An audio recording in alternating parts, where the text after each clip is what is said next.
Hi, welcome back guys. This is your friend, the fanfiction guy, back with another fanfiction. This is the first part of What If Deku's Joke Mask Finally Broke. Now before starting, please give this video a like and subscribe to the channel if you want more videos like this. Now let's get into the fanfic. I confused a sense of purpose with grabbing the future by the throat, while the museum of my memories was just some blurry photographs. When I was younger I was serious. Now everything's a joke. But my friends detect a sadness at the end of every laugh, which has left me with a tricky sense of humor. And I keep getting further led astray. Every punchline takes on another dimension when you realize that the time flies either way. TZ Goldsmith. If you were to ask Izuku Midoriya's classmates or teachers to describe him in a word, there would be little debate among them. Disruptive would come from a few teachers, without a doubt. You'd probably get a dozen answers minimum of annoying or a synonym thereof. Maybe troublesome or incessant or chatterbox or loser or useless or even villain, and another that he doesn't even like to think about. Above each and every one of those voices, however, there would come a single, gruff answer. Deku, a childhood nickname from when his best friend misread Izuku. It sounded so much like Dikairu, though with its "you can do it" attitude, that it stuck. Nowadays, the connotation is far different. If, on the other hand, you asked Izuku Midoriya to describe himself in a word, he'd likely say pneumonultramicroscopic silicovolcaniconiosis, a word he learned to pronounce a while back as a joke, on the slim chance an opportunity to use it were to arise. After all, planning for every outcome is a hero's duty, and he has to fill his free time somehow. When he isn't filling his pro-hero journals, that is. If forced to answer truthfully, he would have to go with funny. Nobody makes Izuku laugh like Izuku can, which is pretty damn unlucky, considering he's his own best friend. Not that anyone else has offered.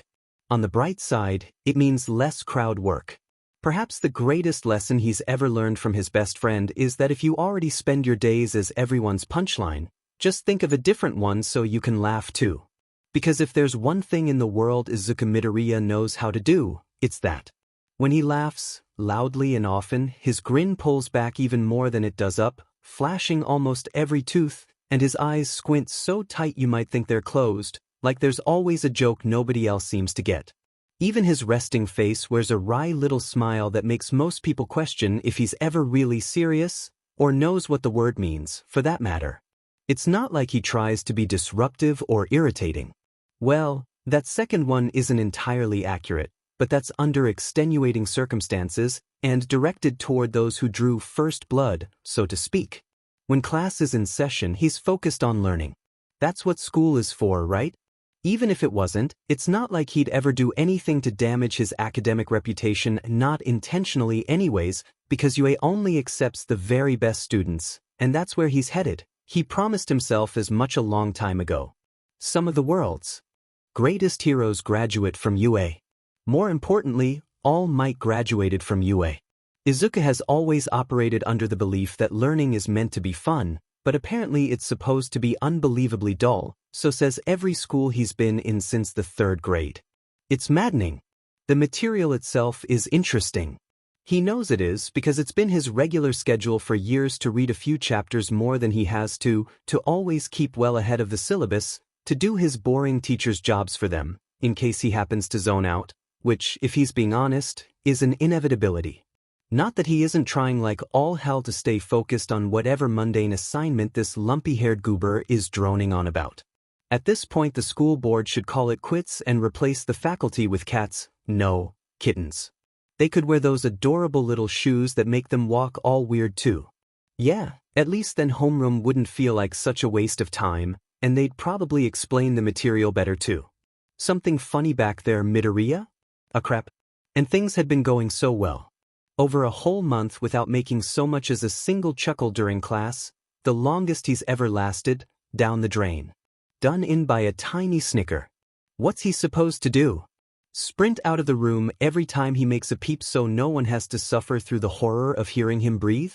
Because that wouldn't be disruptive at all, Izuku muses bitterly. The system is rigged.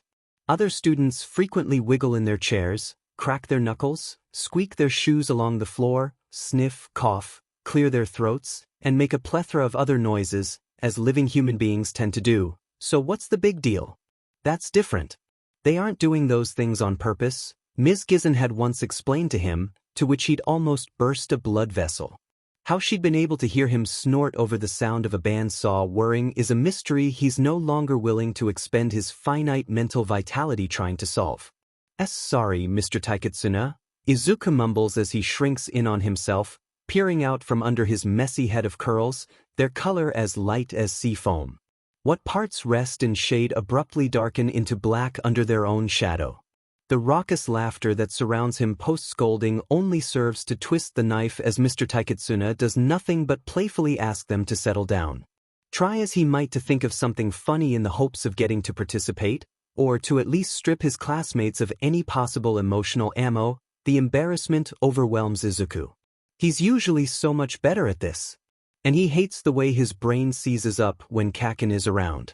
Too much combustible conditioning, he supposes. Pavlov's bombs. Chuckling at the thought, it adequately serves to divert his attention, until he sees Kaken in the next row of seats, fists starting to tremble.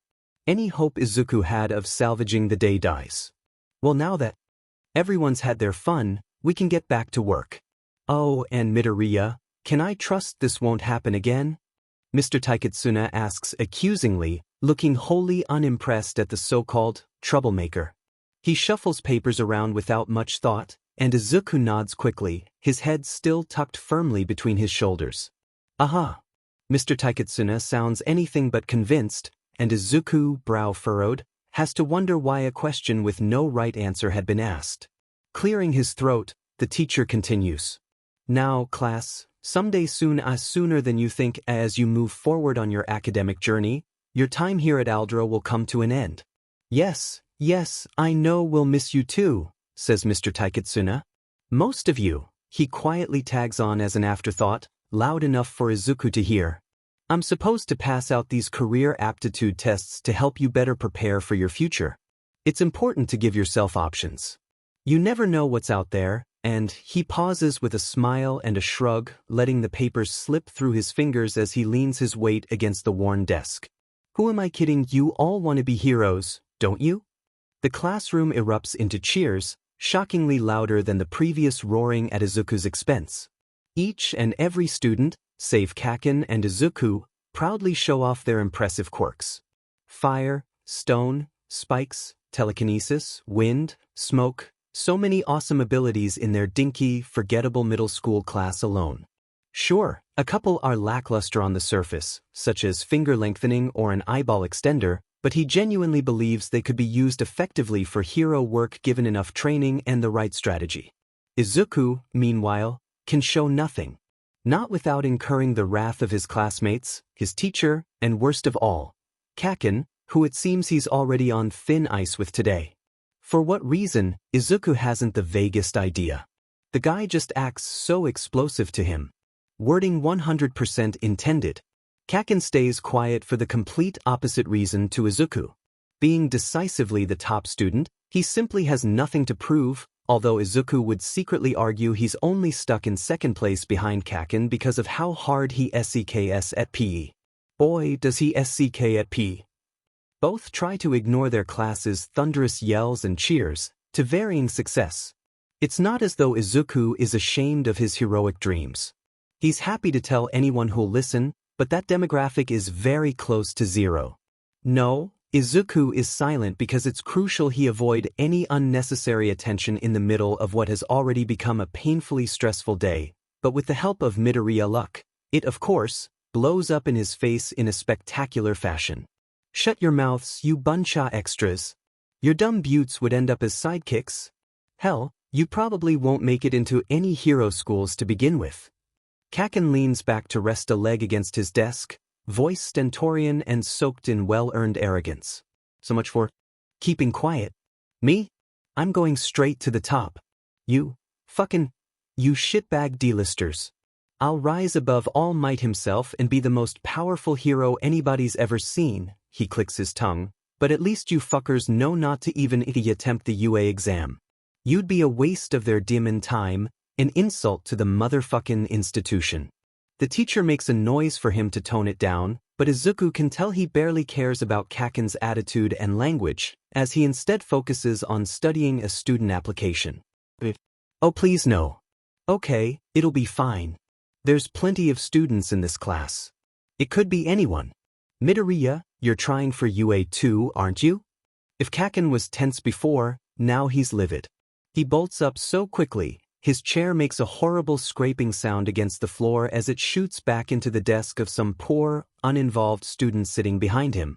Turning slowly, the frozen look on his face starkly contrasts how his hands twitch with rage, low and predatory, as though they can't decide whether to close into fists or open for explosions.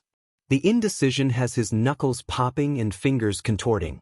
This would no doubt be inaudible over the whooping and hollering from before, but Izuku's classroom has turned unnervingly silent, and it's as if the open air is any moisture from his mouth and throat, leaving him unable to talk properly.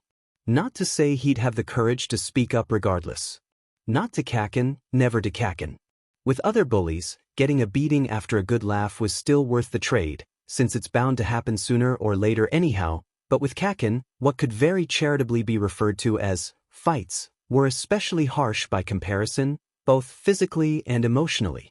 After all the years they've known each other, it's more than clear to Kaken what buttons to push. If there were ever a contest for the single most depressing social realization of his life, Izuku would handedly choose the fact that, despite years and years of escalating violence, Kaken is still the closest and only friend he's got aside from himself. Duh. Sure, Kaken can be a JRK, but at least he talks to him. He isn't afraid. The room swallows up the teenage racket so thoroughly, Izuku wouldn't be remiss to think he'd gone deaf, were it not for the whispers surrounding him. Last time, there was laughter. Had it been mortifying? Obviously. But now, the best comments are dismissive, almost offended. My older brother told me about UA's entrance exam when he tried to get in. Does Midoriya really think he stands a chance? This would be funny if it weren't so sad. Who does this idiot think he is? He'll never be a hero, not in a million years. The worst comments, though? The ones that twist Izuku's stomach and numb his extremities, like his blood has been sucked out through a straw?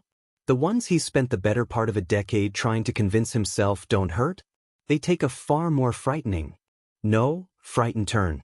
Shush. What if he can take your quirk away for good? I want to laugh, but I don't want to PSS off a future villain. Loser kid with evil quirk fails to get into UA? That's a villain origin story if I've ever heard one. You ever see that look in his eyes when he laughs? I seriously think this dude might be a psychopath. Izuku lacks the wherewithal to think of a comeback, or rather comebacks, because his childhood friend is staring him down with what must be the most hateful look imaginable. It corrodes through every layer of desperately forced levity and denial of hurt he has, and without any defensive tools, Izuku crumbles under his gaze until his spirit is left naked for Kaken to twist and bend as he sees fit. The one saving grace for Izuku is the peace of knowing he's never been broken. He can't allow himself to be if he truly cares about his dream. And he does more than anything. Nevertheless, his will cracking and splintering can be excruciating. When Kaken stomps toward his desk, parting the sea of uneasy murmurs, it's not to tell Izuku how worthless he is using every derogatory term in the dictionary, nor is it the kind of vicious beatdown he's grown accustomed to. It's a single word, stuffed to the gills with loathing. No. Then it's over.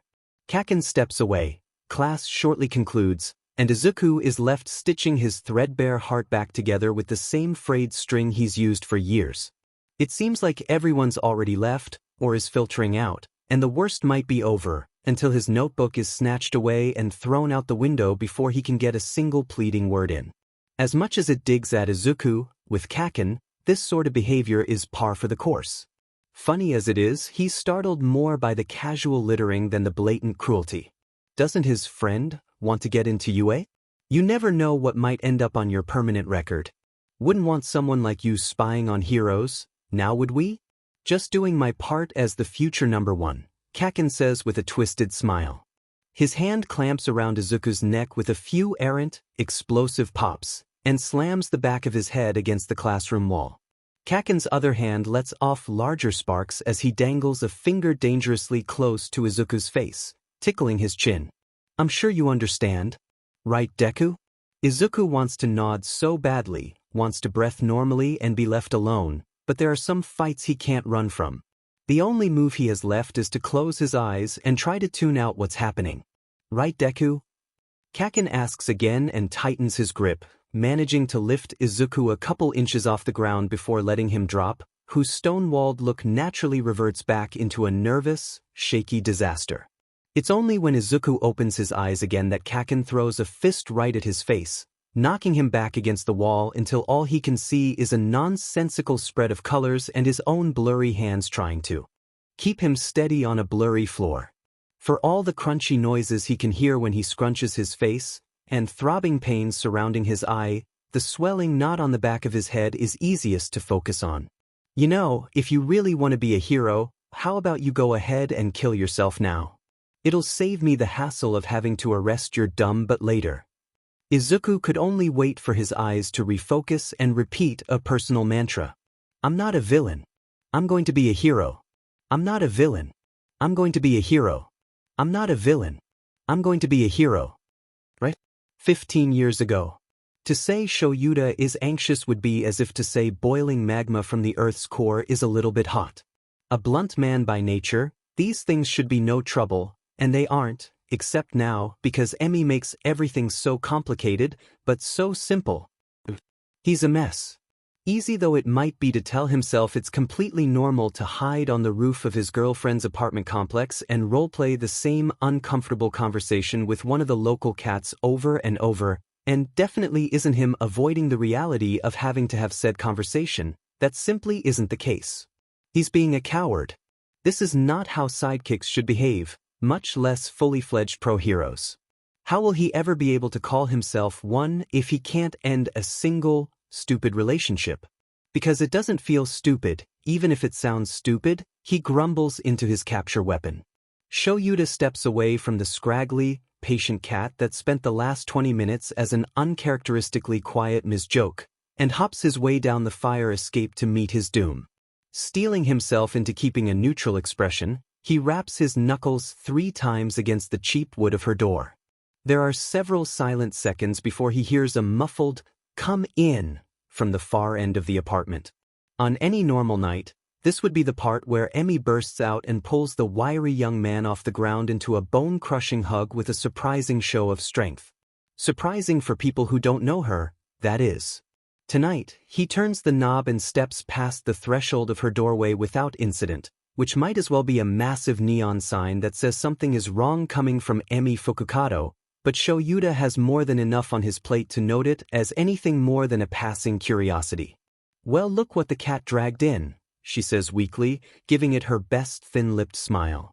Emi is a natural beauty, Shouta thinks. While she certainly puts more thought into her appearance than he does, which is to say more than literally none at all, she is equally unconcerned with how that appearance comes across to anyone else. She wears what she wants, when she wants, where she wants, and that's one of the reasons they get along. Two people being who they are unapologetically. So, walking in and immediately seeing her look as frazzled and self-conscious as she does now, curled up on the couch like a duck's egg, feels like a cold glass of water spilling down Shouda's back. If only it were a normal cup of water, then he could at least blame one of Emi's dumb pranks and not his own trepidation. Then it hits him. She knows. How does she know? Shouta shuts his eyes, frantically searching his memories for a clue as to how Emi could have found out. He can come up with just 3 possibilities. His now former boss letting it slip was exceedingly unlikely, as they understood the importance of an underground hero keeping their cards close to the vest. One of his friends might have told her. That's a 2-person list outside of work acquaintances. Not exactly rocket science to figure out the culprit. Hisashi couldn't keep his mouth shut if he had a lifetime supply of duct tape and super glue. Though, Shouta cannot recall ever bringing up his relationship status to either Hisashi or Kayama. He is not a phone person unless out of necessity. Or a sharer in general, for that matter. Especially not about something like this. The last and most probable option is that Shouta remains far more transparent with his intentions than he'd like to believe, at least to a keen eye like Emi's, sharpened over time he is uncomfortable with reflecting upon, given how it might interfere with the logical choice ahead. He can't start second-guessing himself. Not now. Meaning all he has accomplished trying to solve the hows and whys has amounted to him standing in the doorway, feeling utterly foolish. We need to talk, they both say, bringing Shouta back from the land of the outwardly incompetent. He gives a resigned sigh and moves to sit in the chair opposite Emi, but thinks better of it and leans against the wall. Do you want to go first, or? Because if you're not. Emi trails off. She realizes Shouta wouldn't be answering her half-question anytime soon and holds out a fist to compromise. Rock, paper, scissors for it? He can tell she's trying. She always tries.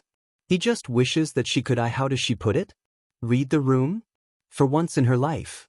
We're breaking up, Shouta says curtly, biting the bullet. The quicker this is finished, the quicker they can move on with their lives. She has the audacity to look shocked at hearing the news. Shouta is all for a good ruse if the situation calls for it. It's another one of the reasons they fit. But at a time like this, it feels disrespectful. First she knows, then she suddenly doesn't? Yeah.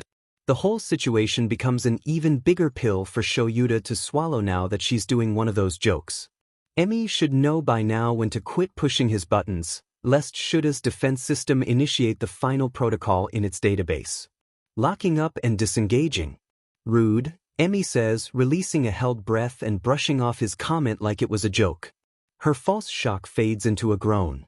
She sounds strikingly worn out. Whatever it is that's got you worked up, save it. I don't know what sort of boyfriend imposter you are, taking your day out on me like that, but I'm really not in the mood. So, if you could please just return my Shouta to me, I'd appreciate it, because the last thing I need right now is a low-key heart attack. Emi, Shouta interjects before she can start mumbling, and he speaks in as decisive a tone as he can. It's over. She blinks, scans his features, takes in his worryingly sincere gaze. Hold on. You don't mean. Seriously? I haven't. You're serious? Shouta, this isn't funny. Are you actually being serious? Each repetition of her serious question is answered by his expression alone, and each time she looks all the more distressed. See, come on, babe, I thought I was supposed to be the kidder. We're gonna discuss this first, right? Shouta has trouble meeting her wobbly smile. There's nothing to discuss. I swear, if you say, I'm sorry, I don't think, her voice cracks, but she coughs through it. So what? You're just tired of me? That's it? Adios, sayonara, see ya later? When Emi scoffs in a room so often bursting with her laughter, it suddenly feels both too big and too small. One hand poorly massages her temples in disbelief. The other tenses around a knee, bunching up the baggy fabric of her sweatpants. Look, we have to be realistic about this. Shouta says regretfully. Don't you dare give me that, Shouta Aizawa, she fires back in defiance. I may be a fool, but I'm no fool. Shouta knows that better than anyone. He wants nothing more than to voice it, however, he must maintain composure. He can't fall prey to her goading. I'm moving back to Shizuoka Prefecture. I've already accepted a sidekick position in Kashiyaku with Dreamcatcher. I've learned a lot from Mud Form, and I'm grateful for her guidance, but even she agrees I can do the most good down south. Her face twists with emotion and Shouta feels his body turn to lead at the sight. Emi's smile isn't meant to waver like that. He has seen it before, but this time it's his fault, and it kills him. A dull frustration radiates in his chest. The Shouta leaving is in her best interest. Why can't she understand that? He unconsciously mirrors the hurt look on her face. Emi gives a sardonic huff. Your career. That's definitely what this is about. What a joke, she says with a mirthless chuckle and a shake of the head. This'll sound crazy, but I actually believed you were better than this. Weird, right? Keep calm. Don't get emotional. She's trying to get a rise out of you, Shouta reminds himself. The more she denies truth, like he's somehow lying, the harder it is to stay quiet, but he manages. It is a given that aspiring pro heroes are married to their career. Hoping to maintain a relationship is illogical, doubly so if the other person is in the same boat. Besides, with how long humanity has existed, relatively speaking, he and Emmy haven't known each other very long anyway. They're a fling that would have burnt out eventually. Silence dominates. Aside from the creaking of Emmy's couch when she shifts to hold her head in her hands, a palm for each eye. He knew from the start this wasn't going to go well, but had never imagined it getting out of hand so quickly, couldn't have expected the numb feeling he walked in with would flare up so viscerally. Muffled noises escape from her throat as her shoulders start to bounce. Shouta has to stop himself from reaching out. We both know this never would have worked anyway, Shouta struggles to reassure her. It was stupid to think otherwise. We're just too different. Lesson learned. Lesson what? Lesson learned? Are you kidding me? Emmy's head snaps up, revealing a manic amusement. What sounded like weeping were merely suppressed giggles. Giggles that soon break out into cackling. Shouta's eyes narrow. Am I kidding you? Emmy, I've never been anything but honest with you. He ducks into his scarf, conscious of his volume. You'll look back on this someday and realize I made the right call. No. You do not get to decide what's best for me, you selfish bee, she spits. Be asserty. The word repeats in his head as belly laughter fills the apartment, like dipping his heart in acid. After everything Shouta had shared, he'd never expected to hear that used against him. Not from her. Emmy Fukukado, surprising to the bitter end, it seems. Shouta tunes out her desperate attempts at backtracking the insult. She already made it abundantly clear how she feels. Hands digging into her scalp, green hair fans out between Emmy's slender fingers. Her red-rimmed eyes keep squeezing shut as she quite literally cries from laughing so hard, before they snap open again. She looks hysterical. Shouta. She barely gets out with what little unused breath she can salvage. I'm Piernini. Shouta is stunned. Unable to reconcile the knowledge that their entire relationship had been a joke to Emmy so flippantly chuckled away, Shouta clings to the hope that maybe, just maybe, it did mean something to her, and that this is simply her shot at being vindictive. He can accept that. If he must. It is a pitiful consolation, but it'll have to do. Shouta laments how his very recent ex could be so manipulative. If she's willing to lie about something like this, maybe she isn't so unapologetically herself after all. Maybe he's never even met the real Emmy. The longer he stands there, silent, the further she descends into bouts of laughter, tears streaming down her face. In the back of his mind, it almost sounds like the sobbing he first mistook it to be, but Shouta is strong enough to refuse his subconscious's bait. Hidden behind a head of messy hair, his eyes sting. And if his scarf at all dampens, no one has to know. With a click of his tongue and a twist of the doorknob, Shouta Aizawa's exit is swift and uneventful. Counter to everything he felt about their relationship. Goodbye, Ms. Joke. Get the hell out of my house, Eraserhead, Emmy says, voice wet with sniffles as her outburst winds down into snickers and muted convulsions. He does as she asks, wrapped in chaotic emotion, thoroughly unaware of the choice Emmy Fukukado found herself facing, uneasy and alone. There are some things high school heroics don't train you for. Relationships rank at the top of the list, second only to parenthood. It's fine. Everything's fine. Kaken had the good grace to hit him squarely, not too much swing, so with any luck the bruise will blend in with the bags under his restless eyes. Sleep and Izuku have a love-hate relationship.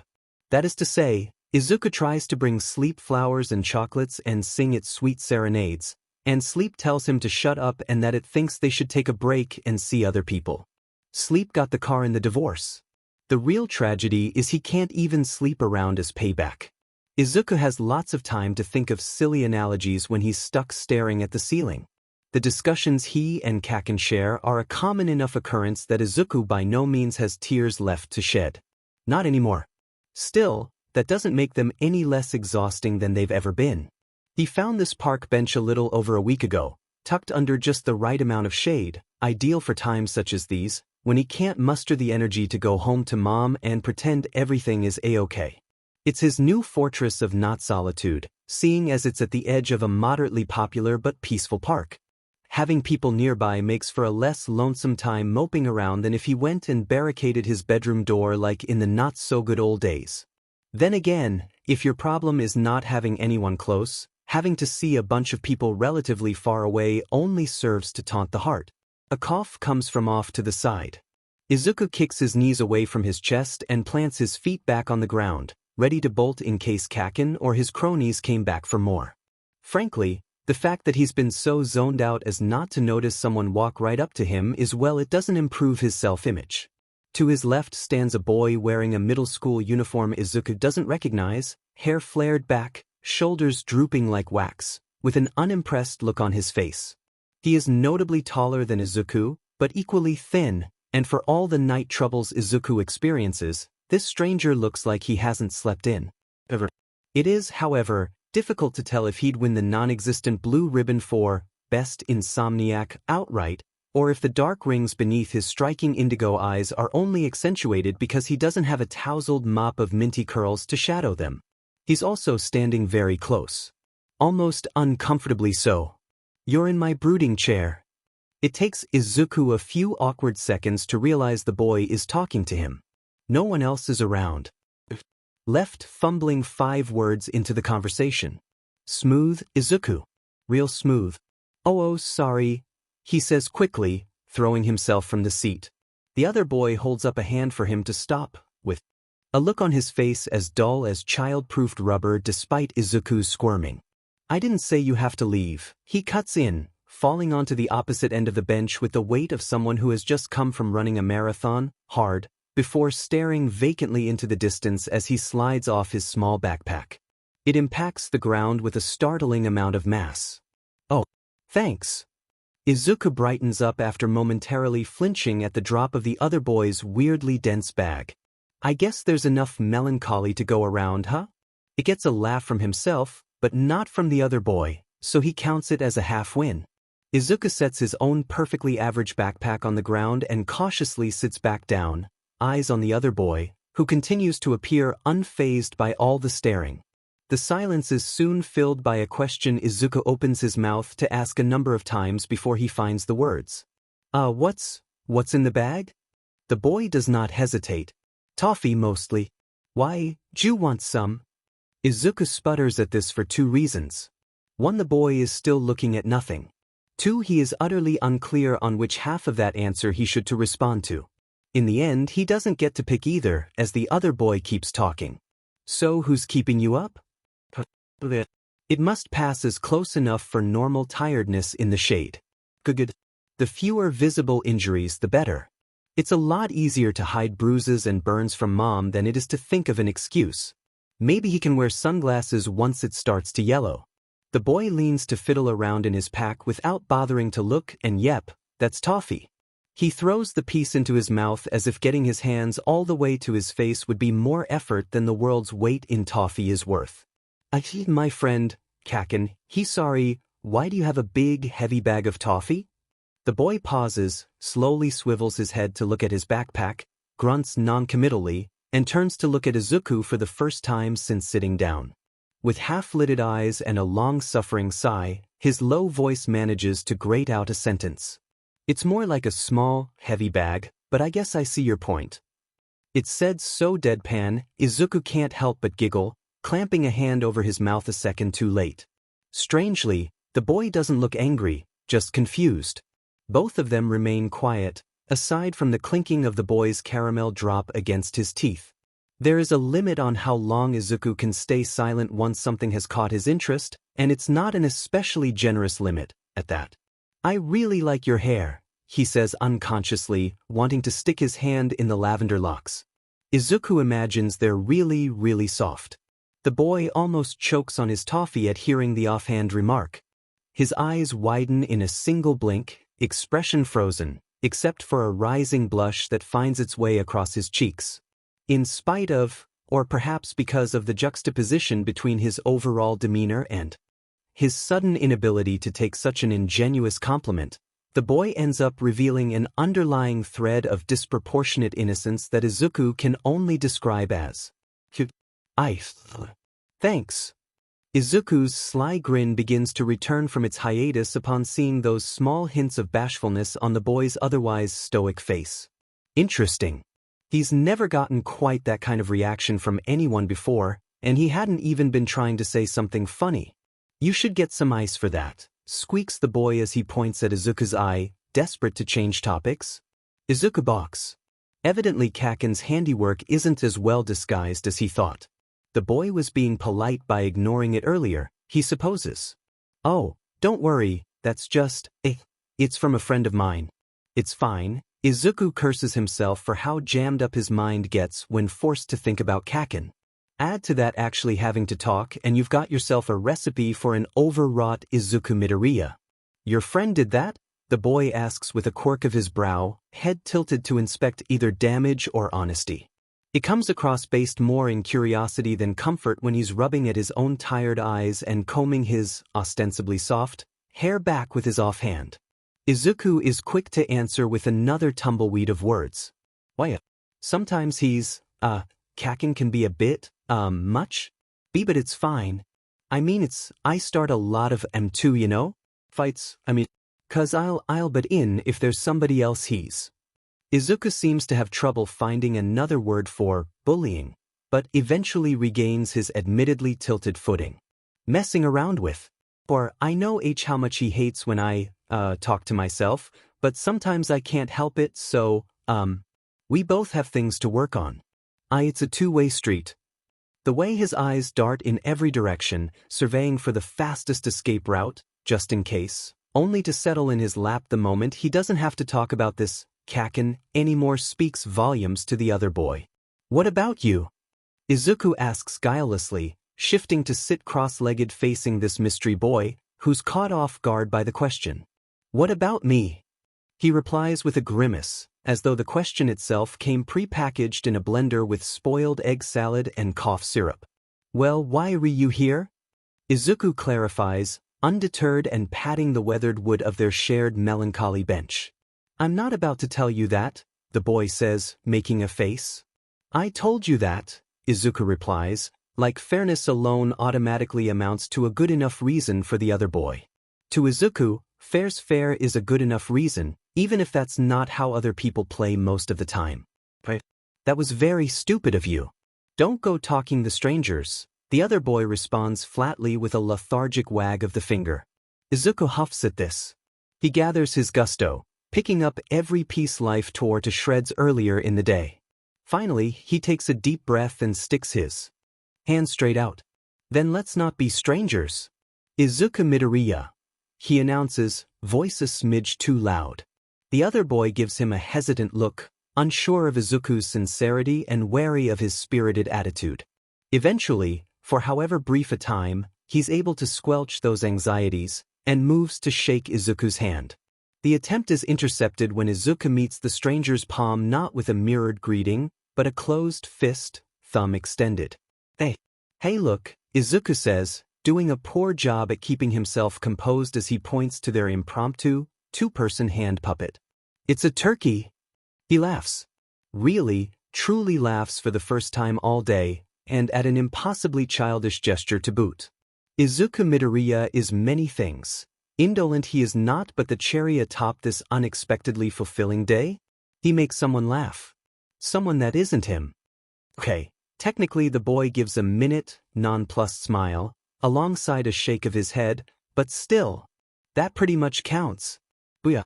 Chalk another one up on the board for Izuku. He's already up to 1.5. That's more than he's gotten since, gosh, what feels like forever.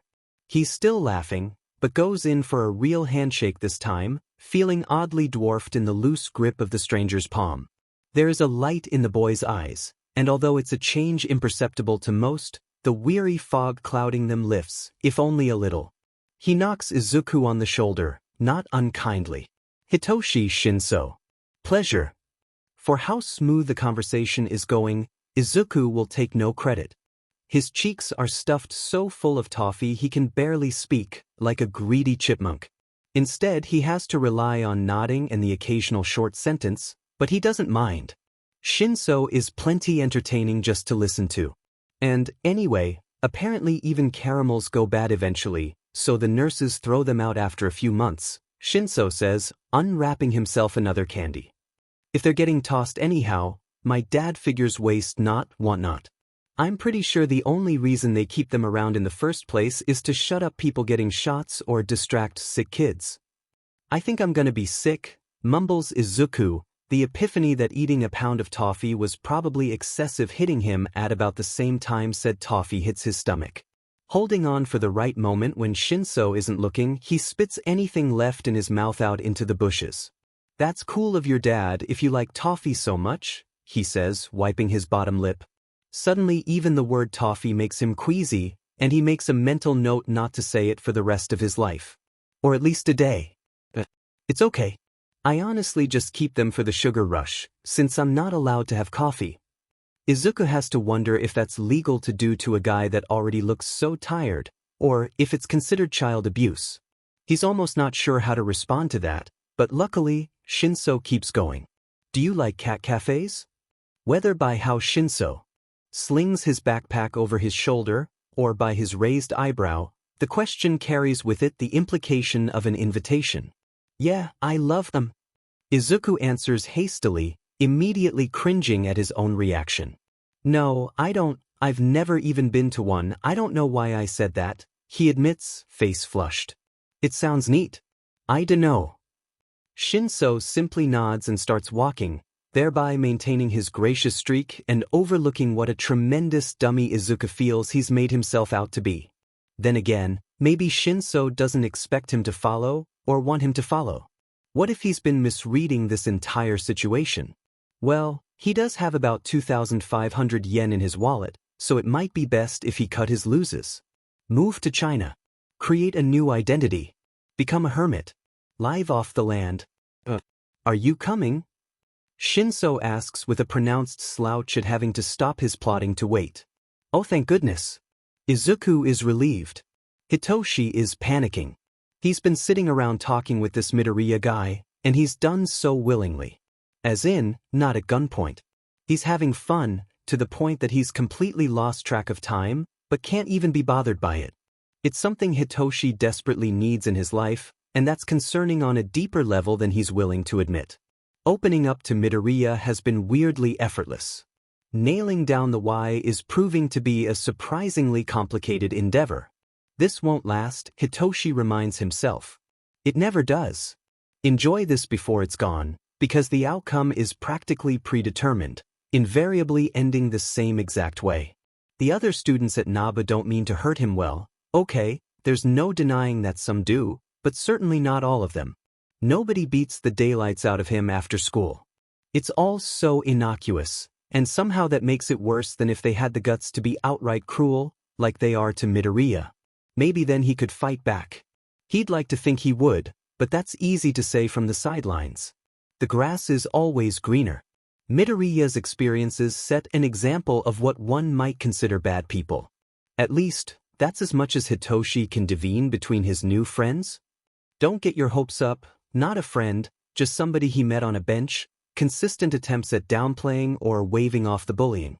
Hitoshi's own experiences, on the other hand, have been filled with friendly people, ignorant, small-minded people. People who sugarcoat their insults or are too stupid, too lacking in empathy to know what they're saying are insults to begin with. Wow, Shinso, what a cool quirk. You could cheat on any test just by talking to the teacher. Yeah, or rob a bank. It's the perfect villain quirk. You could make everyone your slaves if you wanted to.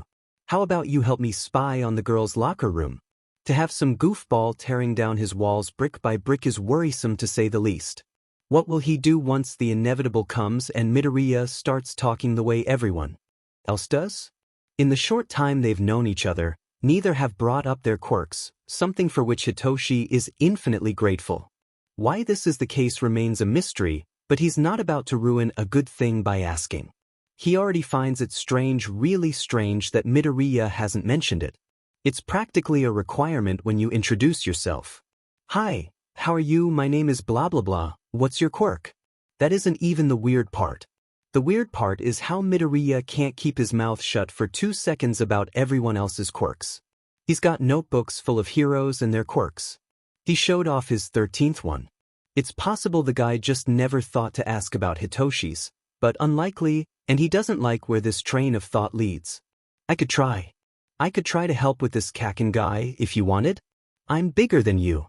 Two sentences that 100% ignore not only the fact that Hitoshi hasn't been in a fight since he was 6 years old, but that bigger, in this case means taller, not more muscular.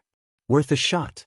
Oh, how chivalrous of you, Midoriya tries to tease, that ironic twinkle in his eyes, but it falls flat against the preoccupied Hitoshi. With a shake of the head, he releases a breath he didn't know he'd been holding, having subconsciously anticipated his new friends. Damn it, Hitoshi, you know better than to jump to conclusions like that. Attempt to egg him on. Enough of these avoidance tactics. Damn it, Midoriya. I'm sorry, you've just been so easy, I didn't know I was bothering you. Midoriya meekly brings his shoulders up, a nervous tic habitually ingrained. Crap. Now he's beginning to feel like a huge winner. His bullying hasn't ever really reached a point of physical violence. Guilt bubbles in his gut, but he presses those cramps down. Midoriya's experiences don't invalidate or lessen his own. It's not a contest. Besides, his half-baked attempts at playing hero are only making the other boy uneasy. You're not bothering me, he sighs. Oh, good. Anyway, don't worry about it. Really, Kaken's not a bad guy. He's prickly, sure, but he's mostly, well, I was gonna say nice, but let's go with adequate to other people. I'm the one that sets him off. And again with the excuses for someone else's behavior. But you should have seen it. The other day, Kaken had gone home, and there was this bigger guy, and he was ready to go at it, but I was like, hey, let me show you a magic trick, and I did all these crazy hand motions. He tumbles his hands together to demonstrate, and when he leaned in to see what I was doing, I socked him right in the face. If he is to trust Midoriya's bubbly reaction, this story is meant to be hilarious. Hitoshi doesn't think so. Turns out he hits way harder than I do though, which makes sense, 'cause he levels his hand and stands on the tips of his toes to demonstrate the bully's height, but I still got a good one in. This retelling has clearly done its job to cheer Midoriya up after mentioning Kaken, but Hitoshi is left massaging his brow and makes a last-ditch effort at addressing this Kaken situation before he'll call it quits. He already feels like an idiot for trying to get involved in the first place. Can I at least talk to this guy? Even Hitoshi isn't sure if he means talk or talk. If it's the latter, that counts as heroic, right? Or is it villainy because he lacks a license? These inner questions, and the necessary education in quirk laws and morality to handle them, are beyond him. Midoriya probably has a half-dozen books on the subject. I dunno, can you? Midoriya's grin stretches from under that tumbleweed he calls hair, like the napkin on a dripping mint chocolate chip ice cream cone, shoulders bouncing with each barely contained snicker. It's the little things. This guy could probably write the Bible on self-amusement. Aside from the hiccupy noises, silence lingers until Hitoshi can determine a path back to what they were talking about. So is that a yes? Midoriya tries to pout, but yelps at the sound of a catchy ringtone coming from his pocket. To be continued, he promises with the world's least threatening glare, before flicking his finger across the phone screen to answer. Hello? Hi Mum. Just hanging out with a friend? Midoriya pauses, the tiny, garbled voice talking. Mom, I don't think he dash. In a snap the voice becomes practically ear-splitting, so much so even Hitoshi can hear, while Midoriya is forced to pull the phone away from his face for the sake of his eardrums. Is that Auntie? He says loudly so his voice will reach the faraway phone. There's the telltale crackle of a phone being grabbed. Is my brat there with you? Oh, hi, Auntie. No, I haven't seen him since school let out. F-. Little a-hole's probably in some parking lot, blowing sheet up again. I tell him, this is why we pay for that DMN Quirk gym membership. If he wants to train, he can go train. Is that so effing hard to understand? Do you have any idea how much it costs to pay for that sheet every month? And no? The crackle comes back and ranting can be heard in the background. Yeah, hi again, Mom. Is she? I will. Hold on, wait, seriously, he's not gonna dash. He hangs his head and cups a hand over the phone. Do you want to come to dinner? Hitoshi blinks at that and waits so long out of sheer bafflement that Midoriya moves to answer his mom, taking the pause as a no. Yeah, he's finally able to press out lamely, at which Midoriya looks more than a bit surprised. He said yes. Close-ish? I got kinda sidetracked. Okay, love you too. Bye. He turns to Hitoshi. I'm sorry, I didn't mean to put you on the spot like that. You can say no if you want to. Of course. Midoriya wouldn't actually want him there, he was just answering his mother. Should have guessed as much. That'd probably be for the best, he nods solemnly. I don't want to trouble your parents. It's no trouble really. And it's just me and my mom anyway, so some company would be nice. Midoriya can't find a place to look, twiddling his thumbs nervously. Again, only if you want to. Hitoshi would be lying if he said the offer wasn't a shock to hear.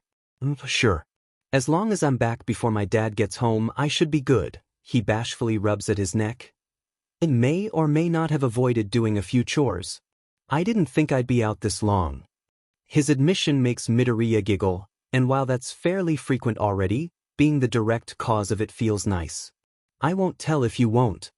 He nods back, which seems to satisfy his shorter friend. You should still try and check out that cafe when you get the chance though.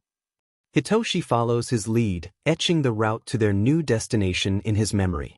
It's not like this will last, especially once Midoriya finds out his quirk, but just in case. And maybe you could show me sometime? Just in case. 14 years ago. Emmy would define her Thursday as lacking. Lacking in virtually everything she had hoped it to be. Crystalline skies and a short, pleasant, quiet excursion down to the supermarket using her precious free time. That'd have been nice. Instead, those modest dreams have been replaced by a surprise bank heist that has devastated the entire block. Apparently Japan's villain population wasn't forwarded the information packet Emmy's agency sent her regarding the necessity that she take it slow and keep the shift back into her regular hours, gradual, Ms. Joke, I won't tell you twice, not to mention those hours being solely desk work until further notice, for better and worse. Better for her body, as it repeats thank you, oh it's a miracle I get to sit down, I'm so happy I think I might cry every workday, but worse for her passion. Though, for as much as Emmy wants to thwack some villains and save innocents, her energy and protective instincts are already running at a deficit, so despite her gritching it's all for the best. Smoke veils a majority of the scene from where Emmy's standing, reds and blues spotlighting the haze with splashes of color in rotation. Where her limited vantage point fails, the sounds are sufficient at filling in the blanks until she can close the distance. Crumbling marble. A bestial roar. Metallic crunches that snuff out a police siren, and a beat cop fruitlessly bargaining through a megaphone. Pictures and strategies based off this limited information start to take shape, forming in the back of her mind, while her conscious self is just hoping other heroes have it taken care of before she gets there. She'd have an easier time hearing, and thus helping, if the crowd, a veritable wave of perfectly safe civilians, far from the real chaos, would just shut up. They don't, of course, much to her chagrin. She will, however, fully acknowledge the possibility that the issue is less about the crowd and more about her own newly developed hair trigger response to shrieking noises. A trigger that blows back in her face if said shrieking is from anyone who didn't literally come out of her body. It's a revulsion Emmy hadn't thought she could hold until recently. It isn't that she can't empathize with normal, innocent people as she clumsily swerves her way around barriers and carefully sidles past the civvies. They're scared and ill-equipped for the circumstances. Doesn't make them any less of a hindrance to her job, ears, and sanity though. Most importantly, she shares no blood with any of these people. At face value, that comes across as a grossly unfair thing to say, and it is, but it's also true. Defending others, both their bodies and spirits, is her purpose, her life's work, and that fire will never fade. It just happens to be a tad more focused lately, and reasonably so. Until further notice, the moods of random people in zero danger, while those close to the attack are undoubtedly in very real danger, are so far down her priority list they're barely worth mentioning. Emmy wouldn't jump up at hearing their slightest gurgle to make sure they're snug and don't need to burp, nor would she spend immeasurable lengths of time supplying their brains with stimuli during their many waking hours, and she definitely wouldn't let any of them suckle on. Anyway, as she gets nearer to the bank itself, it becomes clear to Emmy that these villains are proficient. Nothing like the common crooks littering about so often.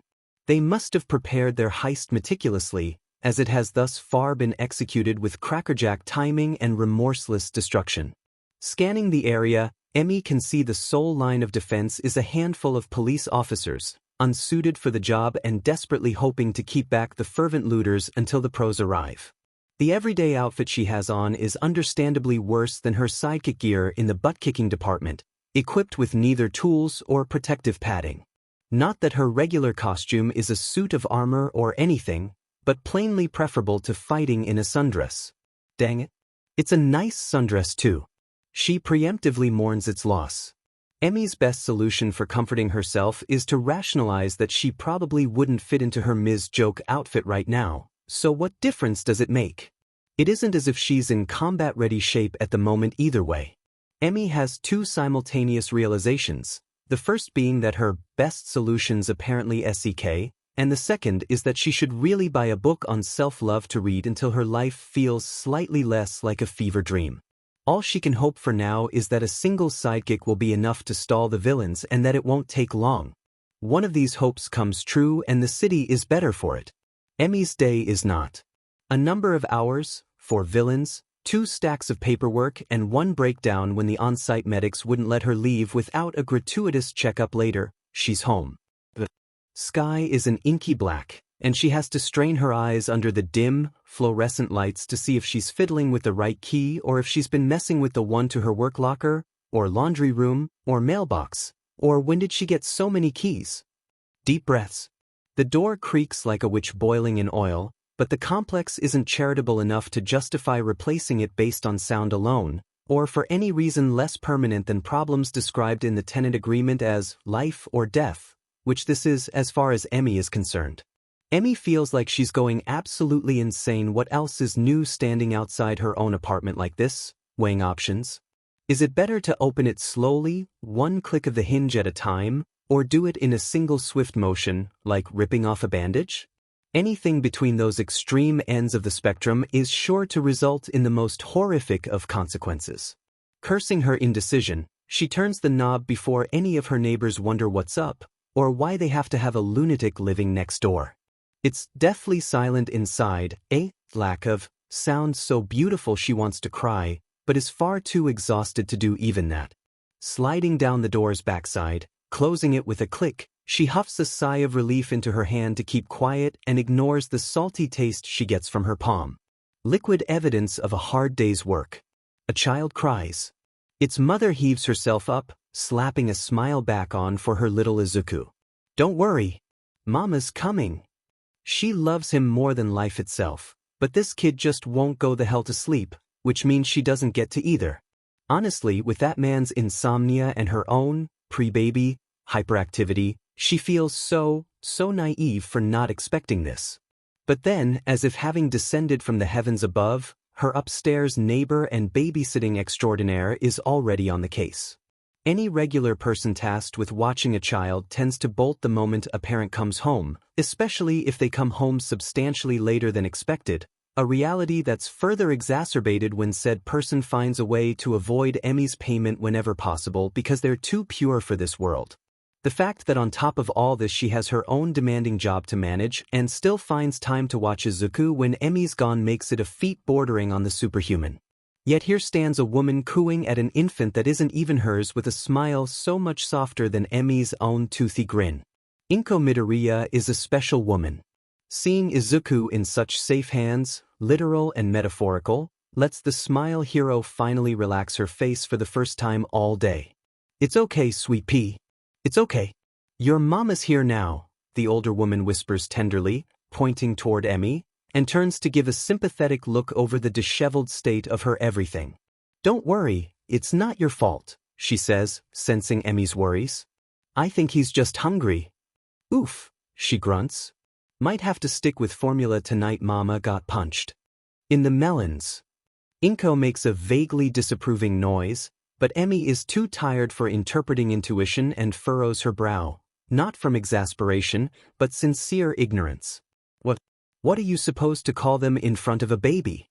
Melons? Inko slowly breathes out with a delicate composure, suppressing any reaction to the girl's peculiar line of questioning, and uses her quirk to pull open the refrigerator for a bottle. Inko, I'm serious, she whines. You're so much better at this stuff, it's ridiculous. Inko's blush is understated, her attempts to brush off the compliment less so. Izuku, by the grace of all that's good, appears significantly calmer now that he's having a meal. Because of course Inko was right, Emmy thinks. Unsure if she's thankful or resentful of that fact, she chooses both, but leans slightly more toward thankful. You're just saying that because you don't feel well right now. Try and relax, Inko says, as if it's that simple. If you can at least promise me you'll go take a bath instead of getting Izuku all dirty, I'm happy to keep him company until you're out. Thankful. Definitely going with thankful. You're an angel, Inko. Emmy's voice hitches with relief as she stumbles into the bathroom, too tired to even bother closing the door. Whoever said a small gesture can't make a big difference was never a single mother. For once, Inko doesn't refuse or downplay the compliment, which is strange enough to have Emmy's brain short-circuit and her body spin around to check if the other woman had been replaced while her back was turned. Inko simply uses her quirk to swing the door shut on Izuku's battle-damaged mother with a giggle. And you're a hero. Izuku expected enthusiasm. Oh, he's cute. Why didn't you tell me he was cute? It's been so long since Izuku brought a friend home.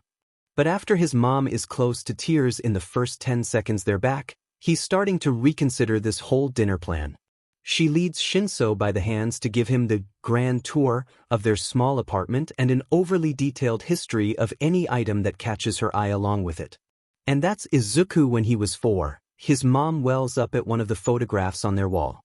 You should have seen him when he was a baby, she wiggles and hums, as if to say, I could just eat you up. To her memory of the child. Mom. Don't worry, sweet pea, she waves him off. You're still adorable. Mom, please. In a handsome young mannish way, she tries again to fix her compliment, like that was the issue. Izuku resolves to neither see, speak, nor hear evil, and quickly rushes to fling his bag into his room. Evil, in this instance being Inko Midoriya's wholesomely mortifying behavior. And those are some of his drawings from when he was a little boy. He overhears her reminisce in front of the refrigerator and spins on a dime to do damage control. That's what he wanted his costume to look like, and that's his old bedroom before we moved. And that's one of him jumping up with all might. Izuku skids back into the room, ready to plead for a reprieve, but is cut off by Shinso. Mrs. Midoriya, correct me if I'm wrong, but it sounds like your son wants to be a hero, and the trader looks pleased with himself, like the non-stop babbling about heroes and quirks wasn't a giveaway. Oh, hush. Izuku's mom slaps him lightly on the shoulder, knowing full well her son's tunnel vision toward heroism. There's a look Shinso has at hearing that, but he blinks it back from his eyes. By the time they're eating, Izuku finds the conversation has shifted from nauseating to pleasant. Staying upset is hard when you're busy scarfing down Katsudon. That, and he can't exactly blame his mom for not reacting perfectly to her son bringing home a new friend. It's been over a decade since she's dealt with anything remotely like this. They forget to exchange names until he's halfway through his bowl, for crying out loud. Right off Kesher Avenue, if you know where that is, Shinso speaks softly between bites. Makes getting to school easy. It also doesn't hurt that she's changed tactics from gushing out the century's most awkward retelling of Izuku's life story to asking questions. And what high schools will you be applying to? The youngest Midoriya stops slurping, and Shinso stares into his bowl. The weight of the question hangs heavy, but when his eyes flick up, they're filled with determination. I'm going to you. The stars in Izuku's eyes shine so brightly he has to hide behind his bowl as not to blind anyone. The hero course? That's the idea.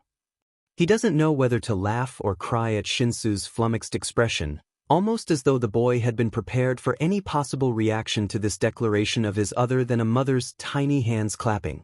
I think that's wonderful. Izuku's talked about going there for years. I used to ask, does it have to be UA? There are lots of fine hero courses out there. Ketsubutsu, for example. Izuku grunts through a mouthful of noodles, signaling the topic as a long-time stalemate that need not be retreaded. But that's Izuku for you. Once his mind is made up, there's no stopping him, she beams. It's gotta be you, Mom.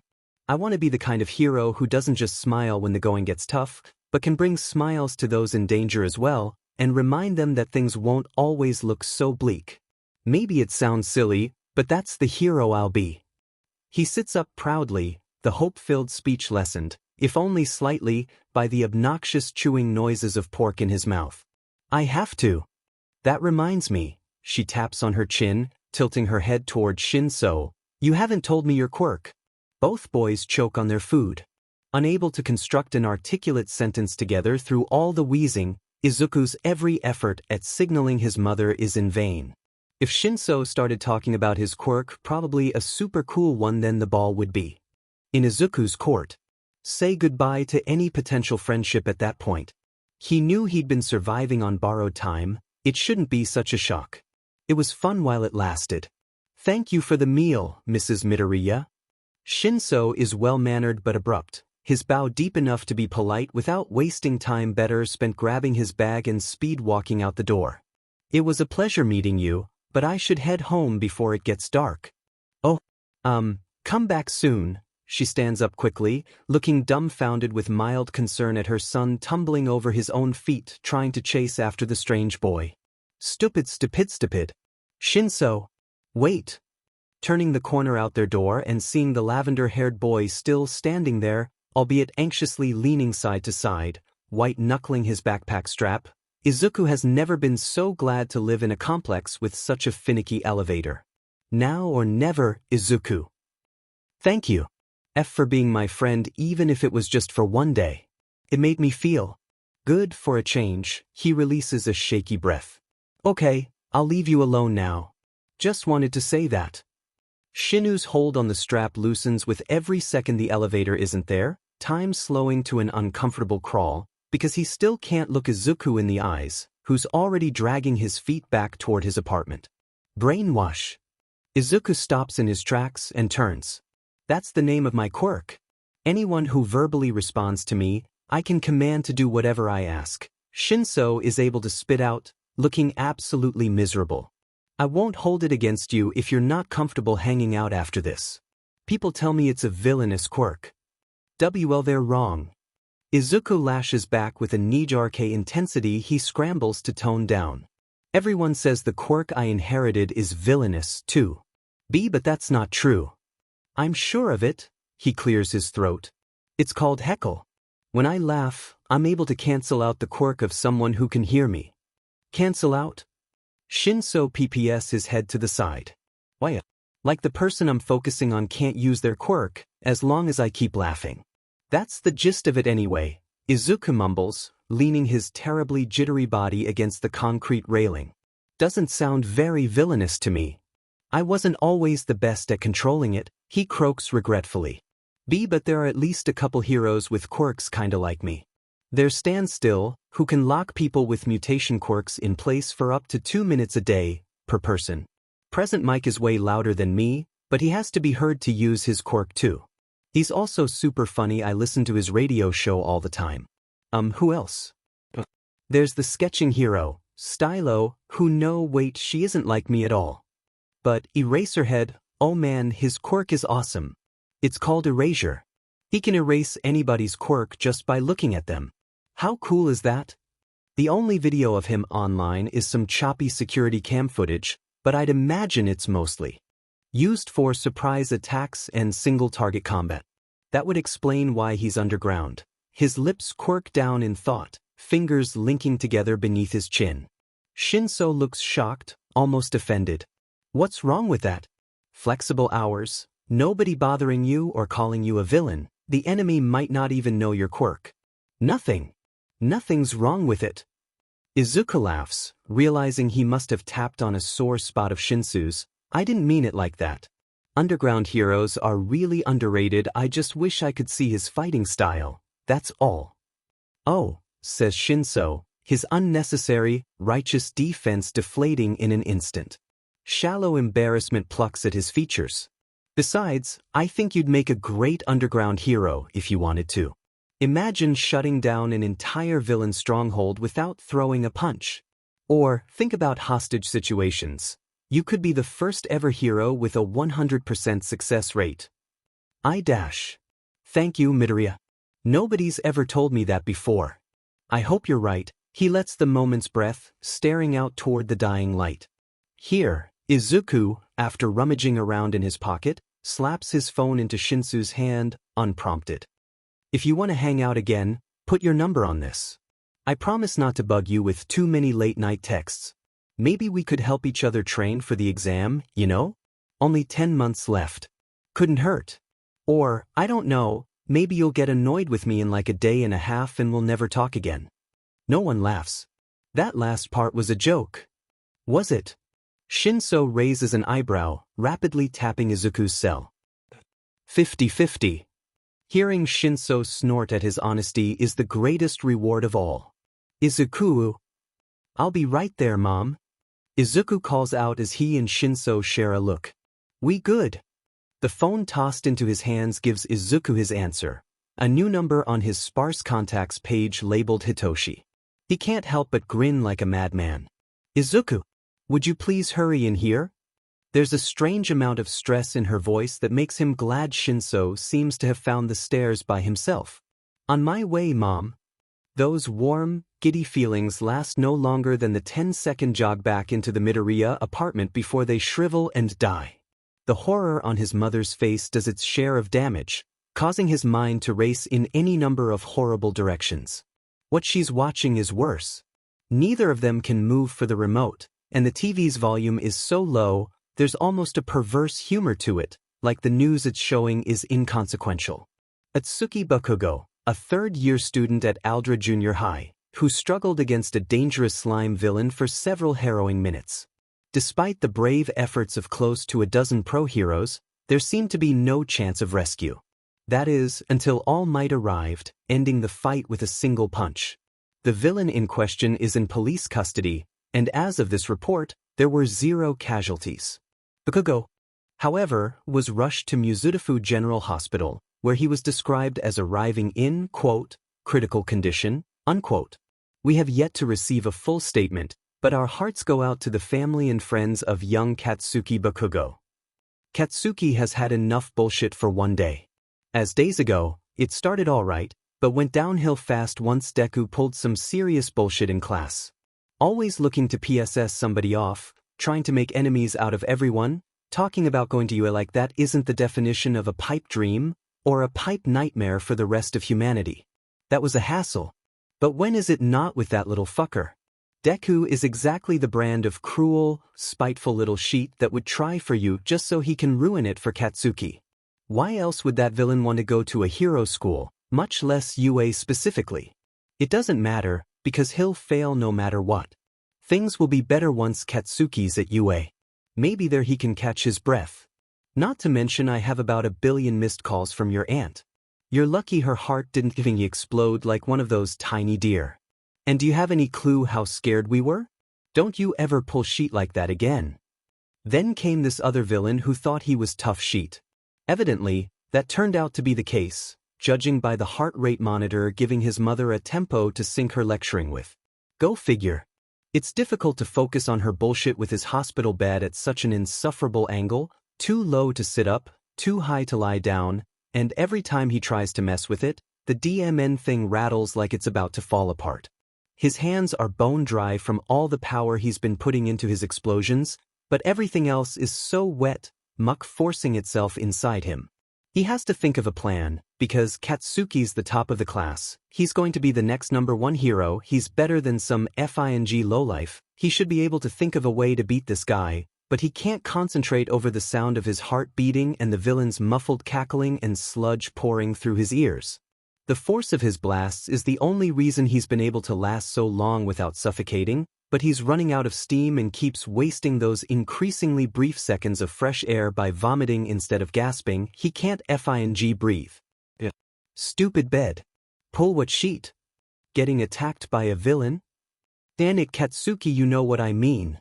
A trifecta of bullshit, with the hag screeching as the coup de grace, somehow made worse by her unwillingness to headlock him and try to nab a victory by Esbinson, like he's fragile. Katsuki Bakugo, the porcelain doll. Mom. Childiva. I'm fine. If you were fine, you wouldn't be in AF hospital, would you? Katsuki turns to the coherent parent in the room, his father, Masaru Bakugo, who is busying himself with tending to his tea. Rationing every last sip from the tiny paper cup, his attention wanders as these arguments rarely, never, involve him. That is, until they wind down to a point where he can play mediator.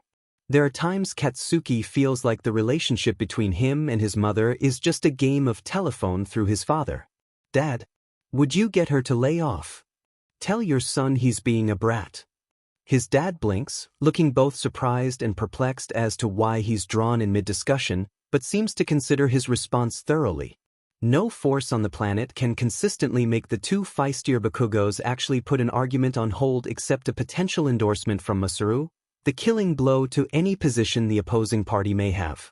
I think you're both feeling like the other person isn't truly listening to the core of what you're trying to say, and that's hurtful.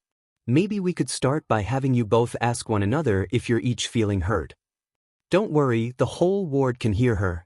Well, maybe if you... They devolve back into bickering, and while Katsuki can recognize movement in his peripheral vision, he pays it no mind. What he can't ignore is a repeated, "excuse me," coming from the same direction, worming its way into their shouting match. There are only so many times he can hear it before snapping, and his mom agrees. What? They both yell. A sudden calm rushes over him, which is, oxymoronically, distressing. A doctor with wispy, ash-brown hair stands near the closing doorway, clipboard tucked under an arm. He doesn't jump to introduce himself, so presumably he and Katsuki's parents met at some point while he was unconscious. Narrowed, almond eyes with pinprick pupils scan the Bakugos one by one, and although there is a frazzled look about him after a hectic day, he wears it well. I hope you two don't mind, I used my quirk soothing word on you. Don't worry, it's nothing more than a relaxant. It should wear off in a couple minutes, or with a good whack. He mimics a karate chop with a closed smile, but I'd prefer you listen first, as I'm sure we'd all like to go home, which conveniently brings me to my point, the doctor flips through a chart. Although I'm happy to work late if it means giving you the best possible care, you don't really need help at this point. Demon right, motherfucker. Not to understate the severity of the situation, the doctor adds before any celebrations begin, turning to Katsuki's dad and occasionally glancing towards his strangely relaxed mom. If All Might hadn't gotten him here so fast, we may not have had the chance to flush out the remaining fluid in your son's body. Had the trip taken any longer, there's a pause as doctor who gives a sheet carefully chooses his words and steels himself to say them. Best case scenario, he'd have drowned. Katsuki can simply gulp involuntarily, saliva running down his throat, so much like the sludge from a few hours prior. His mother takes a sharp breath inward, and his father is the only Bakugo with the guts to ask what they're all thinking. And the worst-case scenario? Dr. Person works through a crick in his neck, but is composed in his words. Well, the villain in question lacks a core form. That is to say, Sludgeball A is no more his main body than Sludgeball B.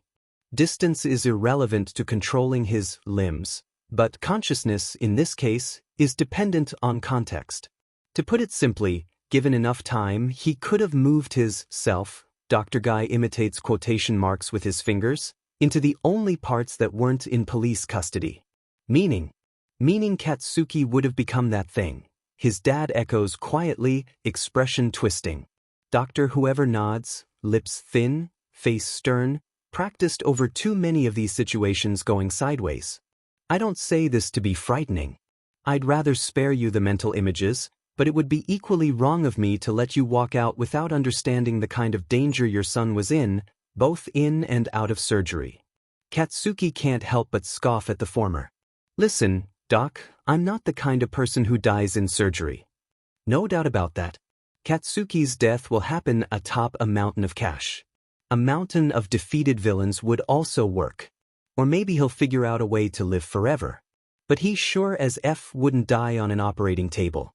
You very well might have, the doctor says matter-of-factly, clear-cut and sobering. Katsuki seizes, muscles clenching, red-hot at the very suggestion. Fists and feet balled up tight. Soothing word is the only thing stopping him from cracking a tooth or tearing into his own hands. He fights against the quirk. Fights with every fiber of his being, like it's a second shot at beating the sludge villain. A round 2 he won't ever get. The doctor's smile, having long since fallen off, finds its way back home to cull the negativity. His charts are all clear now though. Like it never even happened, save for one little niggle. Oh, for F's sake, this ought to be good, Katsuki can hear his mom mumble to her husband. 3 X-rays are pulled from the bottom of his bundle of papers and clip neatly in row onto a board for the Bakugos to view. Head, chest, and gut. In this first slide, his nose, throat, basically any passage that had bits of the villain left inside were thoroughly washed out, and the sludge extracted, so, complete success there. Same with the stomach, mostly. Might have indigestion for a few days. Nothing to worry about. Katsuki's eyes can't help but drift toward the steady tapping sound of his mother's shoe against the linoleum flooring. Why do I feel a but coming on? But, Doc replies, fulfilling the prophecy. A real FANG miracle worker, this guy. If you look here, he squiggles small erasable circles along the last X-ray. There are these tiny fragments in the lungs. Do you see them? A chorus of nods spurs him to continue. Good. Now, Katsuki, can I call you Katsuki? Fuff. Don't curse in front of the effing doctor, brat. Because the lungs were the last to be dealt with. He moves on at a volume that succeeds in shutting down the bickering of both mother and son. We had the least amount of time available before the villain's limb would have developed into their self. Prying it out that quickly became untenable without the risk of ripping through vital tissue. A decision had to be made and these fragments are a result of it. He clears his throat. One of our residents here has a solidifying quirk she can use with pinpoint accuracy, which did the trick, but due to the volatility of this particular villain's amorphous structure, it ended up shattering in your right lung. Like a FING shrapnel grenade. Can't you pull the pieces out? His dad asks, ever the voice of reason. Theoretically. Not here though. We're not specialized enough for that sort of treatment, he sighs. Either way, an operation like that would be hollow at best. I know it looks bad, but we've already repaired any significant tissue damage that could have lingered, and with the way these fragments have lodged themselves in there, he'll carry them for the rest of his life. But unless you're concerned about the cosmetics of an internal organ, there isn't any harm in leaving them in. Small price to pay for your life. Think of it like a battle scar, if that helps. Dr. What's-His-Name suggests, before he shifts himself back toward the elder Bakugos. We'll still keep him overnight as a precaution, but after that, my only prescription is to keep hydrated. He places a hand on Katsuki's shoulder. You were very brave. Not many would last so long. The F, are you talking about? I was just trying to blast that gooey piece of sheet. It comes out far calmer than intended due to the doctor's soothing word. In return, Dr. Whatever gives Katsuki a nod and a slip of paper on his way out. In any case, you're a real hero in my book. If something changes, my name and number are on the card. The room is too still after Doctor Who FING cares leaves, and as much as Katsuki would like to blame his quirk, he can feel its effects having lifted. Katsuki's dad looks like he has a million things to say but doesn't want to ratchet up the family tension any higher, and his mom looks. I'm gonna go sign some sheet, she mutters in almost a whisper, her eyes glassy and unfocused, and slips out before the door closes. Now he's trapped into having an actual conversation. His father moves to sit closer to the bed, and is sincere and gentle in all the ways Katsuki isn't. Katsuki, I know your mother isn't always the most eloquent speaker, understatement of the FING century, Dad. Especially when she's worried. But she was sobbing before you woke up, Katsuki. Practically catatonic on the drive to the hospital. She never meant to blame you. We just both love you so much, that if anything happened to you. You're strong, Katsuki. You're the strongest person I know, right next to your mother, But I need you to hear me. What? Even 15 yet. Whatever you do as a hero, those are your choices, but right now. Telling you to be careful would fall on deaf ears. He speaks softly, with phrasing Katsuki doesn't have the strength to get defensive about, so just. Don't die, okay? Yeah. He doesn't know what else to say, what else he would want to say, but can feel his jaw tighten with the single-word response, like he's admitting to the crime of mortality. From the look of relief on his father's face, he's satisfied with Katsuki's answer. That makes one of them. Good. I'll go check on your mother. It's not right. None of this is right. Sheets itchy and paper thin, air sanitary to a disgusting degree, like being fumigated by bleach, and that dim and beeping to his side, accompanied by the machine's constant low hum in the background. They aren't right. He can feel the shards in his chest, yes, he's smart enough to know the scratchy, prickling pain is psychosomatic, but he can feel them all the same. He shouldn't be here. Whoever has the rest of his sheet must have his phone too, so he's stuck with the dinky, silent television hanging in the corner for entertainment. Cheap BS stewardess didn't even leave him a remote. Only after Katsuki's begun to zone out to the mind-numbing news from their local station does it flip from some useless report about guarding your home from potential rabbit infestations over to the one semi-interesting thing they've shown yet, Hero News. Katsuki sits up automatically, taking in the gist of the reporter's rundown on the day's events. A couple robberies. Apparently a new pro-hero made her debut. It's all a bit mundane until the subtitles mention All Might, which jolts his heart with excitement for the split second it takes before they cut to footage of the attack in question. It's him. Of course it's FNG him. There's this look on his face. This weak FNG look. Like he's afraid. Him. Katsuki Bakugo. He wants to laugh, but his eyes are locked with the TV's version of him, and he can't even feel himself in bed anymore. He's there, watching himself, breath caught in his chest. It doesn't take long for All Might to swoop in and save the day, but that look is burned onto the backs of his eyelids. His shoulders shake, but dimmen if he'll wipe at his eyes to confirm his own cowardice. To hell with that. It's pathetic. It's so FNG pathetic. He shouldn't have to look like that. No one should. Steady breaths. Those forgettable hanger-ons jump to his side before he can even get to their classroom. Katsuki doesn't listen to a word they're saying, because it's gonna be bullshit no matter what. What useful thing could they possibly be spouting? Fucking nothing. Trying to make yesterday's sheet about them, he'd bet. Fine then. Who cares? That slime villain was a blip on the radar. No one will remember him. They better not. Shut your mouths. Get the hell away from me before I do something you'll regret. The classroom door slides open with a surprising degree of force for such a light frame. Aldra won't like him damaging their property, but they aren't going to touch their crap school's only, soon-to-be, UA student, so whatever, F them. A hush blankets the mob of students when he stomps in. Some had been chatting amongst themselves, some chomping at the bit to ask him questions, some doodling or dozing off, but all of them stop what they were doing and turn toward Katsuki. You got a problem? He asks the room as one, staring them each down until enough of his classmates have goosebumps that they backtrack to what they've been doing. They do a poor job at pretending they aren't terrified. They know that Katsuki Bakugo is still dangerous. He isn't damaged. He knows he isn't. Katsuki's seat is in sight. As long as he can get there, sit down, keep quiet, and scowl harder than anyone has ever scowled before, all these extras will know to F off and stay F-ed off. If he hears so much as a whisper about yesterday, there will be hell to pay. That distinctly sadistic smile is plastered across the psycho's impeccably punchable face, up until he spots Katsuki, whereupon he masks it with a look of false concern. Where's his quirk? What the F happened to his quirk? He's putting everything he has into it, but not even a spark will come out. Why is he quirkless? Shit, where did it go?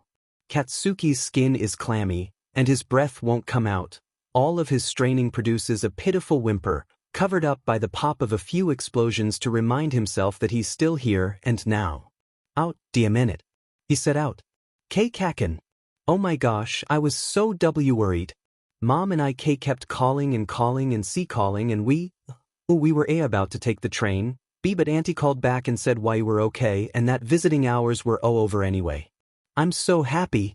And not that you were attacked, just that you're alive and you aren't still hurt, right? Either way, that it must have been super scary. I could hardly sleep last night. You know, I in a different way than usual. You fought that guy back like it was nothing. I would have been a goner for sure, since my D-Dad's quirk can't cancel out mutant types and I don't have anything else to use. Deku laughs nervously, but I'm sure you, already know that. I've talked about this 1,000 times. Oh man, am I rambling again? I'm so sorry. Deku is sorry? He was worried? Says Katsuki fought the villain like it was nothing? That FING liar. Katsuki is strong as hell, but he ain't stupid. He knows exactly how he looked, trapped in a load of muck like some villain's plaything. Kicking and yelling and vomiting. His brain has been playing it on loop.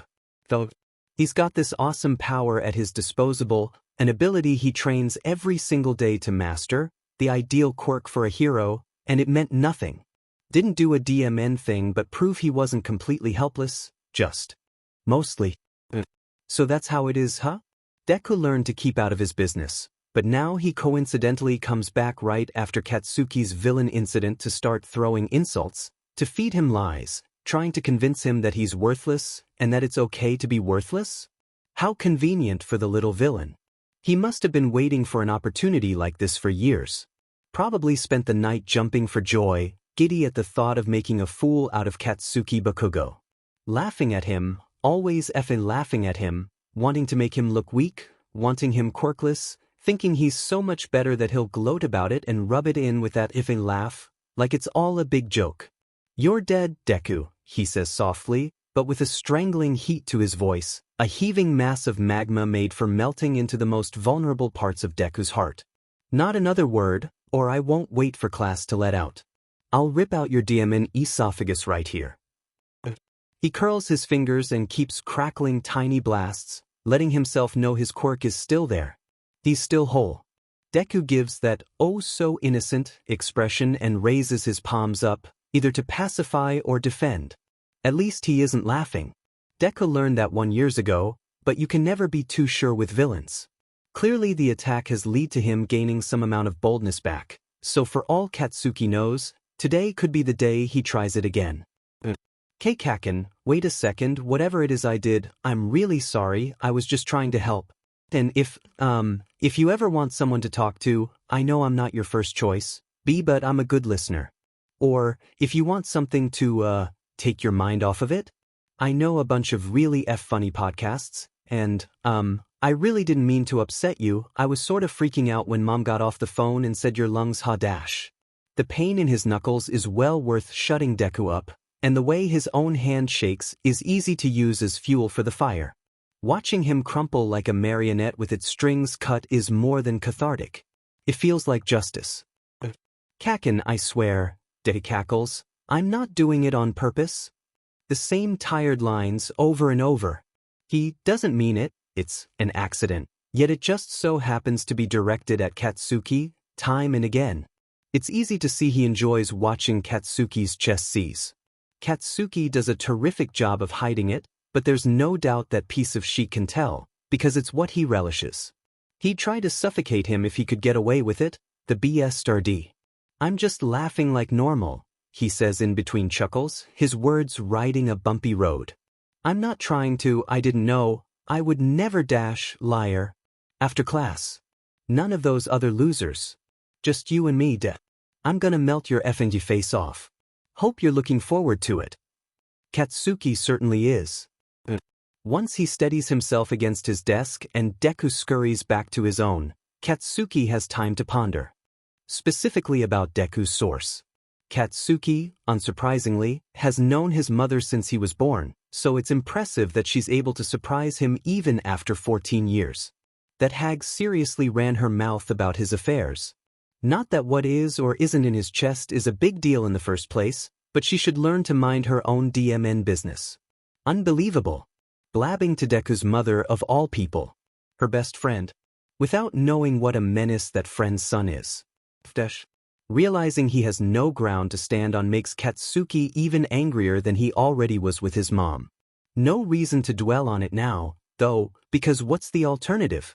Go tattle about what a scheming little sheet Deku is? Not a chance in hell. He doesn't need someone fighting his battles for him, especially not his FNG mom, even more so when it's against a person as insignificant as Deku. It wouldn't hurt if she'd avoid actively tripping him up, though, but that's a lost cause. The problem he can solve is right behind him, squirming anxiously in a cheap seat of metal and plastic. He cracks his knuckles, a grin splitting his features with an intense bloodlust. Class can't end soon enough. This piece of trash won't be able to make anyone wear that look. Not while Katsuki Bakugo's still breathing. Kaken is great at hitting him where it hurts, which makes sense. Kaken is great at everything. He was particularly thorough today. Izuku muses as he rests on the curb, reviewing the varied, lingering aches he'd received earlier in the day. His bruises pulse, tender to the touch. Old hat. No biggie. Piece of cake. Coincidentally, that very thought reminds Izuku of a pretty good yarn about how to have your cake and eat it too. All you have to do is make sure no one comes to your party. That must make Izuku quite the lucky guy. Where he's been scraped are worse, red hot and damp at once, like he'd been a bit too careless with sandpaper again. Small patches of his skin trickle sporadic dots of red, uppermost layer curling at the edges. Irregular and enthusiastically delivered, sure, but feeling a little raw is nothing new.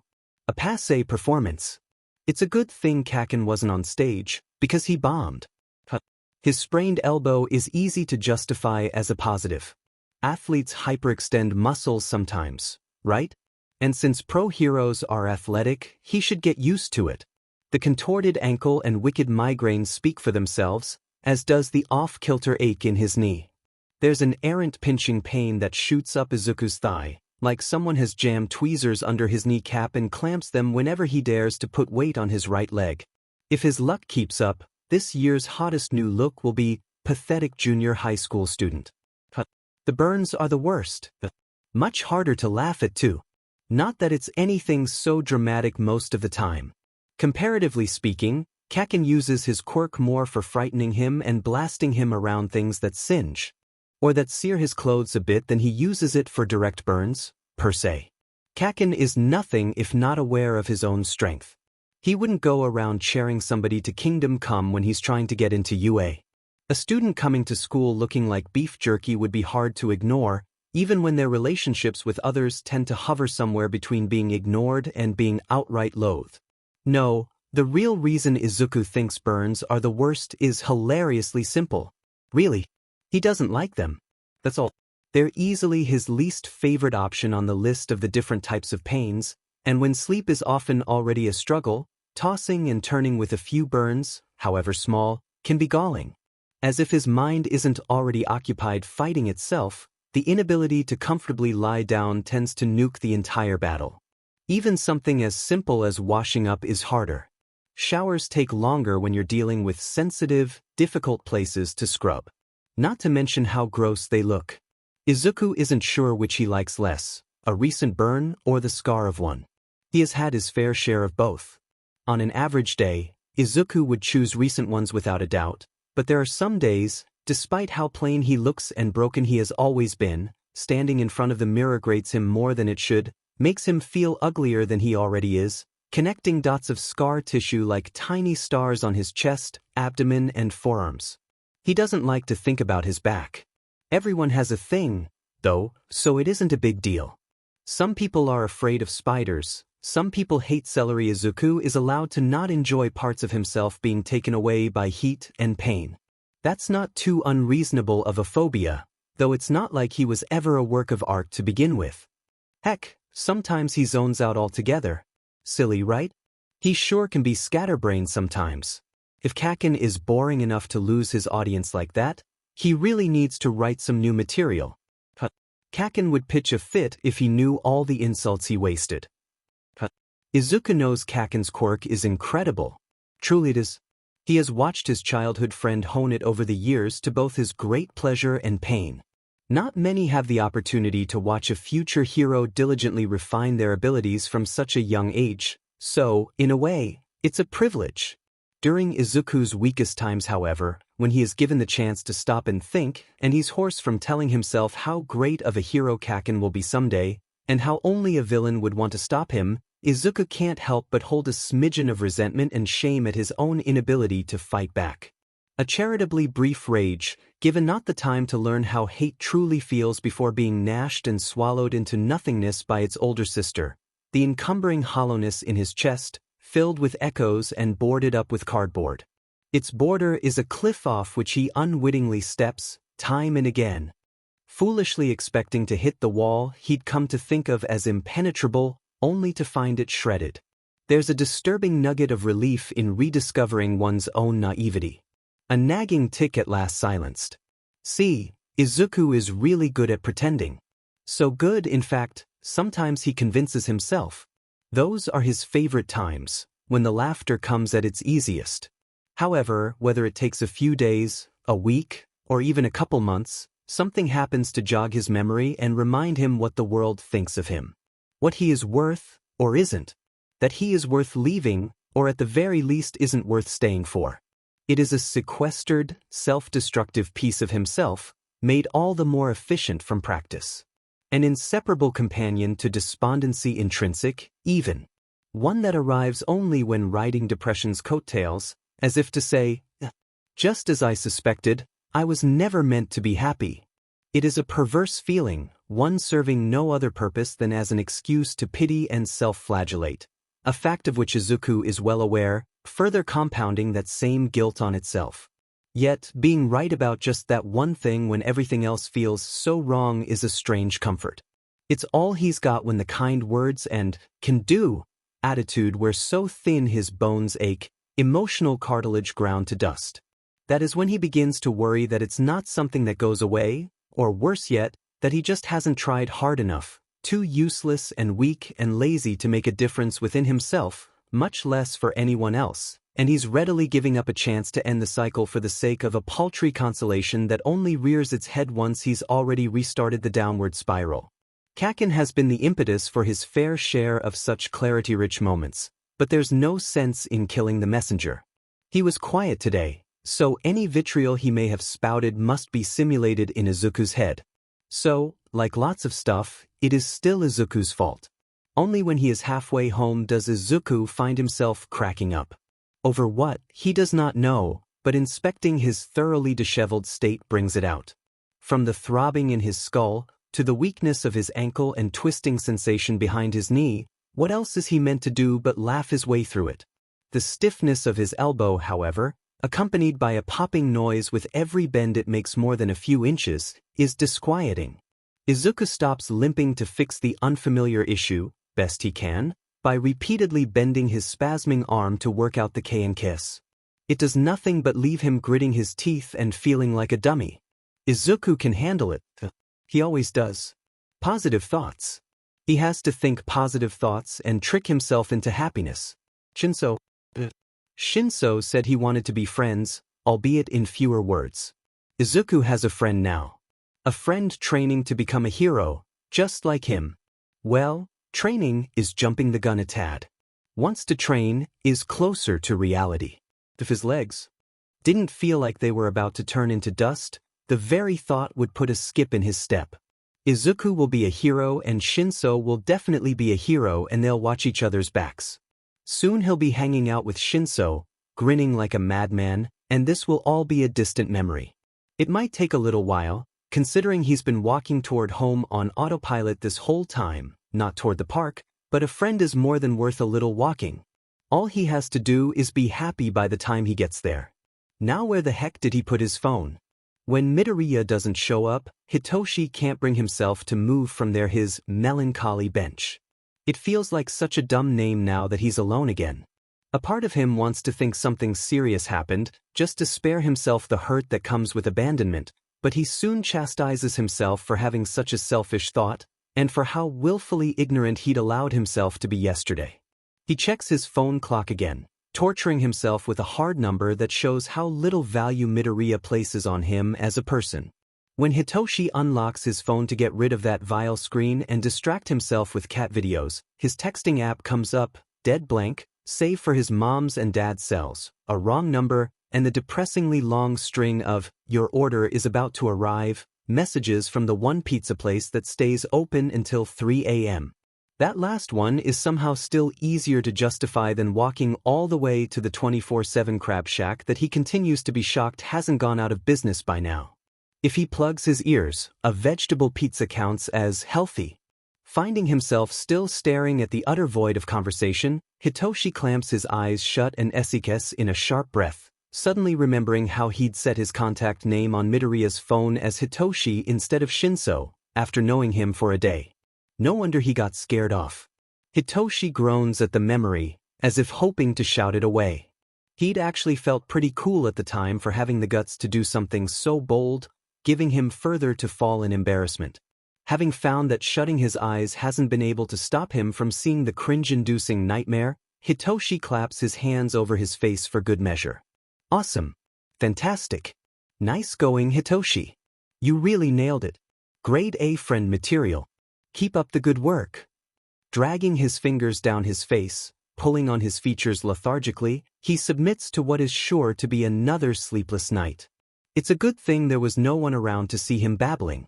As though it were on cue, a figure hobbles into view.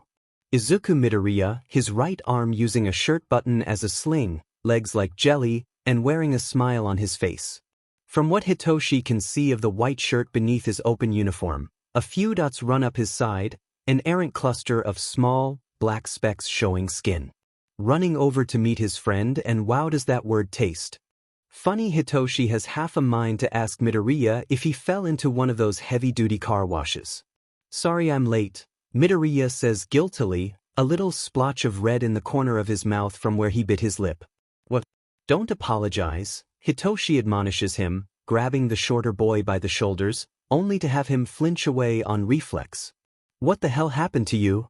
The paparazzi, obviously. Midoriya puffs his chest out with deliberately false machismo. My adoring fans can't get enough of me. You know what? Forget I asked. Let's just fix you up before your face swells like a balloon. We can't all have such manly jawlines, you handsome devil. Midoriya swings and misses, another attempt at changing the subject.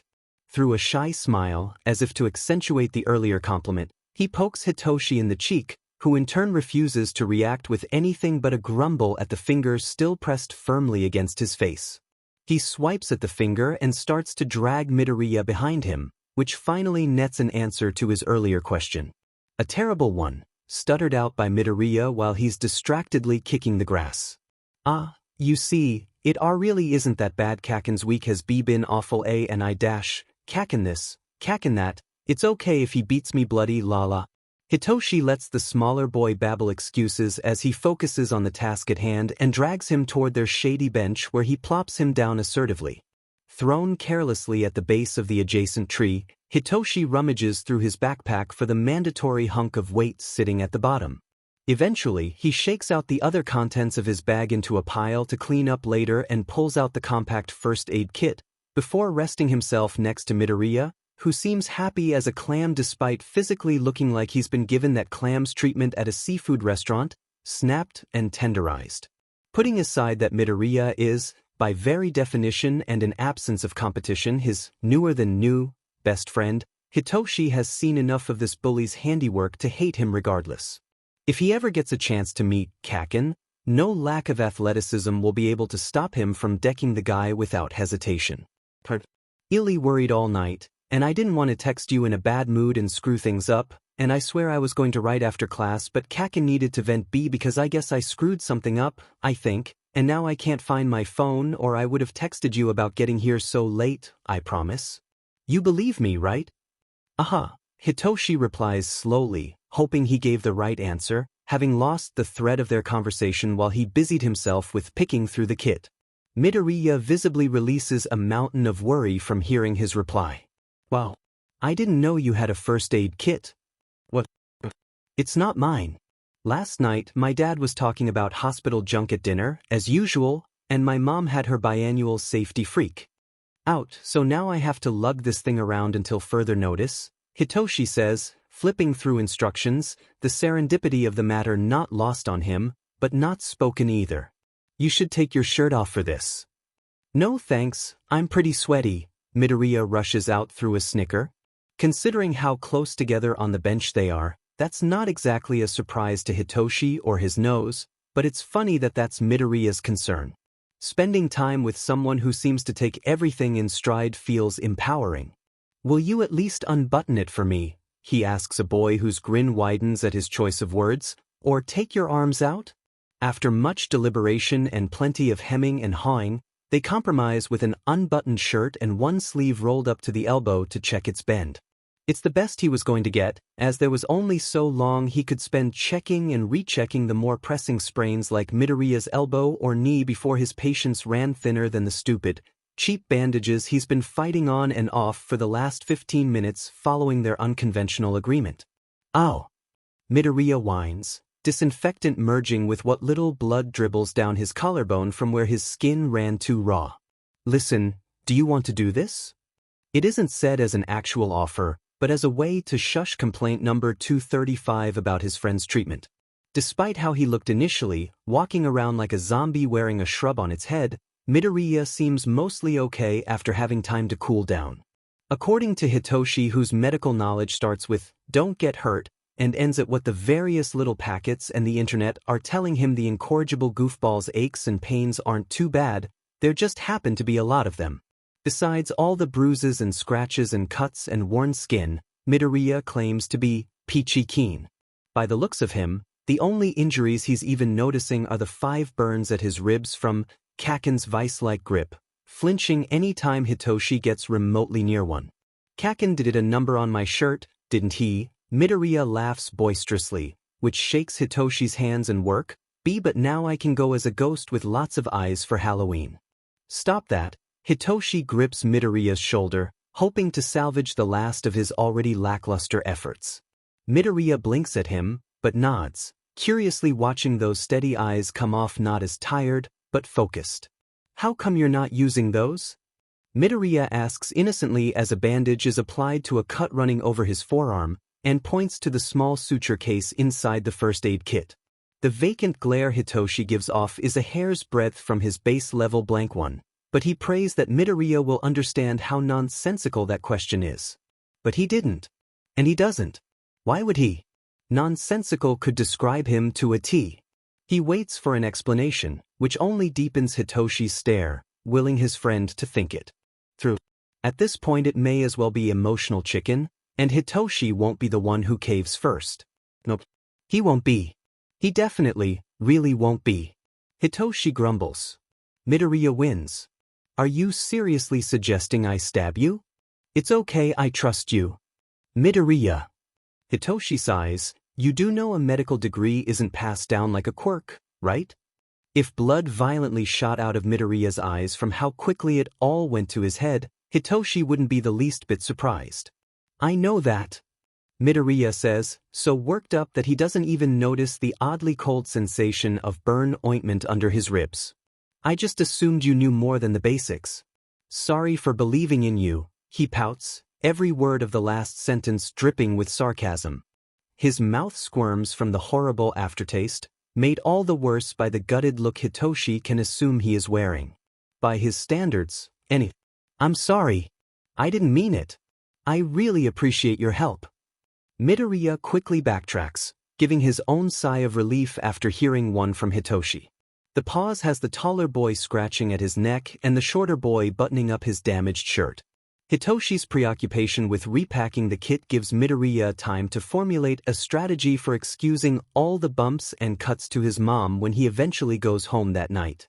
Or he could be planning a murder. Hitoshi hasn't known him long enough to know for sure. Not to rub it in, Hitoshi says, causing Midoriya to flick his head up, and despite saying otherwise, Hitoshi can hear a hint of satisfaction in his own voice, a small smile revealing an understated smugness that drapes over his face. But I don't know how to do any of that other stuff either. I've just been watching a YesTube tutorial on my phone. Midoriya PPS his head down to see the phone balancing on Hitoshi's knee, a paused video about minor burns taking up the screen. The laughter that follows begins as one long breath, exhaling to the point Midoriya's face is back to its previous redness, thankfully not blood this time like he's been punched in the stomach punched again before he finally exhales in enough air to fuel a fit of cackling Hitoshi had expected never to hear again, and considering its volume and his proximity, maybe he won't. That's all I can do, Hitoshi thinks he says, ears ringing while he repacks his bag. Midoriya gives a few exuberant thank yous, and Hitoshi dismisses them with a wave. Now we can start training. Midoriya, I really don't think you should work when you're all banged up like that. You'll make them worse. Assuming the internet properly diagnosed him. Wait. No, I won't. Midoriya hides in the shade of his hair, bruise and fair features lost in sea foam. Yes, you will. Don't fight me on this, I'll lay on top of you if I have to, Hitoshi threatens, teeth snapping shut right as the words leave his mouth. For most people, his frozen expression would spotlight their embarrassment, but it's so normal for Hitoshi that the faint blush is all that gives him away. Midoriya's unbalanced giggle makes it a little better, feeling he's being laughed with, not at. Unless you want to get a doctor's opinion, he adds, shaking the redness away. Although watching Midoriya deflate is the last thing he wants, if the guy is determined to keep his mom in the dark, they don't really have other options. Anyway, according to Web Physician, which everyone knows is 100% trustworthy, Hitoshi says dryly, it should only be a couple weeks. That's nothing. It's not nothing. We have 302 days left. Midoriya blanches. If we waste 2 weeks, that's almost 5% of our time gone. You're pretty militant about this, aren't you? You can practice without me if you want, Midoriya needlessly assures him, trying his best to hide the disappointment. No, I'm not gonna do that. I'll be honest, without someone to suffer with me, Midoriya laughs at that. I probably wouldn't even be doing this. Preparing. Beyond talking about it. Attempting to give Hitoshi a high five in the name of fellowship, he can see the moment Midoriya's arm sags, flinching with discomfort. He flails back, minty hair looking strangely dark from the right angle as it bounces around. Hitoshi balances him before he falls off the bench entirely with a hand clenching the front of his newly redressed uniform. Midoriya gives him a sideways smile and a thumbs up with his good arm this time. A couple weeks of being a teenager for once doesn't sound so bad to me, Hitoshi concludes, shrugging. Yeah, you're right. It'll give us time to research and write out a training regime, line up our schedules for the rest of the semester and during the summer, work on putting together a system of extra studying. How good are you in school? I do all right, but UA's written exam is ridiculously tough, from what I've heard, so making sure we focus on learning the right subjects couldn't hurt. Hitoshi has to wonder. He doesn't stop, does he? And I know there are those tutors that specialize in helping students cram for UA, but there's no way my mom could afford that. What about your parents? Oh my gosh, that's so rude to ask. I was just thinking that if you were to go and write everything down, we could toss ideas back and forth and… For all his goofiness, Midoriya doesn't seem to know how to goof off, or perhaps he's just being realistic. UA is the very best for a reason. Still, he's taking him to that cat cafe if it's the last thing he does. An arcade could also be fun. The beach too. That's not even a little bit close to what I said, but okay. We'll see. Hey, we should get a secret handshake or something. Like an exclusive workout club. There are only 2 of us, he notes with an emotionless disbelief as they don their packs. Yeah, but what if we run into a villain with a shape-shifting quirk? I think a villain with that rare of a quirk would have better things to do than infiltrate a public park. Can I feel your hair now? Knock yourself out. 14 years ago. Shouta Aizawa. Hisashi bellows into the 24-hour diner, searching for the one person who doesn't bother to turn their head or cover their ears, and whose casual clothes may as well be identical to what they wear for hero work. It's a dim place, not seedy so much as it is cheap, plain and simple. Stuffing puffs out in spongy pockets where patrons have picked and twisted at the vinyl seat covers, and the floor has been caked with an enduring layer of stickiness. You get what you pay for, and busy, up-and-coming heroes can't pay for much of anything. Unpalatable though the food might be, there is something to be said for having a place that knows your order. Ironically, Hisashi's best buddy tends to stick out like a sore thumb amongst your average hero crowd. Where brightly dressed and boastfully spoken are the norm, brooding and disinterested are an uncommon breed. In here, however, the wallflower gets his wish, leaving Hisashi squinting with his head on a swivel. Here, Shouta replies quietly, but not deliberately so. He blends into the far booth, nursing a water. With springy steps, Hisashi jogs over to throw an arm around his best friend, hopping to the empty spot beside him. "Yo, never thought you'd actually join us," he yells, happily patting Shouta on the back, sloshing the man's drink. "Nomuri here yet?" Shouta lazily turns his gaze to the empty seat opposite them, then turns back and gives an irked glare. Hisashi has become fluent in his friend's many different types of glares. They're practically their own language. This one means, if you have a question, think about it for more than 0 seconds before asking. "How's your water?" he says lamely in an attempt to push past the mopey look he's getting from Shouta, who seems to inspect his drink with a calculating eye. Hisashi swaps out to sit across from Shouta rather than next to him. Revolting, Shouta decides on, having never been one much for beverages that come with a 5% chance to have a rubber band in them. Fine dining. Hisashi shifts in his seat, remembering the weight in his pocket. "Oh, I almost forgot. I tried calling you, but you left your phone under the couch," he shouts, pulling it out and wiggling the blocky device in front of Shouta. From the corner of his vision, he takes note of the bright red number on screen and refocuses to tap away at the compact number pad. "Looks like you have a bunch of messages, buddy. Seriously, how long has it been since you've checked this thing?" Hisashi asks as he scrolls the phone through its missed call list, eyeing the odd contact name. "You have 11. New voice messages. Hot stuff. Wink with tongue sticking out on 7:15 at 8:04 a.m. Hot stuff. Wink with tongue sticking out on 7:15 at 8:05 a.m. Hot stuff. Wink with tongue sticking out on 7:15 at 8:07 a.m. Hot stuff. Wink with tongue sticking out on 7:15 at 8:12 a.m. Hot stuff. Wink with tongue sticking out on 7:15 at 9:46 a.m. Hot stuff. Wink with tongue sticking out on 7:15 at 1:24 p.m. Hot stuff. Wink with tongue sticking out on 7:15 at 2:35 p.m. Hot stuff. Wink with tongue sticking out on 7:15 at 2:36 p.m. Hot stuff. Wink with tongue sticking out on 7:15 at 2:37 p.m. Hot stuff. Wink with tongue sticking out on 7:15 at 4:56 p.m. Hot stuff. Wink with tongue sticking out on 7:15 at 9:22 p.m. Hisashi on 7:18 at 7:41 p.m. "Oh, I never knew you were so passionate, Shouta." Hisashi teases eagerly. A coworker set the name as a joke. "Not me," Shouta justifies, making a concerted effort not to look at the cell phone. It's an odd thing to see on him.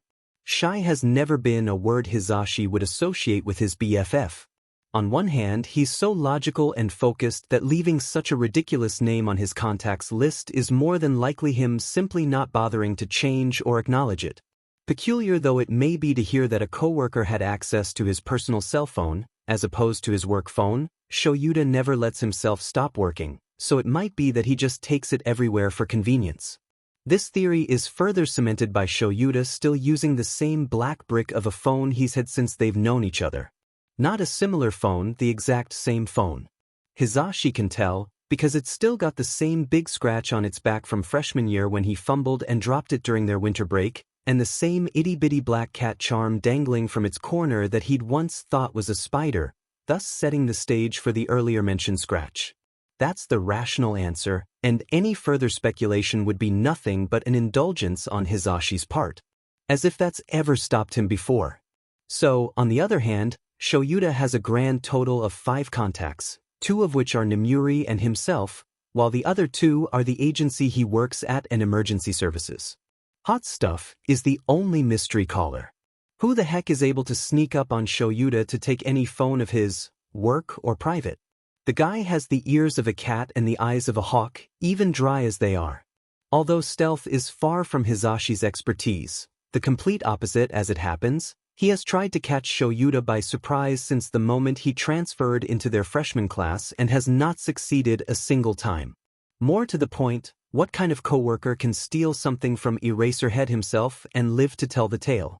And if he takes his phone everywhere, then why was it under their sofa with a dozen missed calls, days old? Something doesn't add up. Just delete the messages and be done with it. What? Ah, come on, Shouta. That's cold. Hisashi whines, offhandedly signaling the waitress for his usual, dirt-cheap, greasy order of choice. For once, Shouta seems genuinely guarded, far more than just his generally blunt nature, as he shies away from his own cell, like it'll burn him if he gets too close. Hisashi wouldn't be a proper best friend if he couldn't read Shouta like nobody else, but for as much as he'd prefer to be gentle about it and let Shouta work through it whatever it is on his own, that simply isn't how he operates. Letting it be would only serve to congeal the dilemma in his stomach. No, Hisashi must put on his empathetic boots and wade through his best friend's stagnant river of emotions to chip through whatever new dam Shouta built for himself. Hisashi steels his nerves, because he can't allow this nebulous depression to take hold of his friend. Shouta stares him down to give up. Hisashi clicks the first message. All right, fine, but I'm listening to them before their deleted common courtesy, my man, he advises, leaning back with the phone to play Shouta's messages as nonchalantly as possible. Van it Hisashi. Don't give her the satisfaction. Shouta exhales, rubbing at his temple. He gives his water glass a suspect glance, as if the 2 sips he took were poisoned. Kind of presumptuous of him to consider himself poison-worthy already, Hisashi decides. Don't give who the satisfaction? He raises a brow, looking out from under his glasses. Just a girl. It doesn't matter now. Ah, don't be like that. You got me hooked. No way you're gonna leave me hanging with just a girl. What do you want me to say? I met a girl. We worked together. She asked me out, and we dated for a while, he continues, ignoring Hisashi's smirk, because of course she would have to be the one to make the first move. There's a real sense of camaraderie he feels with this unseen stranger. Confessing to Shouta Aizawa is bone-rattlingly terrifying, so Hisashi and this unknown girl are likely the only 2 people on the planet who could commiserate about it. However, it seems he's still alone in the category of actually being turned down by him. That took some time trying to resuscitate his poor, gay heart.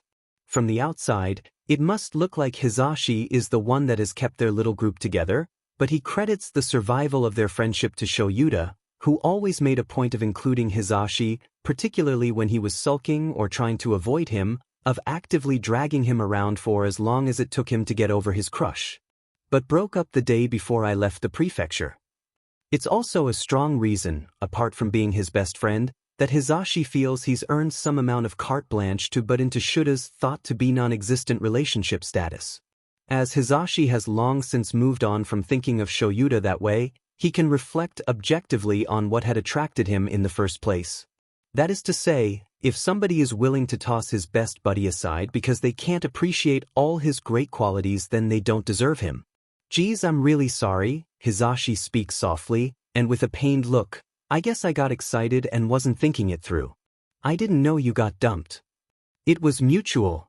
Shouta pauses, and in an astounding moment of tactfulness, Hisashi doesn't start talking immediately to fill any possible dead air.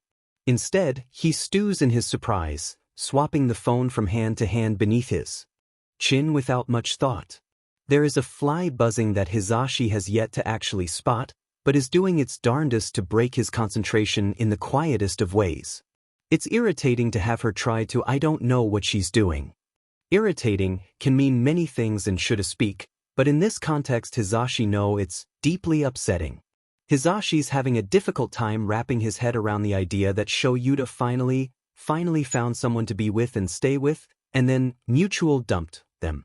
Hisashi would like to believe him, but all signs still point to Shouta being the dumpee. Hisashi can't see him entering into any relationship without thoroughly vetting a potential partner. When he stops his phone shuffling to find and smack that stupid fly, the fly stops too.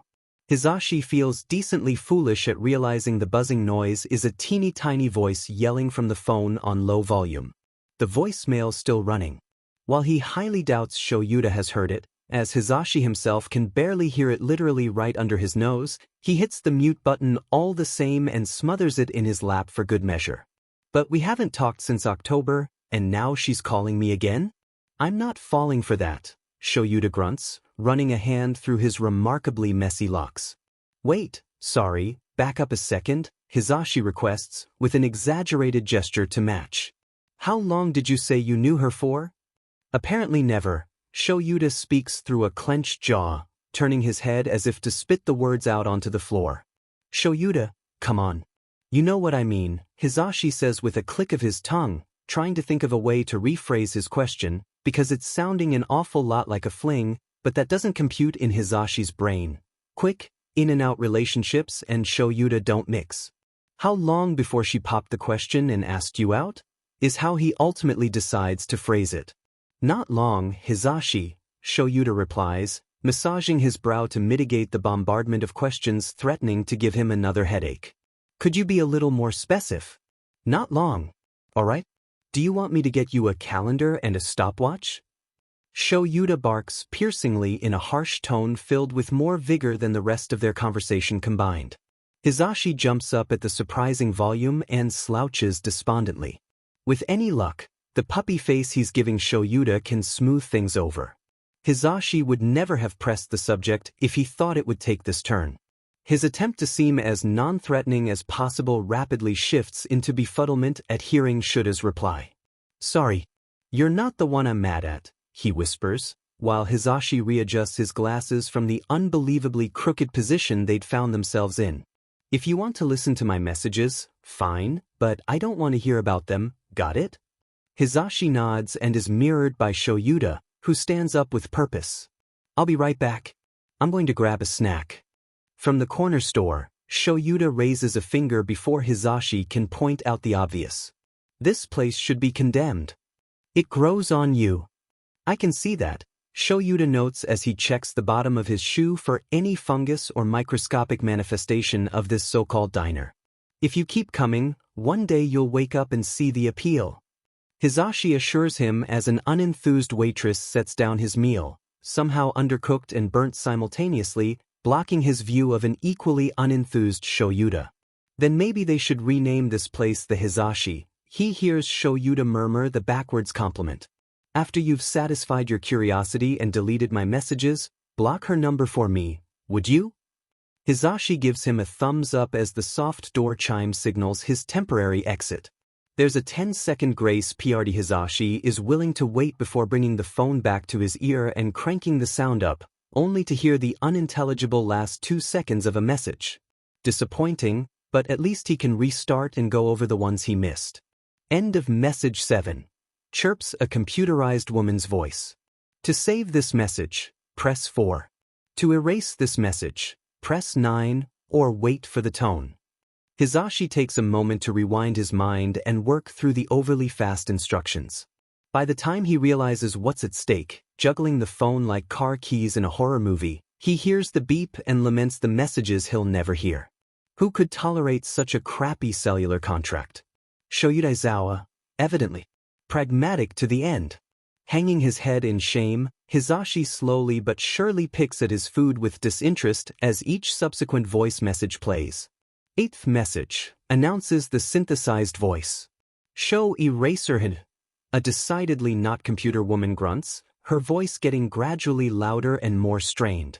I'm being pretty and charitable here, so you'd better get over here before I change my mind, she screams away from the phone, because if you don't, I swear I'll find you and rip off your... Hisashi frantically taps the volume down before the entire diner hears Shouta's private, XPLCT messages.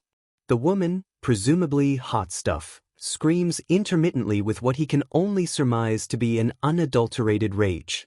A repeating pattern of howling insults followed by wailing cries, spliced with directionless, guttural shouting throughout. This is half your fault, Shouta demanded. Eraserhead, she makes a short, out-of-place blubbering noise. You call me back right now and grovel, or so help me, I will strangle you with that scarf before I shove those goggles so far up. Why? A harsh click.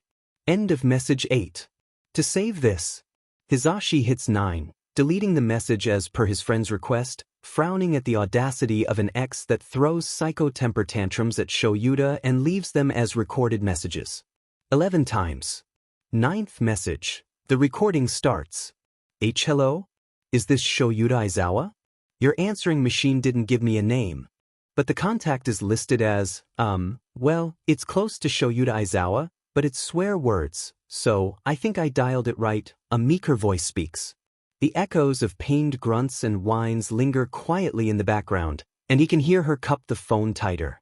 Hisashi has to stuff some eggs in his mouth to avoid giggling at the thought of someone naming Shouta's contact.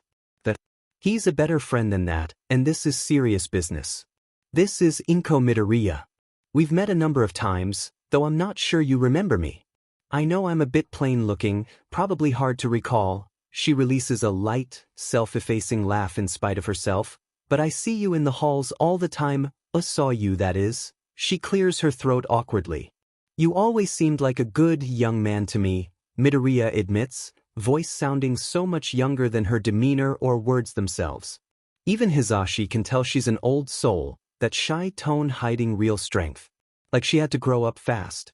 Whether that's for the better, he isn't quite sure. And although I can't condone the way you acted, she says fiercely, leaving the sentence to hang in the dead air, a noose beginning to tighten. She was happier with you around. Why you really hurt her, and I just think some kind of closure, whatever that means to you both, would do wonders. If you're listening to your messages, I know that you've heard a lot of unkind things said about you already, and while two wrongs don't make a right, of course, can you really blame her? Midoriya asks. She may not know it herself, but she does miss you, you know. Still, I don't think there's any chance in the world of truly mending things back to the way they were, she huffs, exhausted by the ordeal, especially if you don't plan on being involved. Or if you even deserve to be, though I know it's not my place to say. However, I do have one request. Her voice hushes lower. Please talk to her, even if it's just once. If you're sorry and you should be, she nearly snarls, then tell her. Let her move on in peace. Would you please? I don't beg for much. I try not to bother anybody, to make it on my own, but I'm begging for this. Please. There is a moment of silence that has Hisashi wondering if the message ended.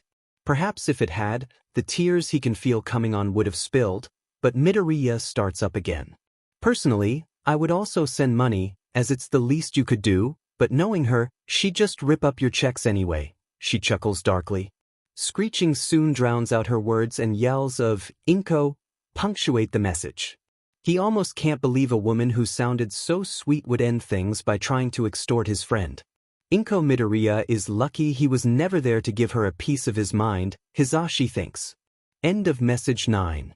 TOSA, he presses for. 10th message. Aizawa? This is Izuku Midoriya again. It's spoken so faintly that Hisashi has to click Shouta's phone back up to max volume just to make out her words. With any other noises altogether absent, the coldness in her tone takes up the entirety of the phone's soundscape, sending a shiver up Hisashi's spine. I'm only calling out of courtesy to tell you that everything went well. Midoriya talks like a flat line, any hope for resolution she'd once had similarly dead, not that you care clearly. Happy and healthy without you. It floors me that she was willing to give you another chance to make things right. That takes true selflessness. I don't know if I could have done the same. I wanted so badly for you to be the kind of guy she used to brag about, but you acted exactly like I thought you would, and I hate that I was right, she sighs, a quiver breaking through her voice. I'm sure you'll be a terrific hero, but you're a heartless person. Hisashi clutches his utensil even tighter. From here on out, I suggest you don't contact her because, she scoffs, her tone scolding, that I suppose she's already got a man in her life now, doesn't she? She almost laughs. If you try, you'll have to go through me. That goes for him too. So, for your own sake, stay away.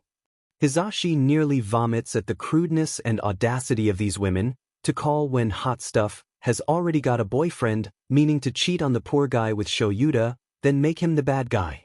That should be simple enough for you, Aizawa. I'd imagine taking care of your loved ones must be easy when you only love yourself. End of message 10. Hisashi is speechless. The voice hero can't think of a single thing to think, much less say about what he's heard. With a hiccup in his throat and a sickening wave spreading over him, neither from the food, he's not sure he has the stomach to listen to any more of this. 11th message. The computer repeats the almost identical line yet again. Here's Shouta. I'm not sure why I'm calling honestly, says hot stuff. Neither am I, Hisashi mutters at the inanimate object. A chime rings, and he turns to see both Shouta and Nemuri wandering inside, a fuzzy cap flattening Shouda's hair down, no doubt Nemuri's complete with brightly colored puffball hanging over the sides meant to protect from the cool night air, and a juice box dangling from his lips, as his arms are locked to his sides by Nemuri latching onto him. It is a sight both adorable and amusing, but Hisashi is so caught up in a tale of irrelevant drama from some person neither he nor Shouta will ever have to think of or hear from again that he almost forgets to greet them. He decides against, as Shouta put it, giving her the satisfaction, and pulls the phone down from his ear. With it left on the table, he hops up toward the door to pull his two best friends in the whole world into a massive bear hug. Hisashi wears messy tears, sniffling them away best he can. He just loves his friends so much and can't stand the thought of a couple crazy ladies harassing either of them. Shouta looks comforted in his own way. Small tint of red to his face and a loosening of his features. Nemuri is confused. Confused but ready to participate. On a laminate table patterned like cracked ice in a dirty diner, a message goes unheard. I guess I had to try, you know? For him. All these hacky parenting books I've been reading talk about positive male role models, and I just thought, look, I'm trying to learn from Inko here and walk the higher road. I'll probably regret this later, but it felt wrong not to tell you his name. It's Izuku. Izuku Fukukado. Handsome, right? Speaking of which, you'll be glad to know he's got my looks. Hot Stuff's laugh is heard by no one. Wouldn't want to tarnish that stellar reputation of yours, she says, the laughter dying down to a melancholy sigh. Well, now you know. Message erased. 13 years ago. Okay, we made it. We're home. Using every ounce of care and motherly vigilance she can muster, Emmy sets her son down with a feather-light touch, as though a half-dozen bags of varying sizes aren't hanging off her frame. Thin straps dangle at the last curl of her fingers and dig into her shoulder blade. Only when he shuffles away toward a colorfully cluttered corner of the room does she feel safe to unload. Condensed and sorted into carryables, the day collapses in a heap with her. Groceries, laundry, mail, more groceries, an emergency gift for a rainy day, and some buckle-riddled carrier meant to comfortably hold a child. A job not so easily accomplished when said child insists on getting a good look at everything and everyone. How this frequent attitude of wonder toward life looks on his face is priceless. Still, considering Emmy's job, the irony of walking around looking like a woman wearing a busted straitjacket is not lost on her. Sliding a heavy DLVY box out from the doorway, it finally shuts with a whiny creak and a vibrating kick for good measure. There's no damage she could do now that hasn't already been done by a previous tenant, and she'd be lying if she said it doesn't make her feel better. You want to help me put it together, Gigi? She asks rhetorically with a ped brow. Izuku busies himself with a scruffy, stuffed bunny, one of a scant few holdovers kept from Emmy's own childhood, complete with a library of mouth sound effects inherited through her puppet shows. If she's a good joke, that makes him her lovable little Gigi. Yeah, me neither. Emmy shakes her head, sizing up the Fukukado family's first ever new piece of furniture, or at least the box it ostensibly sits within, bought to replace the busted recliner that used to mirror her couch. Similar in style to an Adirondack chair, but with a distressingly long list of parts, likely packed with hieroglyphics for instructions and the solar system's most obscure type of screws. Perish the thought of using a normal crosshead. That would be much too convenient. She sets it aside for now. Things seem to glide by as she takes a peculiar enjoyment from the mundane sorting process. For once, Emmy actually has enough time to get everything done, and that includes sleep, so long as her body keeps pace as the mind wanders. Sometimes that wandering has her bushwhacked through a disquieting jungle of thought and leaves her reflecting on whether she'd somehow hopscotched her way through a few big milestones in life to end up where she is, but the little boy that has her turning to check on him every 11 seconds is worth way more than whatever choices polite society deems important. They've been wrong about plenty before, and misplaced priorities are a breed of mistake Ms. Gosh darn joke refuses to make. Muttering her way into a tired genre of argument customarily reserved for showers and long train rides, its reignition makes swift work of their homecoming chores, but playing both sides leaves her dissatisfied. There's no winning without also losing. Those drawbacks of her vivid imagination are repelled by measured breaths. Emi's had plenty of practice taking care of herself. Now she just happens to have a +1. It's like the world's longest party. And while a few neighbors were initially put off by her for lack of a better term silliness, she's proven capable of not burning the place down.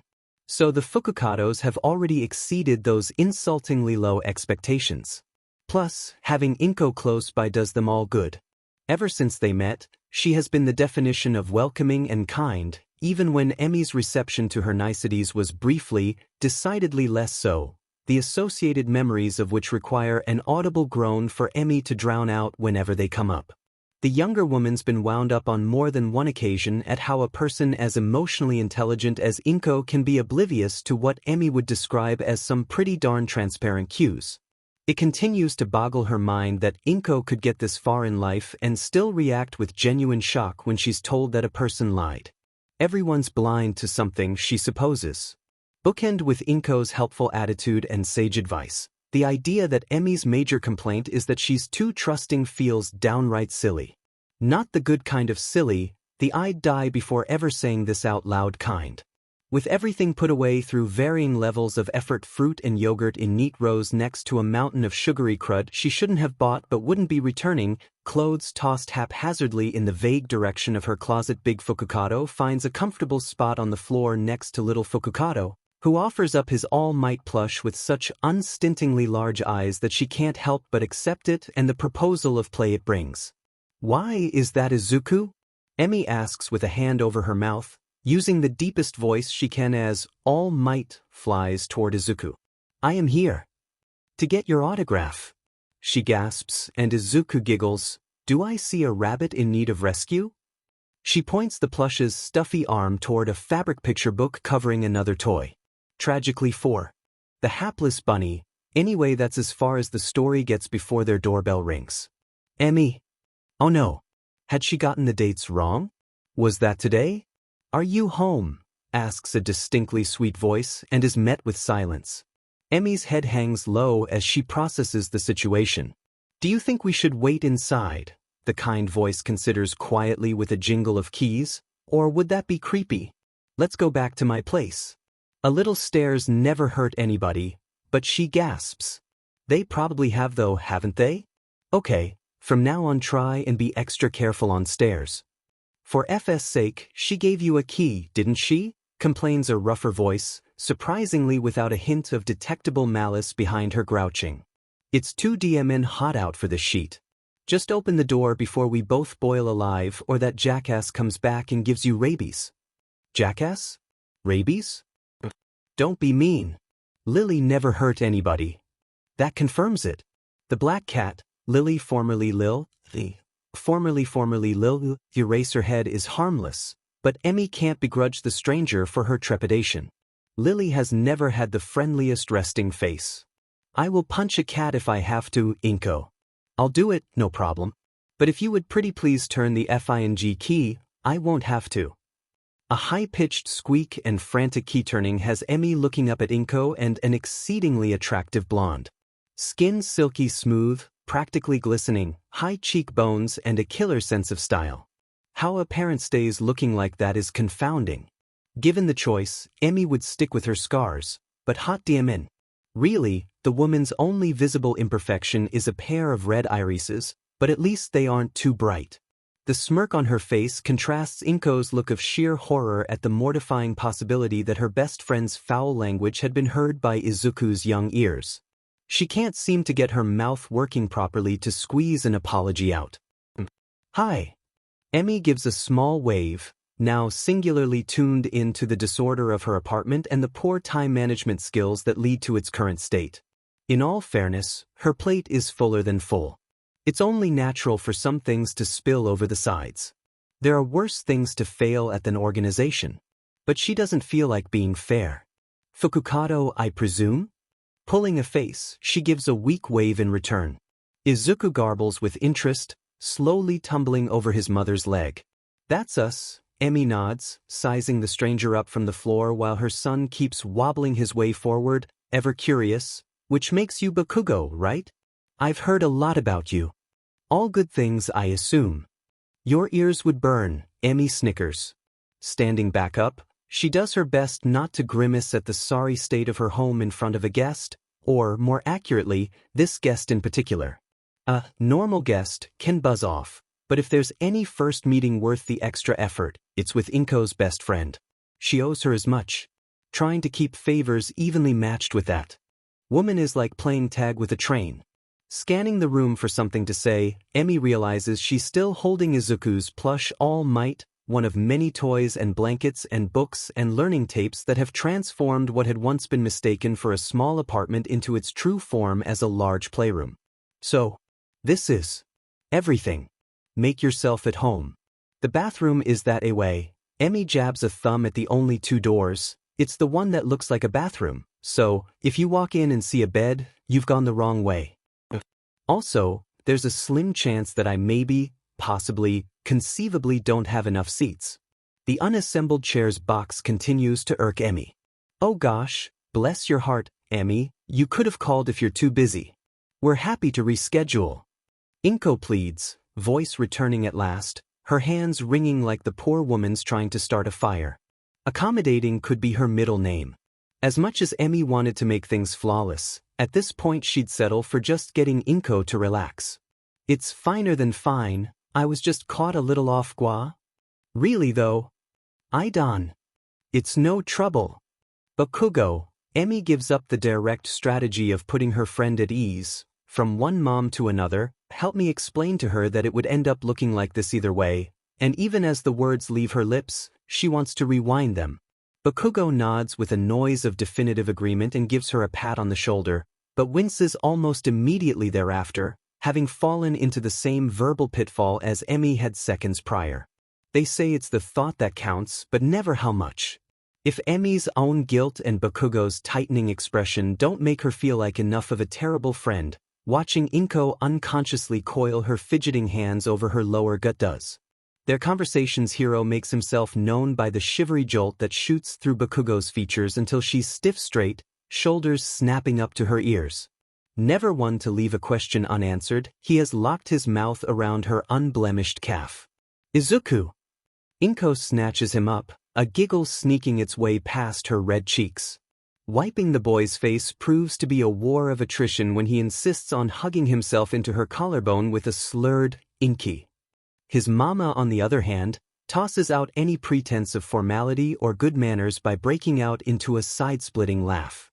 Contrary to her knee-jerk reaction, Bakugo joins in as well once she sees that Inko is also chuckling despite herself, though neither can match the volume of the Fukukados. Glycerin sweat, Bakugo squeezes out an explanation between short breaths, pointing to her outstretched arm, which Izuku then tries to latch onto. This time he's intercepted by Emi. As funny as that was, she's got a pretty strict policy of not feeding her child other people's bodily fluids. Inko, why didn't you tell me this kid is cute as fun? Inko cheeps over her best friend in the name of censorship. Shoots an apologetic look toward Emi, who snorts in response. You're not wrong, Emi shrugs, laughter dying down. I see we have an All Might fan. Mitsuki gives an exaggerated gasp at the sight of Izuku's itty-bitty shoes covered in cartoonish pro-heroes and the all-might cuddly Emi hands back to him. I guess. Emi raises a brow and plops both Izuku and herself down onto the as-of-yet unopened chair box, having wrangled him from getting more sweat and saliva on Inko, but what kid isn't? Having acclimatized to all things hero and G, it could be she can't see the forest for the trees, but calling a kid who can't put together an entire sentence an outright fan of anything seems generous. Stupid ones, Mitsuki wipes a sleeve over her leg from her place on the couch. My little guy is already obsessed. Emi hums in understanding, keeping her doubt unspoken. She chalks it up to the big smile and colorful costume. Plenty of young kids have their it, and everything being equal, All Might isn't the worst to be infatuated with. His image is so pervasive it dominates much of the children's hand-me-down store nearby, more so than even dinosaurs or trains, and if that isn't a testament to his ubiquity, Emi doesn't know what is. The only way he could be more popular is if he had his own line of dinosaur-themed trains. As this is the man with his own brand of sock garters, it wouldn't surprise Emi if he does. I think it's scary, says Inko, doing her best to clean up the aftermath of a hyperactive child hurricane despite Emi's protests. Katsuki can handle it, Mitsuki waves away her friend's concern. And Izuku's bound to learn more eventually, Emi replies with a voice both apprehensive and resigned. Two discordant halves of parenting meet inside her and respectfully shake hands before beating the daylights out of one another.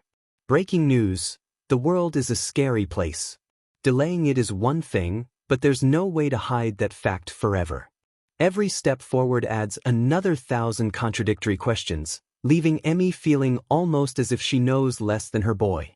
Given that she literally has a jar of honey in the cupboard older than he is, it's safe to say that particular worry is less than rational.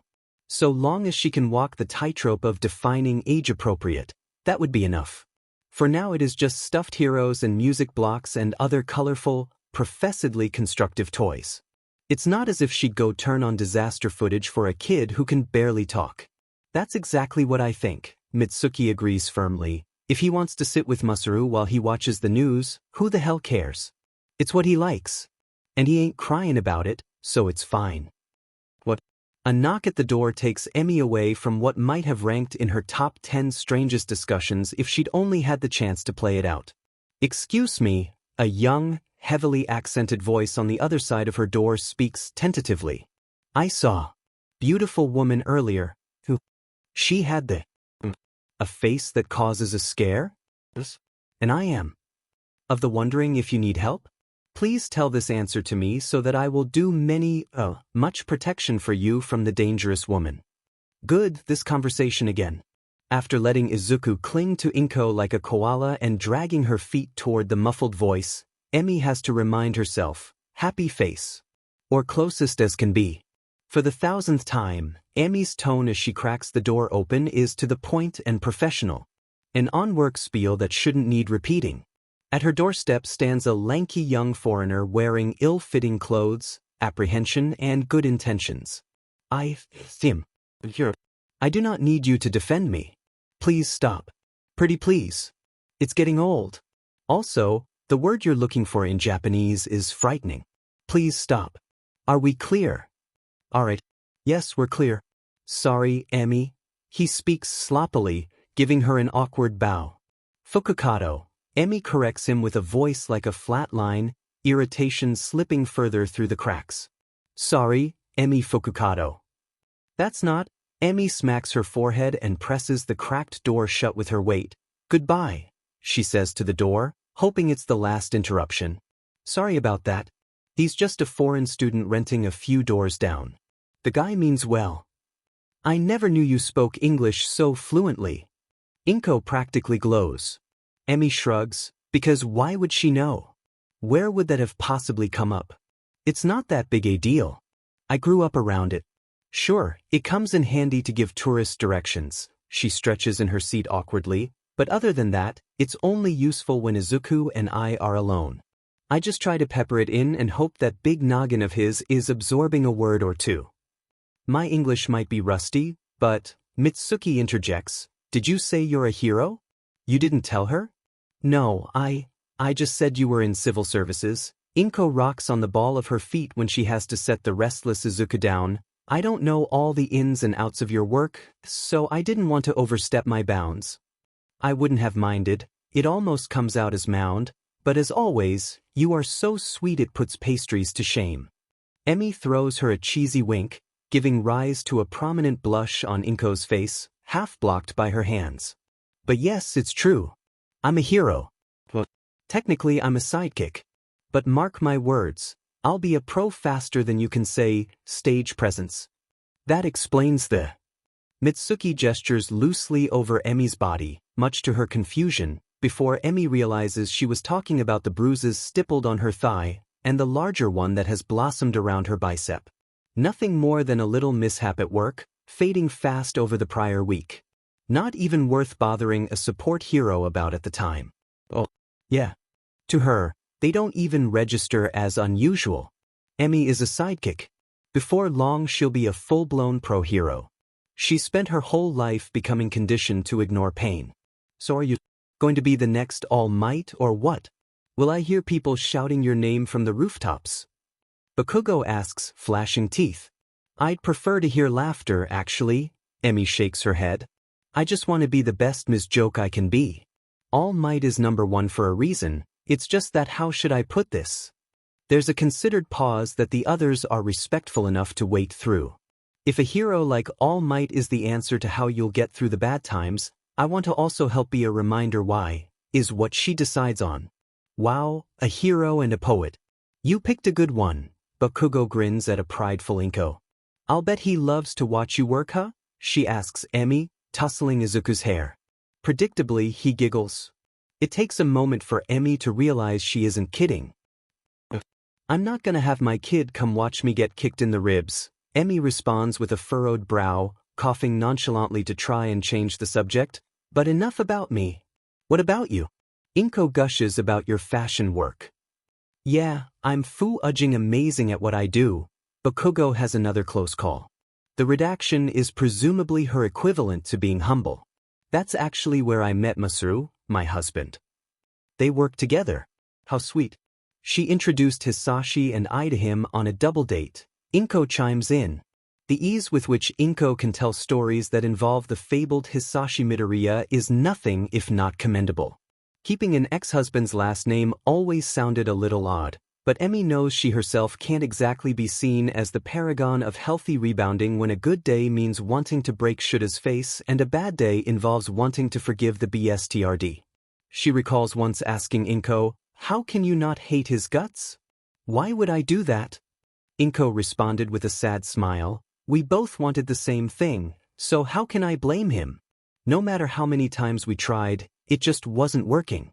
It wasn't going to work. But he left you for something you couldn't change. We left each other, Inko corrected, and he is not responsible for my body. Hisashi owed it to himself to find someone who makes him happy. I hope he has. Inko, you are a more forgiving woman than I could ever be, Emi complimented with a shake of her head. Not sure that's true, Inko said quietly. Even if you'd like it to be. They hugged. Emi didn't bother asking Inko what she'd meant. She doubted the answer would satisfy.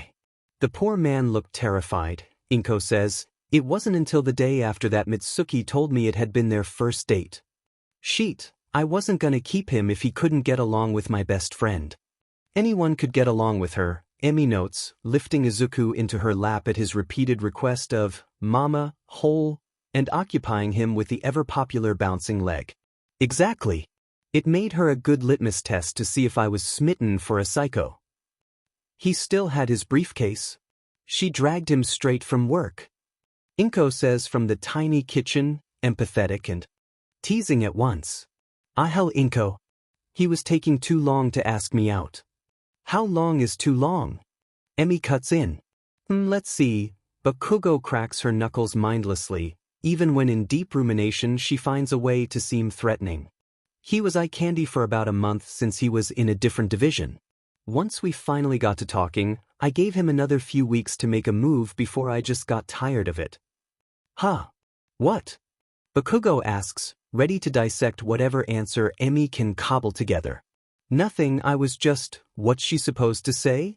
What can she say that won't come off snide and judgmental, as if she's the arbiter of good choices? Emi can't help but see herself courting similarly, and the memories being pleasant makes them unpleasant. If nothing else, she's retrospectively thankful for Shouta and his tendency to take things at an agonizingly slow pace. Save them a lot of trouble in the end.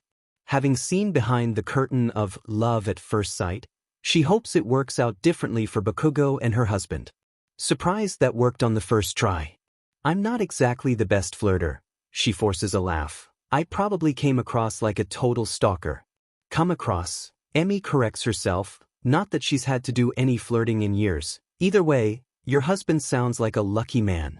Dinin right he is. Bakugo boasts like it's going out of style, but I'm lucky too. Passion begets art, and Masaru's great at both. Inko, having sat back down with a drink in hand, immediately chokes on it, sputtering along with the friendly palm patting her on the back.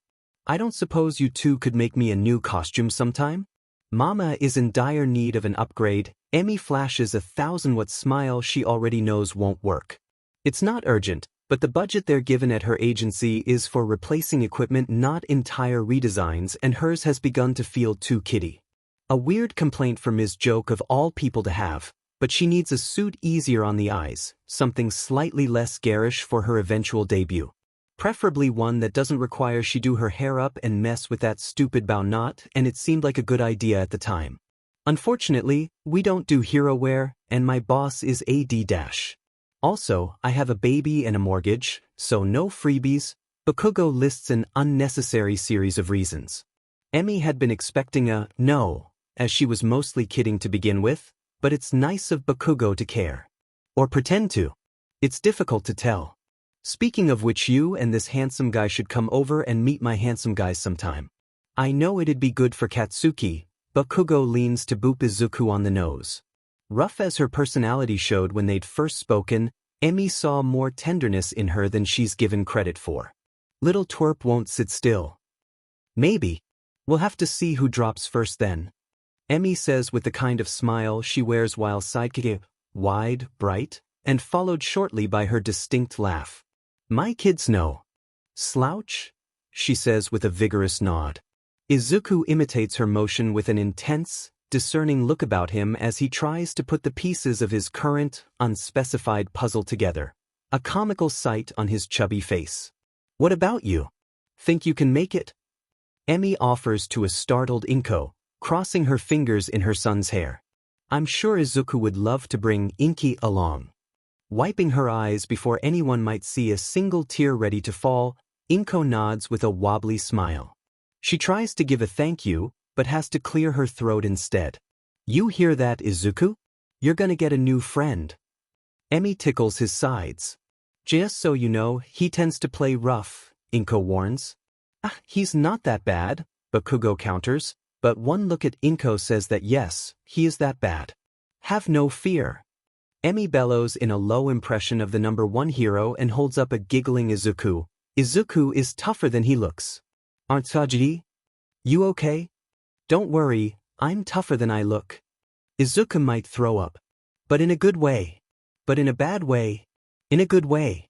Did I go any faster that time? He asks, doubled over and conscious again. Being brainwashed feels almost like teleportation, or what Izuku assumes teleportation feels like, with an added dose of wooziness. One moment you're where you are and the next moment you aren't. Simple and jarring and fascinating. Brainwash is right, with the cycle set on heavy, honestly, it makes him ready to vomit. Not that he's going to tell Shinso about choking down bile and hurt his feelings. Other than a spot of nausea, it's a bit like sleep.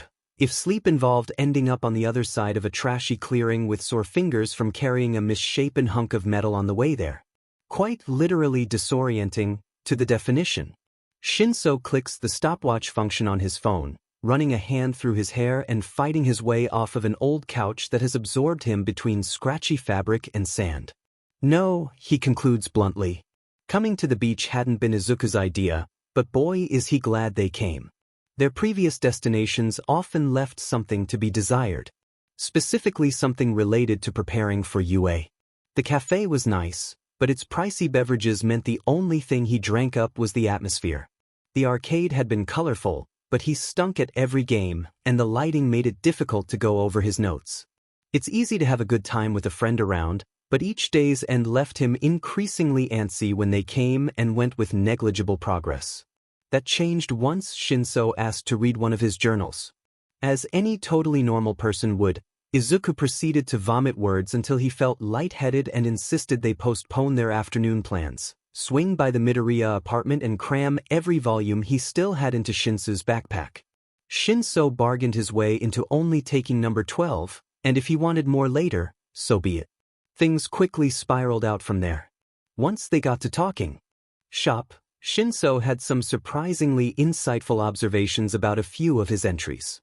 He may not have the disposition of a fanboy ready to fervently catalog hero after hero, but his comments and suggestions have been a joy to receive. They've spent less and less time relaxing, which ironically eases Izuku's mind more and more. It stopped mattering where they go when their noses are in books anyway, or Shinsu's busy researching nutrition while Izuku fiddles with whatever bandage he'd been stuck with that afternoon. Naturally, with this building momentum, the prospect of skidding to a halt and spending a half day at the beach had Izuku pacing in deep deliberation, but Shinso insisted, citing many fond childhood memories as proof of its worth. Lo and behold, its glittering sands and crystalline waters have since been reduced to a giant trash heap, and Izuku couldn't be happier about their new blessing in Deku. Imagine how surprised he was to find out that Shinso had baited him into coming. He knew the area was trashed and he knew Izuku couldn't resist a big pile of garbage. The sneaky devil. A clever one, too. Dagoba Beach has everything they need and more. It's somewhere to exercise for free, it's a way to give back to the community, it'll rectify what fly tippers have done to Shinsu's nostalgia, and if, hypothetically, they wanted to practice using quirks in public, what better or more solitary place to do it than in a legal garbage dump? Physically, ever since he got the tentative okay from Shinso, a clean bill of health, if you will, he's been careful not to invite injury back into his life. Which amounts to trying to avoid Kaken more than usual and listening to Shinso when he says things like, "Please don't try lifting that one yet, Midoriya." Neither goal is coming along particularly well, but a silver lining never wilts. Case in point, Shinso is definitely improving his ability to deal with Izuku's aches and pains. He stitched Izuku's collarbone the other day, and he did a heck of a job. Super neat. Waiting for Izuku to heal before they began in earnest had been a valiant effort, but there's only so long one can stand idle because of new injuries that replace the old. Much as it makes Shinso squirm, but they haven't got a choice. Nothing's perfect. Air conditioning would be nice. Sand can be a pain. The walk from Aldra is longer than he'd like. But it isn't right to look a gift trash pile in the mouth. Adversity is opportunity. Eventually, Izuku would like to see where Shinso lives, but meeting his parents is too risky until they're training at a dojo, onto which the excuse for injuries can be easily attached. The way Shinso tells it, they would be less than thrilled to meet a caricature of cuts and bruises. It's hard not to wonder, though, do they have hair as soft as Shinso? Maybe you aren't being specific enough. Kinda like the quirk version of a monkey's paw. Izuku posits weakly, wiggling his hand. So, instead of saying lift that and go over there, you could say lift it and go over there at a specific pace. Or you could use different adjectives. Shinso maintains eye contact, but Izuku can tell he's inspecting the now yellowing bruise from the day they met. Were it another subject, a pirate joke would likely be in order. Kaken, give you any more souvenirs today? No.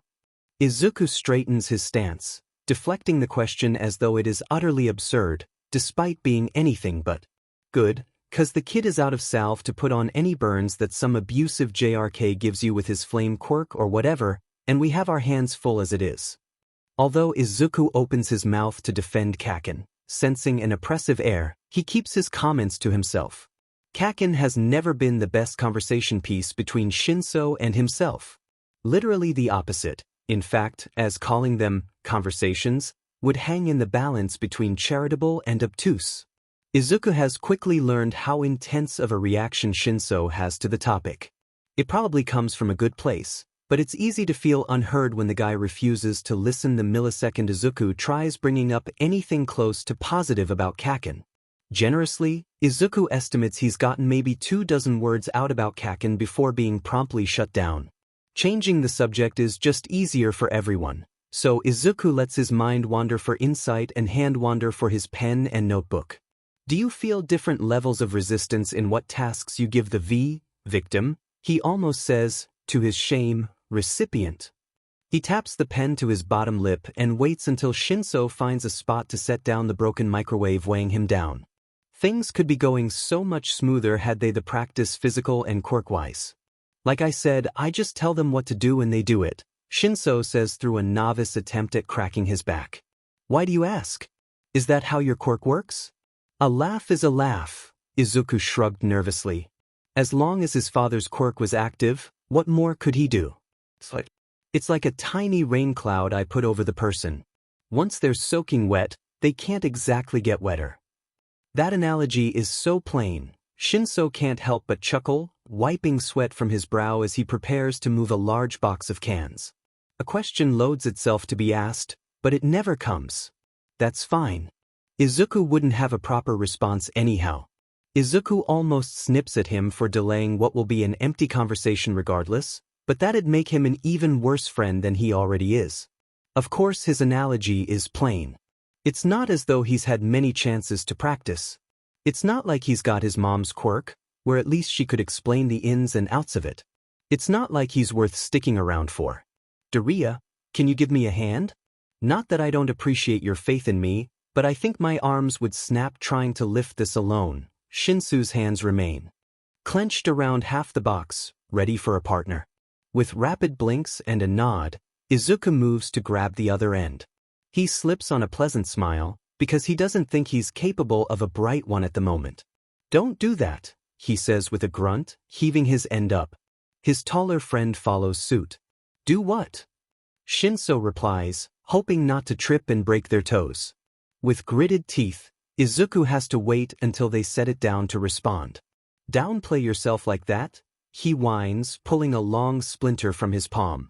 I won't stand here while you insult a friend of mine. What are you gonna do, beat me up? Shinsu's flat look pulls up at one side. If I have to, Izuku playfully threatens and raises his voice as if to recite a quote. Words can last a lot longer than the argument, so make sure they're positive ones. But if you have to, just clonk M on the noggin.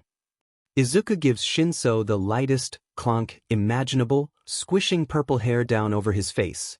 It springs back up only after Izuku pulls his fist away, granting Shinso his vision back, expression unchanged. Easy there, All Might Jr. He pushes Izuku with a finger to the forehead. Save it for tomorrow. As it turns out, when you're totally inexperienced, it isn't easy to find somewhere you can learn to fight that won't hold your hand at a snail's pace. It's not snobbery or inflated self-worth that keeps them from signing up to take beginner-friendly group classes for all ages advertised on telephone poles. They just don't have the luxury of time. Worst comes to worst, we can take lessons from Professor Internet. I don't think we'll be actually fighting tomorrow.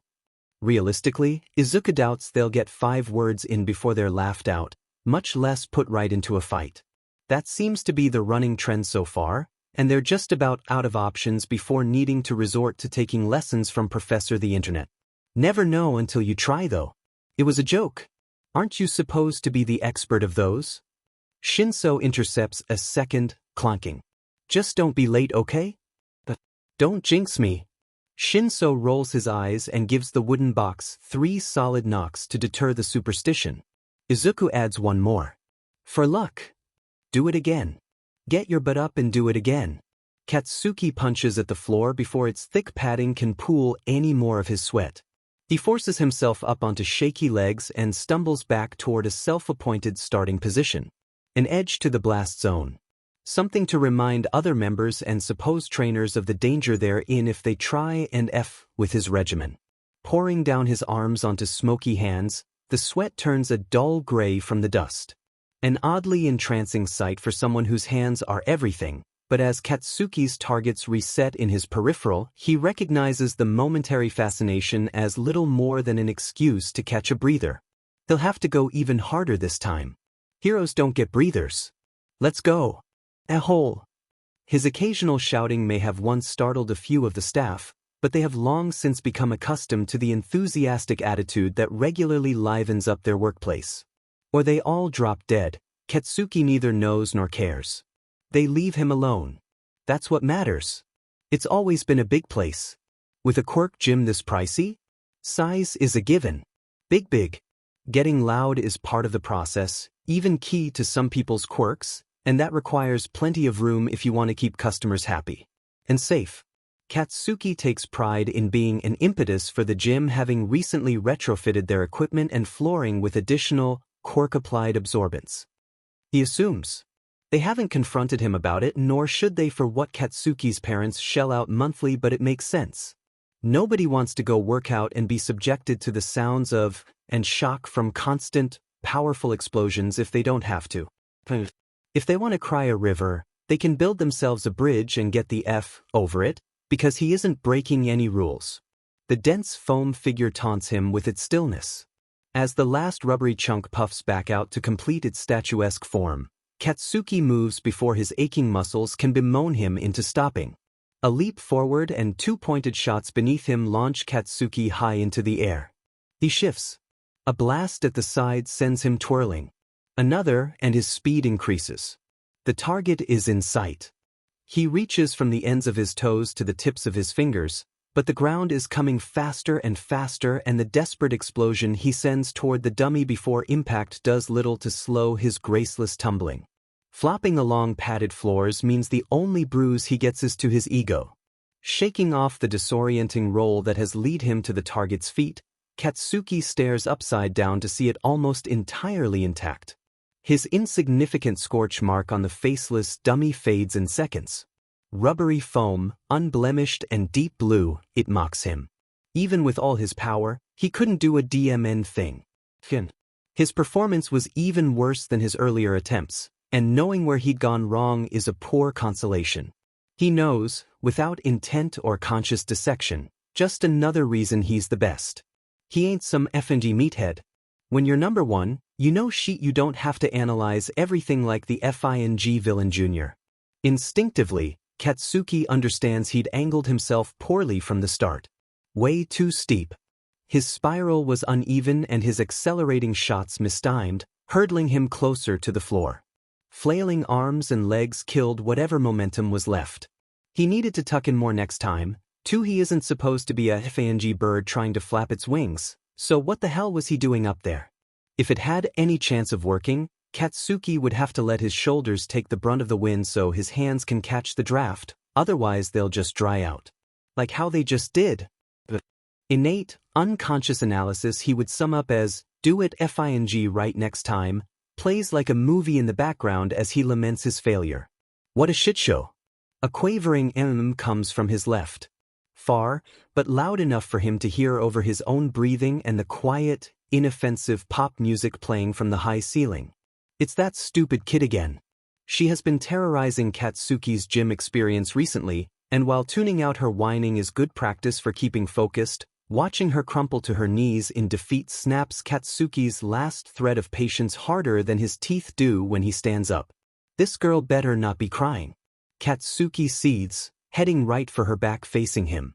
It's impossible to see anything distinct besides the singular tone of her body, short, sandy hair on her head endlessly crumbling to the floor, pebble by pebble. The girl really couldn't be much younger than he is, if at all, so what the hell is she doing sitting there all defeated like a DMN child? Hey! Get up or die, he stomps beside her, receiving a ridged hop in return. My bad, says the startled girl, spinning to look up at him and kicking herself away to get slightly more personal space than the domineering, sweaty Katsuki is giving her. It does not work, something she learns as the snarling blonde continues to close the distance. Did you need to use this equipment? She asks innocently, pale eyes dripping sand, not unlike the rest of her. No. You're just pissing me off. Katsuki crosses his arms, wearing an askance look. Clacking noises slow with each cycle, they signal the winding down phase of the light, doughy ball launchers she'd been practicing with. What did I do? Katsuki's seen her before. She comes across as a normal enough gym member, but he has a keen eye for quitters. Not that that's saying much, as most people are do-nothing losers. This nobody just has the audacity to exercise in his general vicinity. It's effing maddening. People half-butting through life even more so. Winners like Katsuki don't need that kind of shitty attitude near them. Oh, sorry? I guess I do. She fails at laughing, Picking herself up nervously. I was actually thinking the same thing. I should just pack it in. Presaging the inevitable, her words spill out as if she had been looking for an excuse to give up. What if ing coward? If Katsuki's vague knowledge of her quirk learned through glances toward her overly dramatic size is to be believed, then she's an even bigger chicken sheet than the usual run-of-the-mill layabouts. It seems the girl's quirk comes from the grains of sand flaking off her monochrome body's exposed skin or hair. He's seen her trying to form shields out of the excess. They look plenty complex, but collapse at a single impact. There are tons of ways to use a quirk like that, and this girl is content to be shot at with soft, almost marshmallow-like orbs. Katsuki doesn't bother with this machine, but if he did, he wouldn't. Let those stupid ball get close. She could be here for hero training or self-defense, or who fing knows, or it's supposed to help her in ballet or some shit. Potential no, life is all or nothing and this girl is wasting it. It being his DMN time by distracting him. Then do it, Pebbleface. Katsuki says coldly, excoriating a complete stranger. Seriously. It's a great FANG plan. You'll definitely get a lot better that way. His whole body clenches at her listless demeanor. Why is it so hard for people to understand basic common sense? Get the F out or stop being so dim and pathetic. He already has to deal with the nobodies at school, but at least they don't try in the first place. Pebbleface, though, has invaded his sanctuary with her unmotivated, lackadaisical efforts, and that sheet is too fing intrusive to deal with any longer. I don't have time for this sheet, he turns, hoping she got the picture. Do you think you could give me a few tips sometime? Well, she got a picture. It just happens to be an entirely different picture, taken by an entirely different person who loves being annoyed. Hell no. I'm not your babysitter. Katsuki recoils with anger and disgust, moving back to collect his things at the station he'd been using. This time she's the one following him. You seem like you're pretty tough, she mumbles fast, shambolic sentences. I've seen you doing your, bomb practice before? And it's really impressive. I was thinking, since you're here so often, it'd be cool if I could have, 5 minutes of your time. See, drop F dead. A second. 2. That's how long Pebble Girl startles until she spins on her heels and squeezes her resent into each step away from him, trying not to well up. F dash, he claps a hand over his eyes, releasing a shaky breath. Blocking a sense helps him to focus on the infuriating situation. How about don't make a literal shield, moron? Katsuki growls, dragging the hand down his face. He can hear her stop moving. You aren't cosplaying FANG night. Form a wall that does its DMN job and worry about moving it later. You shouldn't be working on your speed yet if you're too weak to handle a marshmallow. He runs through it quickly with his lids shut before stomping off to grab his gear where he won't have to disgrace his eyeballs with someone else's bullshit problems longer than necessary. Now go die or I'll kill you, he tacks on with little passion. Yeah, that should make sure she won't bother him again.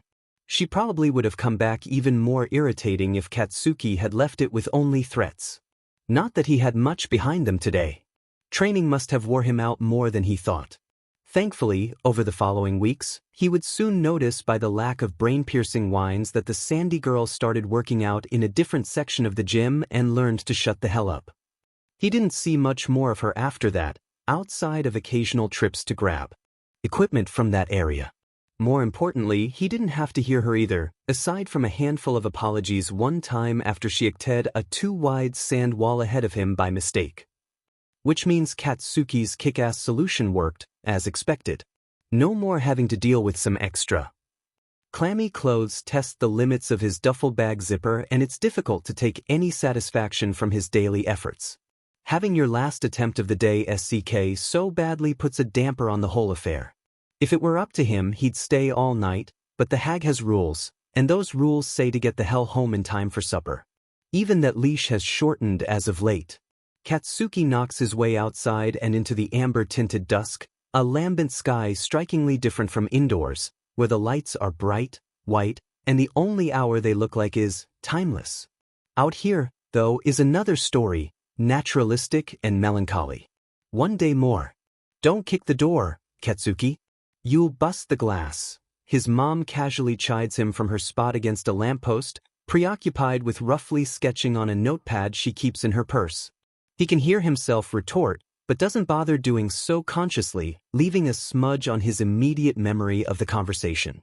It's all thoughtless until she's willing to acknowledge he doesn't need protecting 24/7, or ever. The trains run as well as they always have, yet she insists on driving him to the gym and waiting outside with levels of patience bordering on antis. She does have the decency to stay out of his training for the most part, which isn't a new dynamic by any means, but this recent, hovering presence has Katsuki appreciating his independence wherever he can get it. A waiting game. That's what this is. All he has to do is bide time until she stops acting so dim and anal retentive. And since that'll apparently never happen, it looks like he's in for another roaring round of trying to communicate with his father silently over the dinner table, urging him to stop indulging her overreactions. Katsuki has yet to receive a response on this particular issue, and the ride home is spent looping his dilemma. By the time he realizes the car isn't moving anymore, they've long since parked. "Were you looking at?" Katsuki asks after an unnerving silence and stare from his mother, as though he hadn't been caught unaware. "Just a brat," she replies through a sigh, unlocking the car doors. Shaking her head at something she does nothing to explain to Katsuki, her hand reaches into his spiky hair before he can escape and smushes him down into the seat with a touch that non-bakugos may call harsh. "Let's head inside." His mom shifts out of her door. "And don't forget to grab your gym bag. I can't be lugging your crap around forever." She says it quickly, marked by a clearing of her throat that shakes him from his frozen posture. "Took you long enough," he replies dismissively, refusing to buy such a change of heart so easily after weeks of enduring her bullshit. Katsuki learns his suspicion was ultimately misplaced when his mom doesn't show up after school the following day. "I guess even the hag has a surprise or two in her old age," he snorts at the thought, giving his surroundings a once-over, as though she's going to spring from the bushes outside Aldera. Those cronies practically do just that, before Katsuki has the time to even think about walking to the train station. "Bakugo, check this out." Weird Fingers waves a rectangle in front of him, sandwiching Katsuki with the help of slug eyes. "We think it's Midoriya's phone." Katsuki snatches it from that nobody's hand and clicks its home button, revealing a stupidly bright, overly saturated picture of All Might. The mental image of a small boy with bedraggled, light green locks and a cruel smile slots truly over the screen in front of him. Leave it to the universe to go out of its way to remind Katsuki of that blight while he was celebrating. "No sheet," he grunts. "The DMN thing is password locked, but it can't be that hard to guess." Katsuki's been forced to deal with that BSTRD for a long but time. Longer than any of these others losers by a demon mile. A DMN marathon. It's no wonder they couldn't guess 4 FING numbers correctly. With how dumb his classmates are, they've surely jammed in a few incorrect sequences already. 1234, that sort of crap, so he's sure to be on a strict, nebulous limit. 5,455? No, kill is 2 on the nose. 8,456? Deku wouldn't use V. 0715? 3,358? 4,376? All of them fail. His birthday. Katsuki even tried Deku in case that freak had a sicker sense of humor than he thought. Katsuki's hands tingle with each vibration signaling another wrong password, and Deku's phone gives a warning for its last attempt. Katsuki waves away those nobodies looking over his shoulder with a snarl and a small blast so he can focus. What's the first password he ever saw of Deku's? He must have used one to take that BSDRD's bike. Or did he just blow the chain up? Then, does it feel like a lifetime ago? But before that there was a toy box? Or something? I know the numbers, Kaken B, but spit it out, Dad. I'm only supposed to open it if there's an emergency. This is an emergency. Your best friend wants to see inside the stupid thingy. Stop acting dumb. Heroes aren't scared. I'm not scared. Then open it already. The image begins to defog in Katsuki's mind. That's it. That footlocker with nothing but shitty doodads in it. What a ripoff that was. A busted slinky, a handful of jacks, one of those stupid novelty guns that says, Bang. Just a bunch of crap. Certainly nothing worth the chewing out he shared for Deku having a big mouth. Fucker couldn't even do that right. Well, it's his only option left. Even if the code doesn't end up working, there's a bone-deep relief in knowing that at least someone had truly been able to see what a psycho Deku is. Not an annoyance or a weirdo, but a villain in the making. Even if Deku is heartless enough not to care, it still helps vindicate what Katsuki has always known to be true. He taps in 5653, an all-too-obvious joke in retrospect. The phone unlocks with a simulated click. It's utterly devoid of anything worth a DMN. The pictures are low-quality photos Deku has taken of heroes in action, probably to come up with plans against them, and fan art of his favorites. Deku's browser is nothing but hero news, history, old comic scans, and stand-up specials.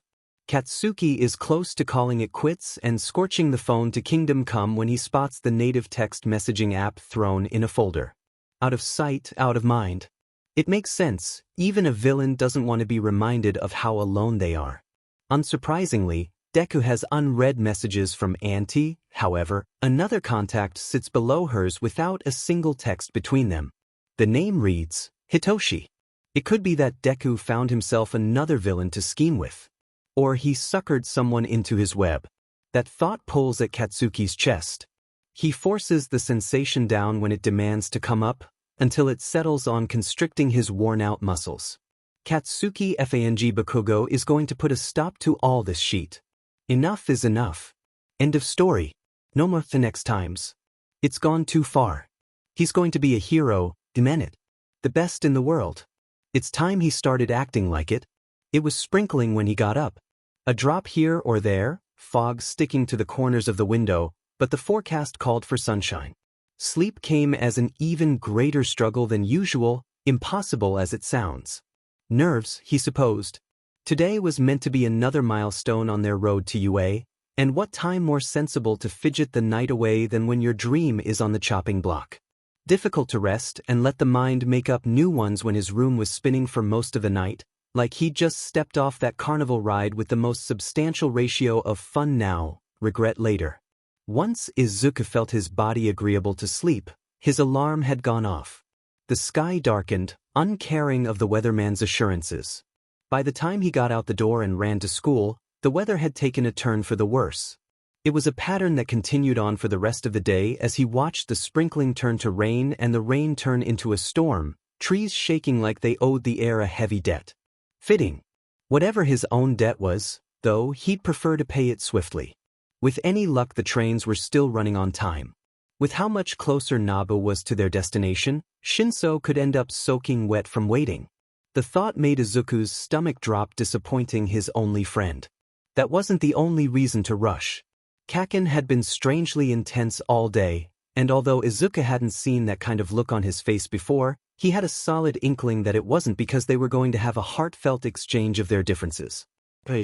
Come up with a plan, like a real pro-hero would. He could do that. Slip out before Kaken could see which way he went. Push through the crowd. Loop around back and make a break for it over the fence. He ran through it 100 times instead of listening to the monotonous lecture given by a lethargic teacher. The moment class let out, Izuku skidded past his classmates in a mad dash to beat the darkest patch of clouds that had inched their way closer with each passing hour. As the bell rang, Izuku was already up, and he heard Kaken's chair screech painfully as he ran by, but he dared not look back, thankful for the simple fact that he hadn't been grabbed. Size was on his side for once. His shorter, thinner frame squeezing through the outflow of other classrooms while Kaken was stuck shoving fellow students. After so many turns, he was alone at the back exit, emergency sign flickering above him. Just another problem the faculty were happy to ignore. With the Kaken-less opportunity to prepare for a full-on sprint, Izuku paused to properly pack everything away. His notebook didn't need more water damage. Between Izuku and freedom stood a door, a courtyard, a small gravel path, and a fence. It was doable. Until it wasn't. Left hand having hardly left its grip on the door, shoes 2 steps into a wetness they hadn't been stuck in since that morning, Izuku lacked the presence of mind to expect or avoid the arm that moved out in front of his neck. Clotheslining. Points to Kaken for originality. Execution left something to be desired, however, as the school grounds had largely softened into a thick muck. Izuku didn't have much of a headache to nurse. For now, Izuku thought. Pinpointing discomfort can be an uncooperative affair when it's drowned out by a greater pain. Coming to grips with the sudden strike under his chin took precedent. Bright side. There's got to be a bright side somewhere. Izuku's hair would need a rigorous washing after this, but nature would let him shower on his way to the train station, free of charge. How convenient. That reminded him. He had to tell Shinso that one comics bit about the man in the shower later. So relatable. Man takes a shower. Has time to think. Remembers an uncomfortable memory, something embarrassing from years ago. Man shouts it away, cringing heavily at the very thought. Is everything okay in there? His wife asks with concern over his untimely yell. I'm good, I just turned the hot water on too fast, he catches an excuse. His wife pauses. Every day. Gosh, if only everyone could appreciate a good joke. Despite his position, Izuku had a single ha. At the twisted direction his brain took to escape the increasingly agitated Kaken above him, whose grip tightened around a rectangle with a barely contained fury. Alright, I'm not gonna ask you twice. Who the F is this? Kaken asked, words seething through his teeth as he took a knee atop Izuku, because of course he'd instantly know how to interrogate someone without getting his uniform muddy. He was Kaken. It was almost casual, the way his knee dug into his once friend's stomach. Aside from the temper with which he made every motion, that is, held in front of Izuku's face was his phone? My phone. In the sparking hand of Kaken, and having gotten itself a host of new, large cracks and chips since the last time he saw it. Give and take. That's one mystery solved, Izuku mumbled to himself. At least it wasn't stolen or washed down the gutter. His muttering caused the knee atop him to press down harder. Speak up, stupid Deku, Kaken said, accentuating each word as he throttled his anger.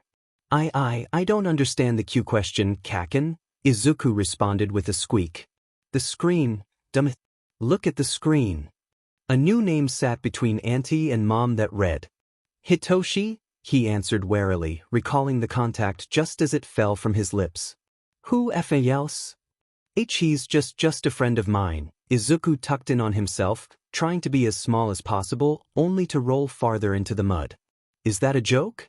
Kaken scoffed. Villains don't have friends, you manipulative little sheet. They've got other villains and people they lie to. So which? Fing. Is it? Neither, Izuku answered with a short-lived defiance, eyes shut in anticipation of a blow. And it came. He felt Kaken grab his open hand and set off his quirk. The skin of his palm and finger pads dried and rose like bubbles. They tore away at the seam like parchment, leaving his inner hand entirely raw, at which point it was promptly shoved back into the muck. Kaken glanced to each side, scanning for onlookers before he leaned in close. Hot breath hit Izuku's face. If he didn't know better, he'd have sworn it burned like the rest of Kaken's arsenal. You're so fucking lucky I'm too nice to rat out a hero. Adar wiset highs whledimin sol wldkn. Ow.th even yourmama. Didntwantyu. Kaken stood, tugging the smaller, lighter boy up with him. With burning hands that made Izuku's collar a darker, flakier black, Kaken forced him against a large tree, stepping over the rocky path that connected the main building to the equipment shed. And there's the headache. Darn thing sure took its time from the initial blow, granting a sensation decidedly less of a headache and more of a patent nausea, although the distinction meant little as he was further debilitated either way. Not to mention pinned to a tree, with his pack as the only thing softening the blow. Never let it be said Kaken doesn't know variety, but whatever he can throw at me, I can take it, Izuku told himself. What doesn't kill you? Right? Then he'd run, and they'd soon start the process all over again, like the antics in an old cartoon, just real and hurtful. So are you gonna tell me what the hell you're planning or not? Izuku couldn't answer, too busy managing where he'd gotten lost in the conversation with the roars of thunder overhead, his nausea, and trying to muffle Shinsu's commentary that spoke right over all his own excuses for Kaken's behavior. His friend was waiting. His friend was waiting. Izuku needed to get away from Kaken and hope he could catch Shinso and explain everything before it got too late. Figures. Course I wouldn't get a straight answer out of some BSTRD. There was the piece de resistance of insults. It truly was a special occasion of a sort for Kaken to pull out the big guns. He was an expert at tearing Izuku down, knowing certain pains would dull with repeated use, a mistake he made sure not to make. It was all too much at once, and Izuku could not bottle it any longer. "Why you shut up?" he yelled. A distant flash of lightning was the exclamation point. Kaken faltered for but a brief moment, incredulous that Izuku said anything, much less demand he shut up. "I get it, okay? I'm worthless, I'm weak," Izuku forced the words out, "and you'll be a strong hero. Everyone knows that. So why are you wasting your time with me? Because you're a Demon V. Villain. I know. Why will you keep telling me that? Because now you found yourself another villain to pal around with. If Kaken wanted to put him down, so be it, but Shinso did not deserve that. He was good and kind, and Izuku couldn't sit by while his only friend was torn to shreds in front of him. There was no thought to his response. His body moved on its own. I said shut up. The shove wasn't hard, but it was everything Izuku's scrawny, achy arms could muster. A branch behind Kaken's ankle did the rest. When Kaken slammed into the gravel, Izuku could practically see the wind knock from his lungs. He quickly flipped onto his elbows, shifting away from Izuku for a strange amount of time. Regaining his breath looked downright spasmodic, no doubt from a boiling rage. Kaken's free hand swam through the pebbles beneath him unconsciously, feeling his place on the ground. Izuku thought his phone may break from the force with which Kaken's other hand seized around it. Izuku was already statue still over what he'd just done, doing everything not to let his knees buckle. Shinso, not getting killed, cell phone. He's not a villain. Don't you ever call him that. He's going to be a hero, and he'll be 10 times the hero you'll be. Kaken spun in a flash, chucking the phone at Izuku's face, instantly undoing all the recovering his eye had managed. Izuku yelped and clutched the right side of his face where the sharp edge of his shattered phone screen made a slanted gash through his eyebrow. Short, but painfully deep. Rain dripped from his sodden, messy locks and over the cut, creating a flow of diluted crimson greater than the small wound deserved. Did I strike a nerve, BSTRD? Don't want to blow your villain buddy's cover, is that it? Kaken said with a wheeze that made Izuku wince. Why can't you just move on? Izuku screamed over the thunder. I'm taking up all this space in your head and you don't even charge me rent. His teeth fought against their chattering and ground together. Even a good zinger wasn't worth the laugh. Bakugo! Mr. Taiketsuna arrived just in time to see the bloodbath, face a mixture of worry and wrath. For the first time in years, Izuku was glad to see a teacher. No longer alone in the fight, he let his shoulders slump, like the rain itself was beating them down. The relief was almost euphoric. A smile soon followed across Izuku's face, though he didn't imagine it to be a pretty sight, as the taste of iron prickled his tongue and clung to his teeth. Books and covers and judges and so forth. Izuku dabbed it with his sleeve and made a mental note to have Shinso ask his dad how much blood is in a person's forehead, because wow. I bet I look rabid. Their teacher rushed toward them, eyed furiously by Kaken, who soon kicked himself back up and away, fists raised.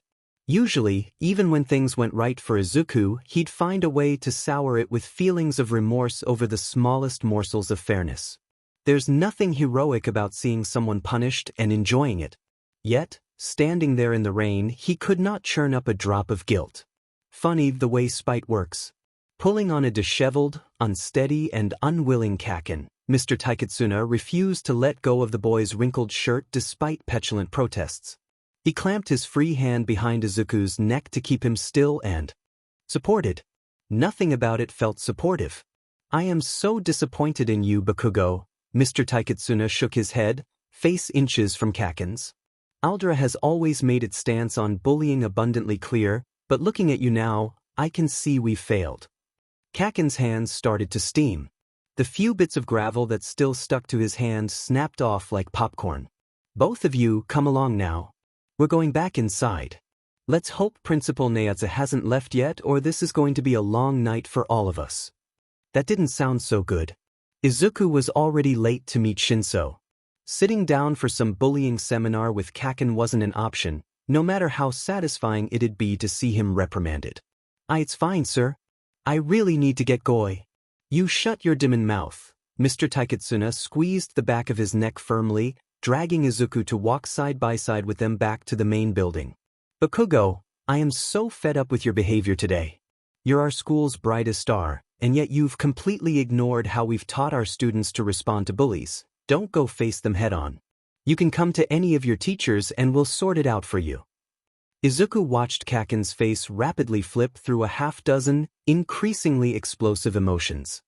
He knew in equal measure that he'd locked into his own look of disbelief. A disbelief that flowered into detached amusement. He couldn't be angry, he wasn't allowed to be angry.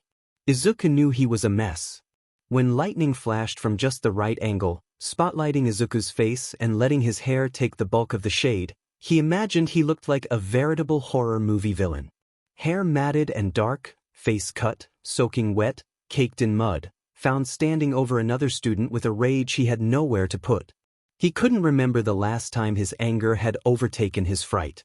The funniest part was the assertion that Kaken was being bullied. Kaken.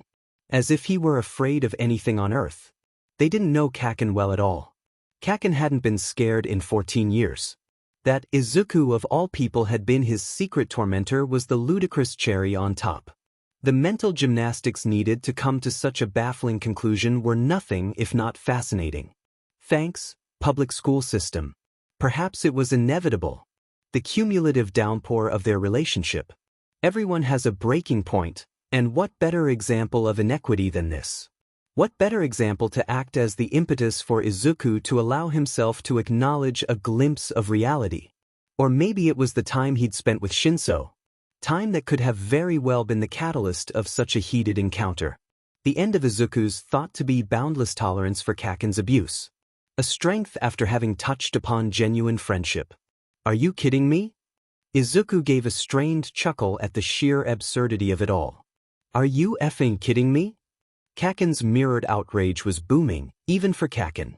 You think I need help with this piece of sheet? He kept ranting and struggling the whole way there. If it weren't a teacher, Kaken would have started blowing things up. Perhaps he still would, insofar as Izuku knew. Izuku attempted to cover up an uncontrollable snickering. It did nothing to help his case. He'd be in the wrong no matter what. His life was worth a bevy of laughs, his dreams treated with derision and cackles. It was all one big joke, and everyone was in on it. He was just the punchline. Despite his relaxed appearance, Hitoshi carried a building anxiety the entire day. One he expected to release after he and Midoriya could present their plea for, as his friend had once put it, butt-kicking guidance. He didn't anticipate having a back-and-forth volley of calls that did anything but calm him down. "Hi, Mom. Don't worry, I took an umbrella," he said, answering his phone in a single ring as he plodded into the classroom, "and a jacket." Hitoshi glanced down at his bag. Within it was a large, perpy hoodie, topped with small cat ears. It was a little childish, but he liked it. It's barely meant to rain anyway. "I'm not your mom, moron. Learn to answer your phone." "Do you have any idea how many times I called you last night?" said a decidedly male voice. "Pretty aggressive sales tactic you have there. Not to blow your mind, but there's this thing called sleep."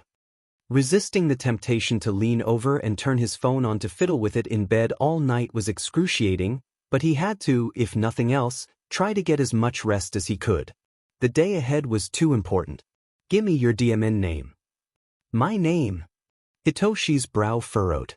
"Good, you can FING listen. I want to look you up, Hitoshi." He had no reason to bother with much social media, but that was irrelevant. "Obviously you already have it," Hitoshi grumbled, voice even-keeled but his tolerance for distractions wafer-thin until he passed or failed later. "In fact, why don't you give me your name?" "Go to hell." "What? You go to hell." "No, you go to hell." "Forget it. Not worth the attention." Click. That should have been it, but his phone rang again at lunch while he listened to a recording of Present Mix radio show from that morning. Hitoshi wasn't fond of the hero's habit of constant yelling, but he'd started listening recently on Midoriya's recommendation and found it surprisingly informative, though it did make him feel a little stupid with how many heroes, even high-ranking ones, he didn't recognize. But then came the aforementioned phone call. He flicked it on. What? Cut the sheet. How do you know Deku? Said the mystery caller, skipping the pleasantries. I don't know any Deku, Hitoshi sighed, massaging his temples. Yes, you do, a-hole. I think I'd know who I know. He could practically feel his heart rate go up with irritation, and I don't know you. Click. I can't let some wacko screw this day up for Midoriya and I. With anxious sleep, psycho telemarketers, and the downpour rolling in, the day had done an incredible job at solidifying the unease breathing in his ear. He refused to be the weak link that lost them an important opportunity and made sure to turn his ringer off before heading back to class. The problem solved. Between fixing that mess and being let out early, albeit with extra homework, as their last teacher wanted to give everyone time to get home before the storm hit them in full, things were almost looking up. But because the universe is uncaring, his phone would apparently still vibrate on silent. A fact he learned on the wind-chilling walk to meet Midoriya. When the call came, Hitoshi was busy struggling to perform a one-handed retrieval of the hoodie from the bottom of his bag without pulling all his school supplies out along with it or letting go of his mom's umbrella. While walking, stopping his efforts in a fuss, he tugged his bag shut and answered. Hanging up would have been the smart choice, but having someone to unload onto sounded more appealing. Stop calling me. I have a lot going on right now. Hitoshi's frustration wasn't loud, generally, but he had to be heard over the rain. And you're really psyching me out, all right? Quit it. For a few seconds the caller didn't say anything. Hitoshi nearly thought he had hung up. One of those days? Asked his father. No. Please. Ah, man. Hitoshi whispered to the universe. Dad, wait, I did not mean to say that to you. I thought you were this guy I've been getting calls from, he explained as a salve to the situation. You're getting calls from a guy? Not like that, Dad. He defended against embarrassment, happy no one was around to see his face. Sure. I am being serious. Hold on a second. His father briefly pulled the phone away. Your mother wants me to remind you that you can have your friend over any time. Why were you calling, Dad? Hitoshi huffed, desperate to change the subject. To offer a ride after you pass your test thing, if you end up wanting one. Yes, if he wants one. Babe, it's water. Hitoshi was fairly certain that last part wasn't directed at him. He also wouldn't exactly call it a test, but semantics aside, a ride would be nice. If he'd gotten the address correct, then the right building was in sight. Without hesitation, after they exchanged the love yous and thank yous and bice, his phone vibrated in his hand. I wonder what he forgot to tell me. Yeah, Dad? Is your line busy for? I'm such an idiot. Why didn't I just block the stupid number the first time? Hitoshi wondered. He slapped his head with the rod of the umbrella in penance before stopping at the entrance to wait for Midoriya and resolving to do what he'd failed to do up till now. But first he was going to vent. That is it. Whatever scam it is you're trying to pull off, the answer is no. Hitoshi barked. Or if it's for kicks and you're just some psycho, you better. I'm not trying to sell you anything. I'm trying to save your stupid. But, the voice said, his yelling overblown by the raging storm, unless you don't need saving, 'cause you're a fucking villain. One or the other, a-hole. A villain, huh? Well, that explains that. It was someone from his school. How uncharacteristically bold of them. Hitoshi hung up, powered down his phone, and picked the optimal spot under an awning to wait for Midoriya. Midoriya never did come. Hitoshi was forced to go in alone, holding in all his anger and worry and nervousness and goosebumps. And it worked. It worked. It had hurt in more ways than one, but his plea had been a success. Technically. They were a brother and sister.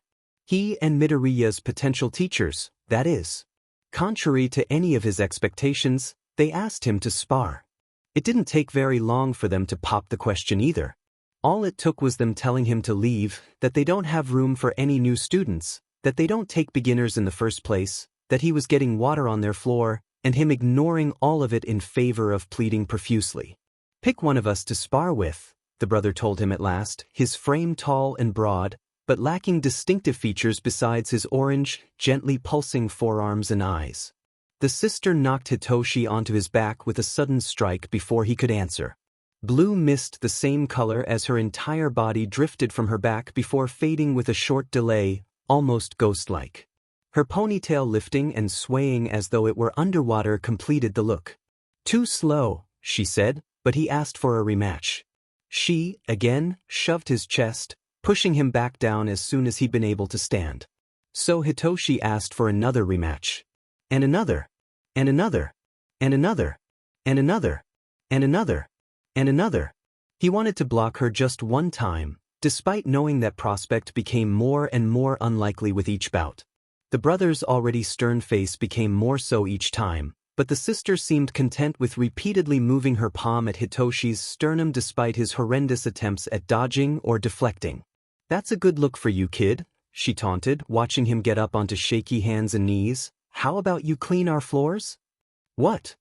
Hitoshi grunted, the question distracting him from trying to stand.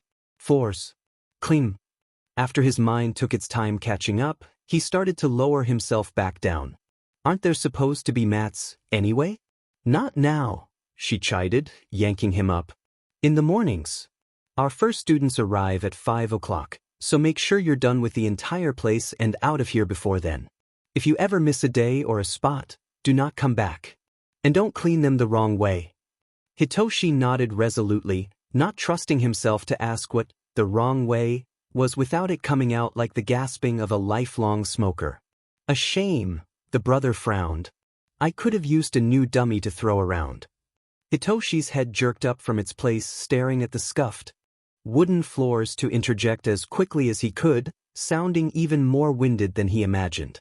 "I can get you one. He's durable too, I promise." The brother made a noise and shared a look with his sister. They both started to walk away, but when Hitoshi opened his mouth, he groaned from his oh-so-familiar position on the floor. "I hope you and the dummy can handle early mornings. Most people need more sleep," he heard her say. It made him smile. "I think we'll be fine."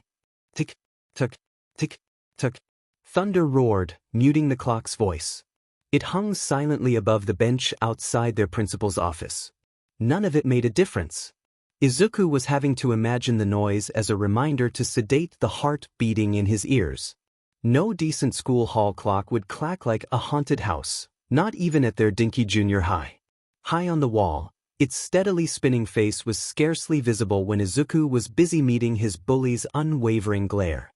He adjusted his seat against the row of lockers opposite Kaken. Maintaining a safe distance from him was more than worth having to take a spot on the floor.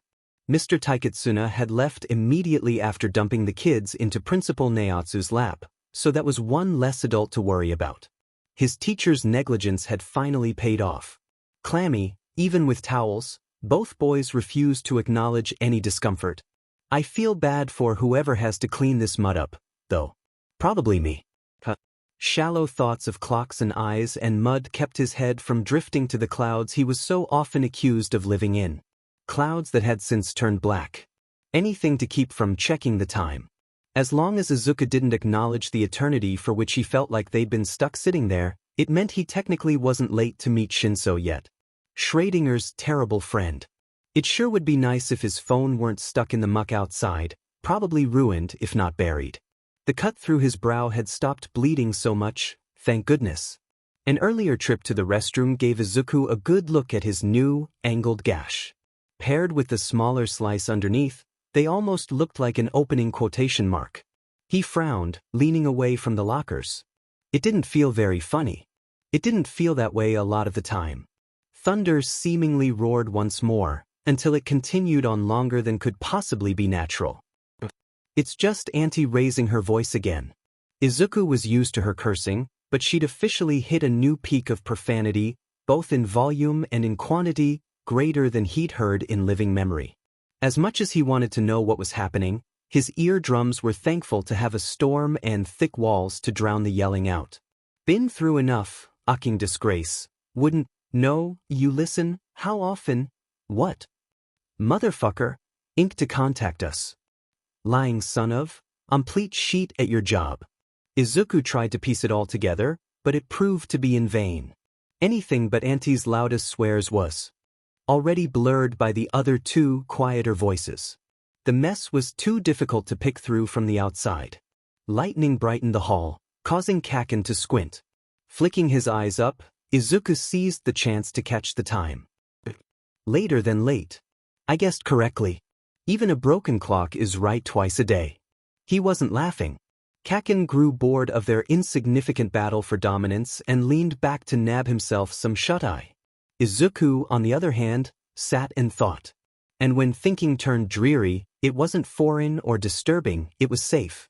A territory of the brain Izuku had grown used to being lured into. It was easy. Navigating it, less so, as he knew his mind would never willingly release a depressive idea once it smelled blood in the water. There was an alluring quality to it, but he didn't feel like. He didn't want to feel like not existing would be for the best, for everyone. It wasn't an uncommon fantasy for Izuku. He wasn't suicidal. He didn't want to die, but if something out of his control did it for him, that would be all right. He could live with that. With not having to. So he diverted. The rain was relaxing, Izuku told himself. A natural lullaby to their new bedroom, of a sort. All of the problems that surrounded him were bubbled behind. All I want is to be able to sit here in the present and let that be okay, even if it's just for 10 minutes. Well, he got 9.5. The screaming had quieted down a few minutes prior, so it was startling to watch the principal rush out of his own office and swing the door hastily shut. Mostly shut. Holy fing sheet, Inko. That was brutal, Auntie said, flabbergasted, before the door finished swinging back. I've never heard anything like that in my life. What the F-dashed? The principal ran with the frantic movements of someone in a horror film trying to unlock their car door. Only, it wasn't a car door, it was the very act of running itself, something he obviously had a shaky understanding of, judging from his tilted performance down the hallway. Vukov, Deku, Kaken slurred, having moved to lay entirely across the bench. He could insult Izuku even while asleep. What an impressive guy. Still, a sleeping Kaken was significantly better for Izuku's health than an awake one. Sure, Izuku was tired too, but falling asleep? It just wasn't in the cards. For once, thank you, genetics. Izuku creeped his way over to the crack in the doorway and peered inside. His mom held her head in her hands and sobbed, swallowing as much sound as she could. In the chair beside hers, Auntie had a comforting arm thrown around her childhood friend, head resting on her shoulder. He readied himself to duck at the slightest chance either could spot him, just in case, and did his best to pick out what he was hearing. Warned me, but I didn't listen, she sniffed. Always said kids could be cruel over quirks. Likef8 but I never. Thought? Mom took a moment to stop herself from blubbering. I don't know. Maybe if I'd paid more attention. That's doyoublm my forizukUscondItion? Auntie asked, straight-faced. Of course not, said Mom, looking horrified at the very thought of it. Why? Itwasntfault. And if you'd been in her shoes, would you say the same thing? Mom had no answer to that. What about Katsuki and that slime ball? Auntie continued. Hell, Katsuki and this whole mess. Take you fucking... Do you blame me? Because I do. Mitsuki, that's N. It is the same. The only difference is that between the three of us, you're the only one WHS and Evar WATSIRKIDGT STRAPPDTO AFUCKINGGURNY ANDDCHI ESISMYFEULT. So, fine. You want to hate yourself over a shitty school? Go ahead, but you'll have to hate us too. Wrapping her in a hug, Mom's cries was muffled by Auntie's shirt as they ebbed away. Neither woman moved until she was quiet enough for them to separate, with the only evidence of their embrace being the fluids on Auntie's shoulder. You got a good kid. Bright kid. He shouldn't have to put up with this sheet, even if he is a little, you know. Auntie gestured in a vague shrug that Mom did nothing to respond to beyond a stare. Don't look at me like that. All I'm saying is that he's authentic, and most kids can't handle anyone who doesn't march like everybody else. The elaboration seemed to go down easier for Mom, her posture releasing some of its tension. Expulsion my butt? Auntie clicked her tongue. That sounds about right. Izuku was naive for not assuming it. They hadn't been talking about anything important, but then they suddenly were, and he didn't want to stay, and he felt nauseous, and the day had all been just too much and. And so he ran. 11 years ago. The one and only Ms. Joke had at last made her official debut as a pro hero. It had gone up quite a storm, by her estimation, and not in a look at that lady fall on her face kind of way. In a good way. She was gosh darn proud with how smoothly it had all gone. That feeling further intensified from her having inadvertently chosen an irresponsibly sizable bundle of baddies to show off her skills against. There's no such thing as second first impressions, after all. Go big or go home with blunt force trauma, as the saying goes. Bundle had to be taken literally in this case, as the largest she thought member of the villains group possessed a gigantification quirk she thought but was actually just a bunch of siblings all molded together. I guess no one told them I can do crowd control, she smirked at the memory. Tough luck for them. The whole fight had garnered a host of cheers and laughs from the crowd of pedestrians, which was already a win in her book and in her bank account, if she kept it up.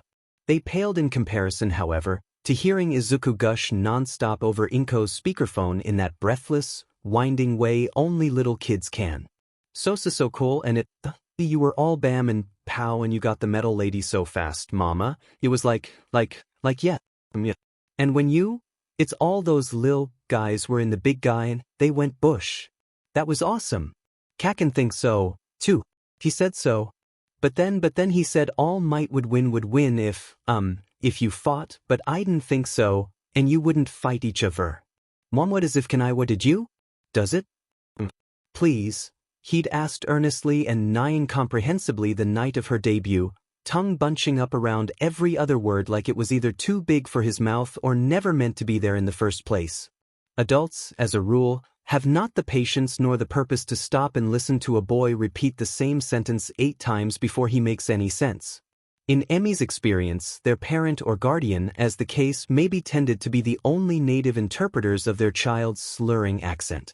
That meant her. Inko did an admirable job, but it was a matter of time spent, and nobody had more opportunity to get an ear for the language than his own mother. Any hope of that sprawling gap closing evaporated once Inko stopped living 90 seconds away. All to say, it wasn't difficult for Emi to hold the conversation until Izuku mercifully tuckered out. Emi's personal highlights from that first fight included knocking the villain's marksman over with a single flick after leaving the woman in side-splitting hysterics for most of the battle, and watching the aforementioned colossal half-shark man spilling apart into a dozen perfectly average-sized half-shark men, like rascals in an overcoat trying to get an interview with Midnight.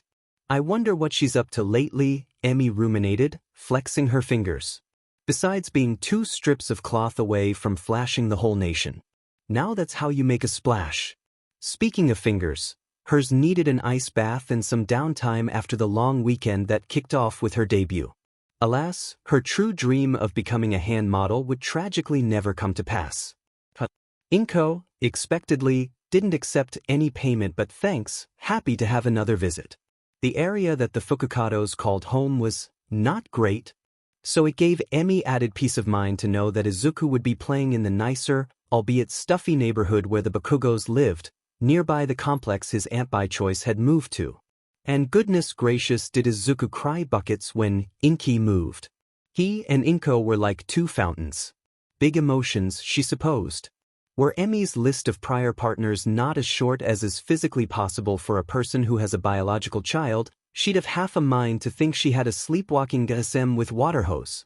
Usually the train ride back home had her GG absolutely busting to tell Emi everything his vocabulary would allow.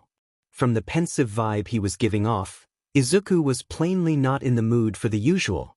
Did you have fun at Inki's? She asked sweetly, spurring him toward his typically impassioned rambling. He replied, listless, if not melancholy. Izuku's wiggling had all but drained, legs being the last to swing at the air, substituting his own inscrutable emotions. Did you and Katsuki have a playdate? And did you remember to give Mrs. Bakugo the thank you card for drawing Mama her nice, new costume? Did you know only the most super-duper mega cute kids say, uh-huh? Pretending to let the topic lie, she nonchalantly turned her head away. Another handful of passengers boarded from the lonely station to replace those on their way out. Then she poked him in the ribs. Then again and again. He tried to wiggle away, determined to stay in his poor mood, but it was an uphill battle. Only when he gave in to her escalating tickle session did she look back to him feigning surprise as if she hadn't been involved, like an errant, tickling fairy swooped in whenever she wasn't paying attention. There he is, Emmy said brightly, resting his head below hers. The toned arms that held her giggly Gigi in place at the cost of dirtying his clothes contrasted a boy otherwise small and unblemished. "Are you sad?" she asked slowly into his ear after giving him time to calm down. He nodded, remembering fragments of his sullen mood. "Do you want to talk about it?" "You don't have to if you don't want to," she assured him. "Uh-huh."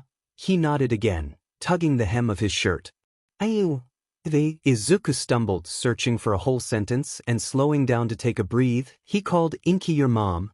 The section of Emmy's brain labeled Mama took full control to translate. Izuku was with Inko, so that'd be Katsuki. Your mom? Rude. I would be way more well-adjusted if I'd had a mom like Inko. But what he actually meant was, "Kaken called Inky your mom?" she asked carefully, setting him far enough away to meet him eye to eye. That checked out. Whenever Izuku visited Inko and the Bakugos, it was a sad reality that Emmy was often too swamped to do more than drop him off. She wanted to do more, but time has followed the rules of want for precisely no one in history. That's especially true when you have zero clout to consistently fix your schedule in a business with intrinsically irregular work schedules. She hoped to be more present now that she'd become a pro and earned herself the air of legitimacy that came with the title. Time would tell. Regardless, Emmy would not dare deprive her son of time with his Inky or that little spitfire of a best friend of his, Katsuki, just because she couldn't be there every single time. So, Izuku's predicament only made sense. Kids stink at listening and Katsuki was as stubborn as the day is long. Izuku hummed with a guilty look. "Is that all?" Emmy asked, an eyebrow raised.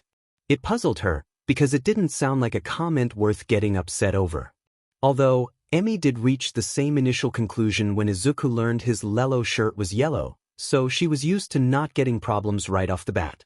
Inko's always so intuitive with this stuff, Emmy often felt, wishing she could absorb that wisdom, and she knows not to have but emotions. Emmy liked to think she understood the latter, but that just wasn't true. Crying never came easy. Even when she felt like it, the tears refused to come up and spill. It was just one of the ways she'd been broken, but if Emmy did her job right, Izuku would have a happier childhood. He squirmed, working up the courage to tell the rest of the tale. "Inky, think she cried," he started, looking pained, and shoved his face into Emmy's dress to hide from his unwarranted shame, "but I liked it." She had to stop and think for a beat. "You liked her crying? Or you liked when Kaken called Inky your mom?" Izuku shook his head against her. "No and yes." "What's so bad about that?"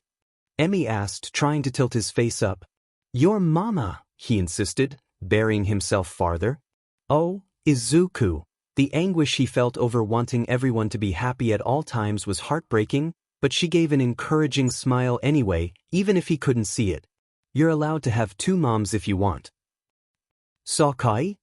"Of course that's okay." Emmy hugged him close, his thoughtfulness hurting her chest. "Just because you want to call her mom doesn't mean I'm not still your mama, Izuku. I'll always be your mama. No matter what," she promised, holding him tight. "And, Inky, don't try to explain happy crying, quit while you're ahead, wheel and go talk to her together soon and I'm sure she'll be thrilled. Nothing to worry about." Izuku finally let her tilt his head up, having been given reason not to hide as the depressing air dispersed. She brushed any hair from his face to get a good look at his vivid eyes, making sure her GG knew things really were okay. He took hold of some semblance of his usual demeanor and further untucked himself from her grip to sit normally, meaning a heck of a lot of wiggling while her mind wandered. "Time really does fly, doesn't it, Emmy?" "Why yes it does. Thank you for asking, Emmy. And how would you describe that feeling?" Absolutely terrifying. Great question, and I appreciate being reminded of that. Think of something positive, joke. Positive. Positive. Izuku. What's more positive than that? Tomorrow I'll turn around and he'll be 18. Different thought. A light bulb practically popped over her head. I wonder which quirk he'll get. Unless, what if he's quirkless? Please, please no. She was no geneticist and she knew it was unlikely, but could it skip a generation? Does that increase the odds? The thought made her shiver. If this hero stuff isn't a phase, though, then shouldas would be useful to inherit. But just for Izuku's sake, is it too egotistical to hope he gets mine? Please, stop mumbling, said a man standing to her left. Her brain came to a halt and she peeked down at Izuku, frantic she'd spoken clearly enough for him to start downloading all her weird habits.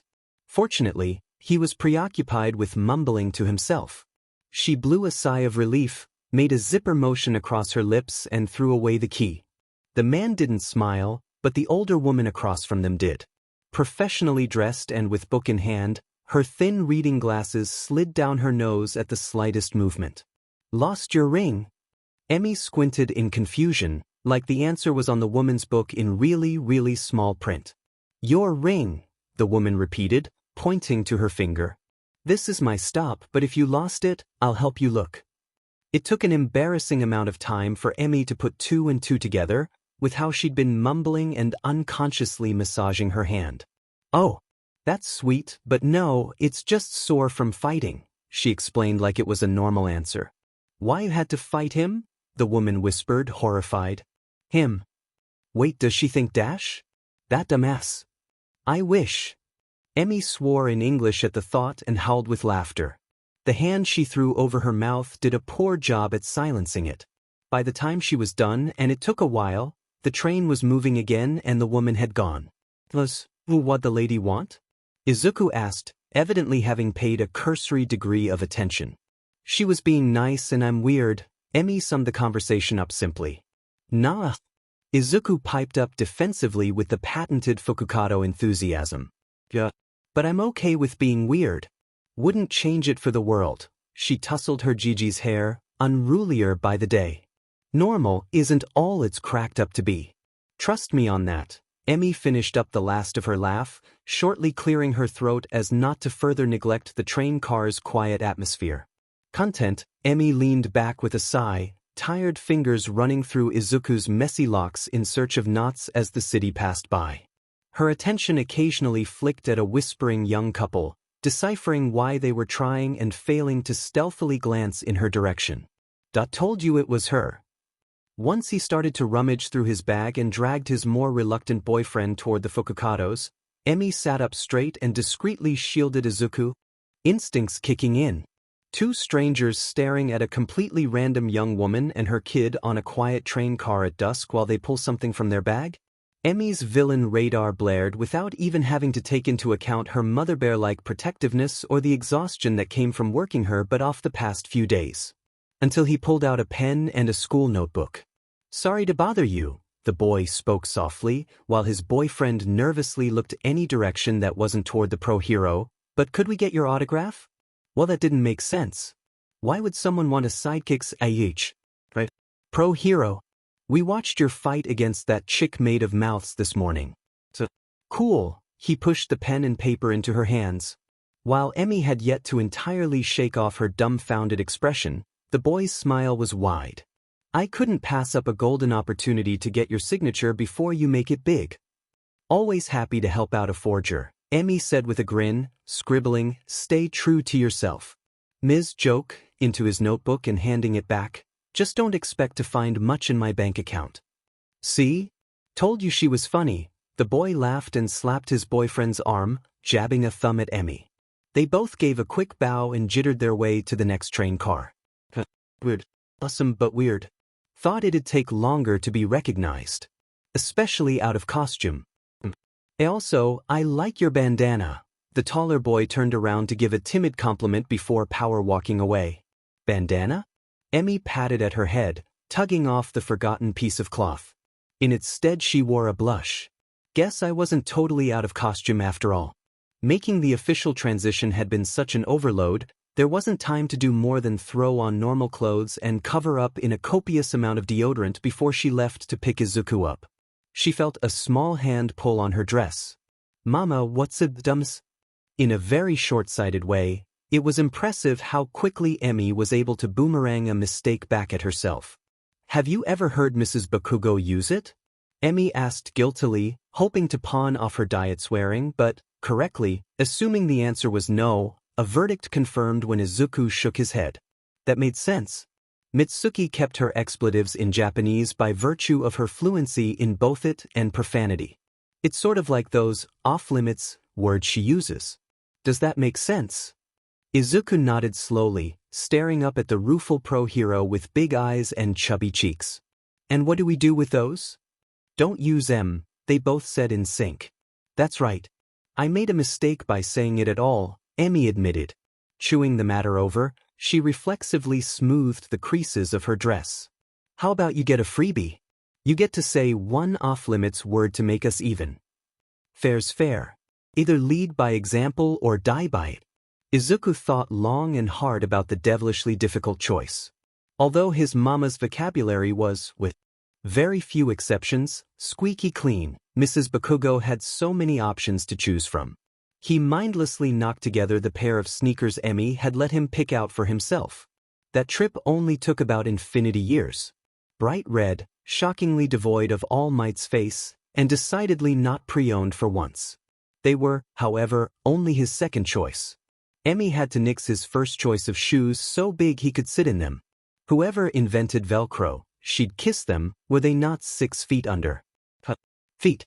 They both sat silently for another 2 stops before Izuku made a decision. "What's a motherfucker?" Emi winced as heads turned at his unnecessarily loud question, including 2 little girls whose parents covered their ears, faces bricked with disapproval. Okay, can't even blame Mitsuki for that one. It was doubtful they found Izuku's erring innocence quite as endearing as Emi did. She bit her lip, trying to come up with an explanation both truthful and age-appropriate. "Don't be snarky and say, literally Shouta. Have some willpower and say literally anything else, Emi." "Is it something bad?" he asked again, this time under his breath, the beginnings of worry on his face. Rooftops passed in a blur, doubled by her unfocused eyes, an amused 1,000-yard stare, and backlit by a moon too eager to wait for the sun to set. She suppressed any unbidden giggling and linked hands with her GG. "It means we can go get ice cream while I think of an answer." Izuku hadn't realized how much he'd dried off until he was already soaked again. Easy come, easy go. He needed to be anywhere but there. Usually, knowing his mom would worry was enough to stop him from doing something stupid, but now she was already worried, and you can't put the lid back on Pandora's box, so what difference would one small rebellion make? There's no plan, no bag, no ideas, aside from picking up his ruined phone from the courtyard. He just runs and runs until he sees familiar scenery through the limited visibility of the storm, and then keeps running. By the time he is present enough to start reading signs as to avoid pneumonia, Izuku doesn't bother looking for any streets that would lead him home. He doesn't want to go home right now. That's where all of his problems are.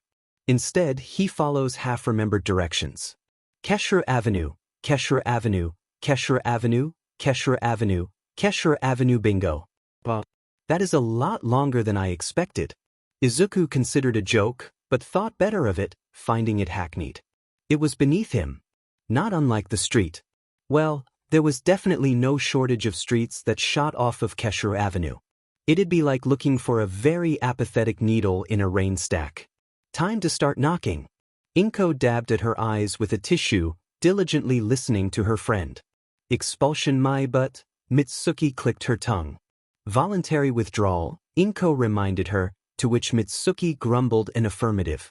Don't go around saying my boy got expelled or people will get the wrong idea.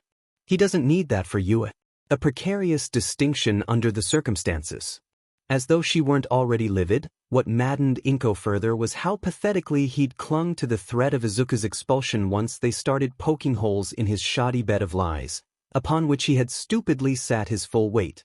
Inko surmised that it must have been all too easy for him to become complacent in his authority, only ever having it challenged by children he could talk over or send away. You would have to be a special kind of fool to expect either result from Mitsuki or herself. That was more or less how they found themselves functionally blackmailing a junior high principal against the use of expulsion and slander with the culpability of his own inaction and, more crucially, the threat of withdrawing his best and favorite student. A balance of mutually assured academic destruction reliant on her calm disposition to not start blowing whistles. As long as nobody hit their big red button before high school, everyone could go on their merry way. Concerning her enemies, Mary did not sit well with her, but if that's what was necessary to move on, then she would stomach it for Izuku's sake. You didn't believe any of that, did you? She asked Mitsuki, blowing her nose as softly as she could. Other than that, a bunch of spineless assholes have apparently been looking the other way while our sons fight, not one DMN word of it. Mitsuki spit on the floor. Inko clarified, words dampening. And no, I am meant a babu about how? She knew her Izuku was a good boy. Fighting the big accusations was nothing.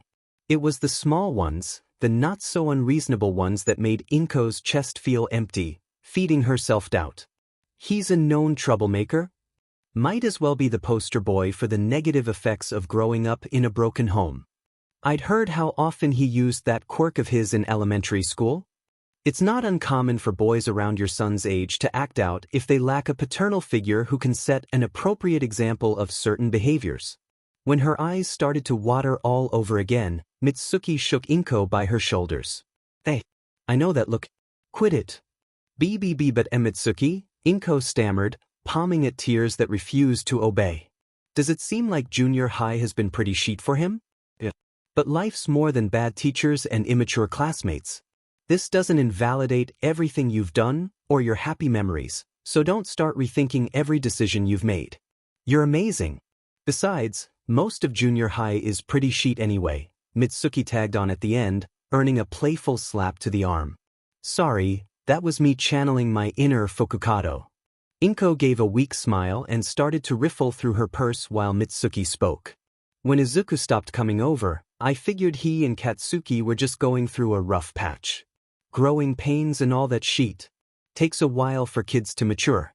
Sometimes. But I got no clue what the hell my kid is up to anymore. Why the F would those two be fighting? She questioned, stepping away and almost knocking Inko's cell out of her delicate hands. I don't know for sure, but whatever it is, it has to stop, even if I'm forced to resort to that. Mitsuki gulped. Masaru's most diabolical plan ever. Devised only for the worst possible contingencies, she whispered without color.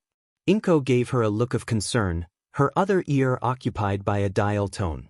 Therapy, Mitsuki said as if speaking of the boogeyman.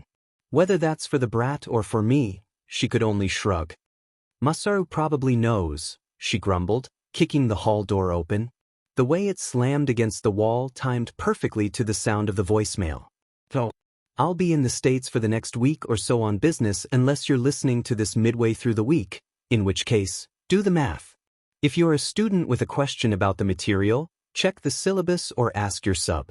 The guy's like a teddy bear, he'll help, I promise.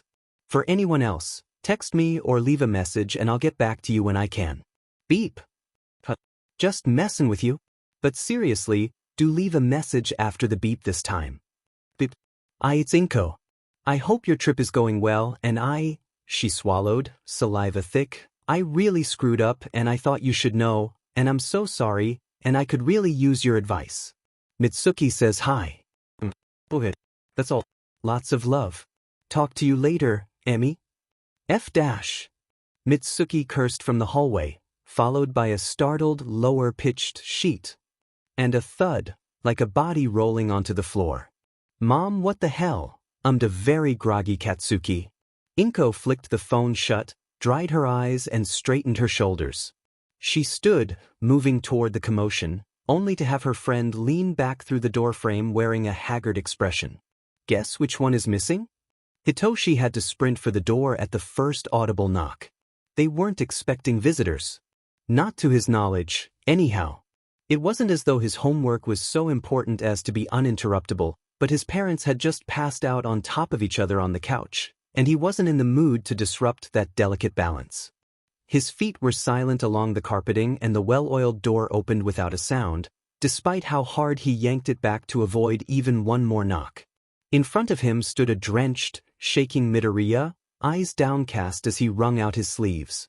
Dirt stuck to his uniform and the remnants of soggy tissue paper clung for dear life above his right eye, soaked with red. He was halfway into a spiel Hitoshi had to play catch-up to understand. And I didn't mean to bother you, but if you happen to know where the Shinsis live, that would be great. Purplish hair, they have a son about my height, handsome, his face kinda looks like this, Midoriya stuttered, looking up with a disturbing impression of Hitoshi. Disturbing not because of its spot-on accuracy, but because of how weird it looked on Midoriya's face. Midoriya, what the heck are you doing here? Hitoshi whispered, the concern he'd unplugged over the past few hours jolting back through his body. Midoriya jerked back in surprise, presumably from finding the right house. How many doors did he knock on? Hitoshi wondered. How many did he give that same terrible description? Terrible description, undeniably. Fantastic parody. Get out of that wet shirt before you catch a cold, Hitoshi insisted, tearing off his jacket to hand over and receiving a vehement shake of the head from Midoriya. You don't have a plastic bag and some rice I could borrow, do you? His friend mumbled, holding up a dead phone. Hitoshi responded by shoving the hoodie into his arms. At least put this on over it and get in here, he pleaded. Not the time to be modest, Midoriya. I don't want to impose on your parents. Put it on, Hitoshi's quirk commanded, and the boy obeyed. It felt awful to use his quirk on Midoriya without his permission, but they'd be out in the freezing weather for another half hour if he didn't. Hitoshi gave him a thorough shake. No sense in leaving him brainwashed longer than necessary. He must have shaken him too roughly though, because Midoriya started to tip right over would have, too, if Hitoshi hadn't caught him. I'm sorry I did that. Are you all right? Cold, he said shortly, accepting what became a tight hug. I have good news and bad news. That makes both of us, Hitoshi whispered, thinking of how he'd earned them, training. The shorter boy sneezed, hair bouncing around and tickling Hitoshi's face. It felt like peeking out over a jungle. Thanks for letting me wear your hoodie. It's comfy. It was, and it drowned Midoriya. Keep it. Consider it a UA acceptance present in advance, Hitoshi answered after a pause. Also, about your height? That's you, Midoriya squirmed. What I meant was I haven't stopped growing. Aha. I could sprout like bamboo, you don't know. Midoriya, I've met your mother. Yeah, but what if my dad is real tall? Geez. What a time to introduce the dad conversation, Midoriya. Are you saying that because you believe it or because you want him to be all might? Do you have any tea? Midoriya sneezed again. Or a phone? I should probably call my mom. Your mom doesn't know you're here? Hitoshi asked warily and held Midoriya at arm's length to get a read on his expression. Outlook, not good. Tell me your good news, quick. This is going downhill fast. I got expelled. He looked at Midoriya. Nothing more. No pointed glare, no threat or annoyance. He just looked at him with his half-lidded resting face. Midoriya, once you warm up, we need to have a heart-to-heart about what constitutes good news. Thankfully, Midoriya hadn't required brainwashing to go take a shower or drink hot cocoa. Like the hoodie, he also wore the spare PJs he'd been given far better than their owner, who was unsure of how to feel about it. True to his temperament, Hitoshi kept a cool head all throughout the discussion their shared, capricious torrent of news. At least until he and Midoriya deduced that Kaken had been the one calling him, meaning he'd missed his chance to throw hands in an ill-conceived fight. Hitoshi stepped back outside at the realization. With measured steps, he strolled down to the street corner, as if there were no storm, and screamed the single loudest swear he could muster, letting the rain and thunder mute him. His return was equally nonchalant. Midoriya added some indispensable levity with a good shower joke before Hitoshi left to take his. They ended up slapping a crudely made sign onto the front door. Dear Mrs. Midoriya, door unlocked. Parents asleep, you not angry? Please. H. Shinso. And with the couch already spoken for by his parents, he and Midoriya huddled together on a fluffy chair and talked. For how long, he wasn't sure, only that they whispered about nicer things until both boys felt they'd said anything in need of saying. So they sat, the day decompressed, content and sipping the last of their cocoa. Hitoshi even got to fill Midoriya in on who present Nick's guest was, and what they talked about. Or yelled about in PM's case. It may have been mundane or dorky, but it was a good test of retention, and his friend enjoyed it. Moreover, he said he preferred it to the actual show. Hitoshi had shaded a deep red at that. Mrs. Midoriya spotted him when she first came in. Midoriya had the right idea, pretending to be asleep whenever he thought he saw the door jiggle, needing to be woken up after any false alarms. It seemed so silly, but after having that look in her eyes pointed his direction for what must have been 2 seconds, Hitoshi felt certain that anything over 5 would melt a man's face off like the Ark of the Covenant. He was left wondering where she learned how to do that. In a span of a blink, Mrs. Midoriya went back to looking like, well, Mrs. Midoriya. The arc disappeared as quick as it came when once she registered the sight in front of her. 2 boys, hair still damp from their respective showers, wrapped beside one another in a thick quilt, having settled into a seat their combined size should have, by all rights, made cumbersome, a mug in each pair of hands. She shut the door and used her quirk to carefully lift both of their empty drinks toward her. Watching the ceramic mug slide from Midoriya's loose grip, a realization struck. He's actually asleep, isn't he? Mrs. Midoriya gave a weak, but gentle smile, as if reading his thoughts. Glancing at the unconscious Midoriya to his left, who, incidentally, had monopolized their joint chair space in his hibernation, he expected a drooling mess, but the gremlin had the nerve to look picture-perfect peaceful. When Hitoshi closed his eyes, missing a fight seemed a small price to pay. A stray elbow sent him tumbling over the arm of the chair. Still worth it. Going to Nabu was much nicer than Aldra. Izuku tried to keep that quiet, though. Shinso never had the most fulfilling school experiences either from the tidbits he shared, so waltzing in and complimenting everything would be tantamount to telling him all his troubles were insignificant, and Izuku was too aware of how that felt to subject anyone else to it, least of all his best friend. Nicer primarily meant away from Kaken, and to a lesser extent, away from all the teachers who were predisposed to detest me. So there wouldn't be a point of comparison to understand. They always did test my patience. Students at Nabu weren't a bother so far. They were ignorant more than vicious, and any theoretical gossip had yet to reach his ears. Feeling generous, he could posit that as a side effect of everyone skittishly preparing for their various looming entrance exams. Training had him plenty distracted at least. Teachers were another story. There was no reason to expect anything but the worst from them. Nothing had been done to him, no injustices, but they still kept a respectable distance as if anticipating Izuku to start causing trouble. Avoiding them whenever possible was in both parties' best interests. Teachers are a wanton and prejudiced lot, he knew. They were keeping quiet though. Fine by him. Luck has been on my side recently. Here's hoping I figure out how to wear it on my front. The buildings do seem a little nicer. Izuku thought, looking for actual positives that weren't just double negatives. Maybe they get donations or something? He pondered it, despite knowing that for its many benefits, budget alone cannot also make sleeping easier and colors more vivid and his body be in less unscheduled harm, so his general mood was a likely factor. Nabu might not be able to make food taste sweeter, but it sure tastes richer. With the right quirks they could conceivably, possibly, Abe do all those things, but those would be valuable quirks to have, so it'd cost a lot to employ them and wait, that leads back to money again. It's just a normal public school and you enjoy not having new burns, you dork. It took him a second to shrug off the tangent, and he pulled his fist back for an enthusiastic knock, just to hit the air as the door was pulled open. Midoriya, what a surprise, said a man with wispy, ash-brown hair, giving the same facetious greeting that he gave every morning. Hello, Mr. Shinso. Izuku bowed, smiling brightly. I'll be Dmed. You said Mr. Shinso like I asked this time. Less formal.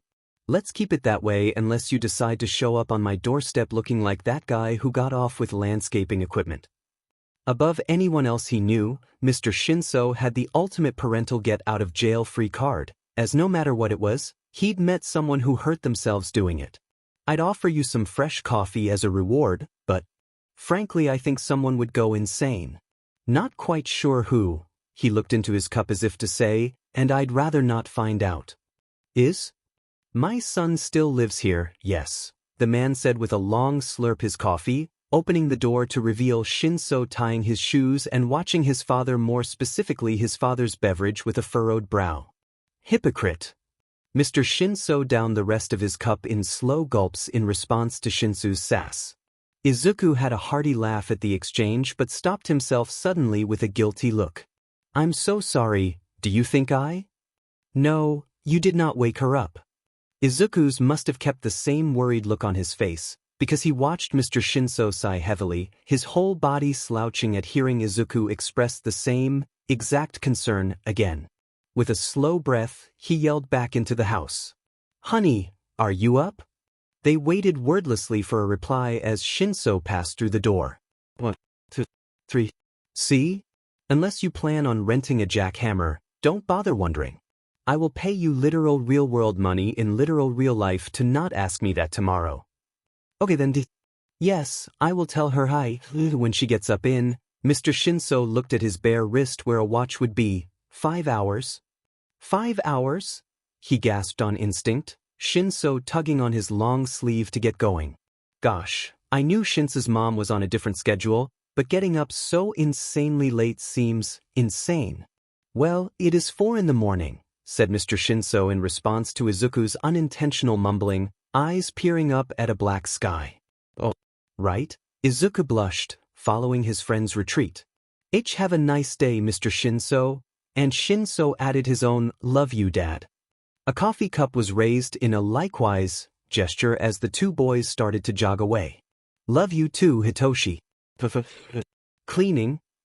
Izuku was sure they totally would. It was never fun. Well, but that was the point, right? Izuku didn't even get to clean. At least that would be an actual activity, where he'd be actively doing something other than standing around waiting to be beaten. You getting any good info out of watching this? Izuku asked, picking himself up off the smooth, wood floors and trying not to step on any parts of it that Shinso had already cleaned. Shinso shook his head, wincing as the wind was once again knocked out of Izuku. His breakfast wanted to come with it, but he was able to roll over and choke it down. Continuing to lay there seemed so very inviting, and it would have been so very easy, but the man who had knocked him down with one hit, again, stomped right next to his head. It was a wonder the wide, calloused foot didn't break the wood for how hard it came down, spurring Izuku to stand, panicky. Sweat rolled into his eyes and he hadn't even done anything, just had things done to him, and with the sweat came damp locks. When another fist sent him floorbound, he reflected on his life choices and the necessity of a headband or a haircut, because golly gee willikers, if he didn't get either of those he'd have to settle on a cane for the blind. Do you think Izuku began asking, to distract himself from the pain that wrapped him like a blanket. A sweep sent his legs in the air and the rest of him to the ground. Foul. Shinso is supposed to be the one sweeping.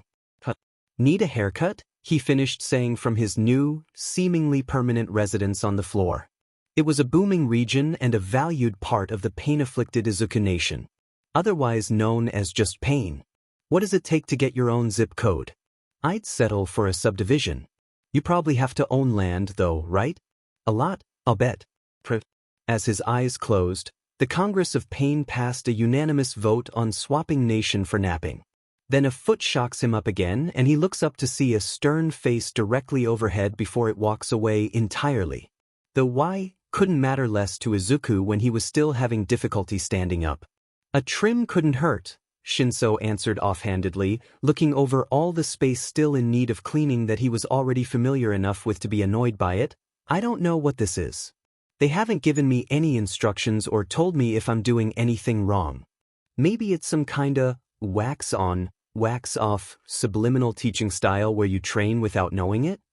Izuku wanted to shrug, but he wanted to conserve the precious energy it would take even more. I already tried that answer, Shinso complained. Every several days they would be asked what they think the reason is. The reason they kept cleaning and getting whacked. They invariably got it wrong. Even if it was meant to be subliminal, that'd be a crazy stretch because it's going right over my head. Shinso grunted as he went back to hard scrubbing with a black and brown rag that had been white when he started. Izuku hummed at that. If it makes you feel better, getting beaten up and kicked around hasn't made any more sense than it did with Kaken. Their trainer's quirks were incredibly fascinating, especially the one that made him getting pummeled each morning possible without brain damage or worse, a lawsuit. It was such a shame that he lacked the coordination to write about it and get beaten up at the same time. The unpleasantly brief explanation he'd been given on their first day consisted of the names of their quirks alone. Simple observation and analysis accounted for the rest. Sensei Nagurarita's quirk was short-term possession, which wasn't hard to figure out the gist of, though she hadn't shown it off. Getting a thorough look at it would be an absolute blast. Sensei Nagurarita's, on the other hand, was harder to pin down. Working under two siblings who share a surname, was just as confusing as he imagined it'd be. The good news was that he got kicked for calling either of them sensei, as they insisted the boys were not their students, so, no matter what, it was a lose-lose situation. Unless you stand on your head. Then it's a win-win. Both he and Shinso took to calling them Mr. and Miss. Mr.'s quirk was called Bonsai. According to the best of Izuku's analytical ability, it was a location-based healing quirk. That's the only answer that made sense.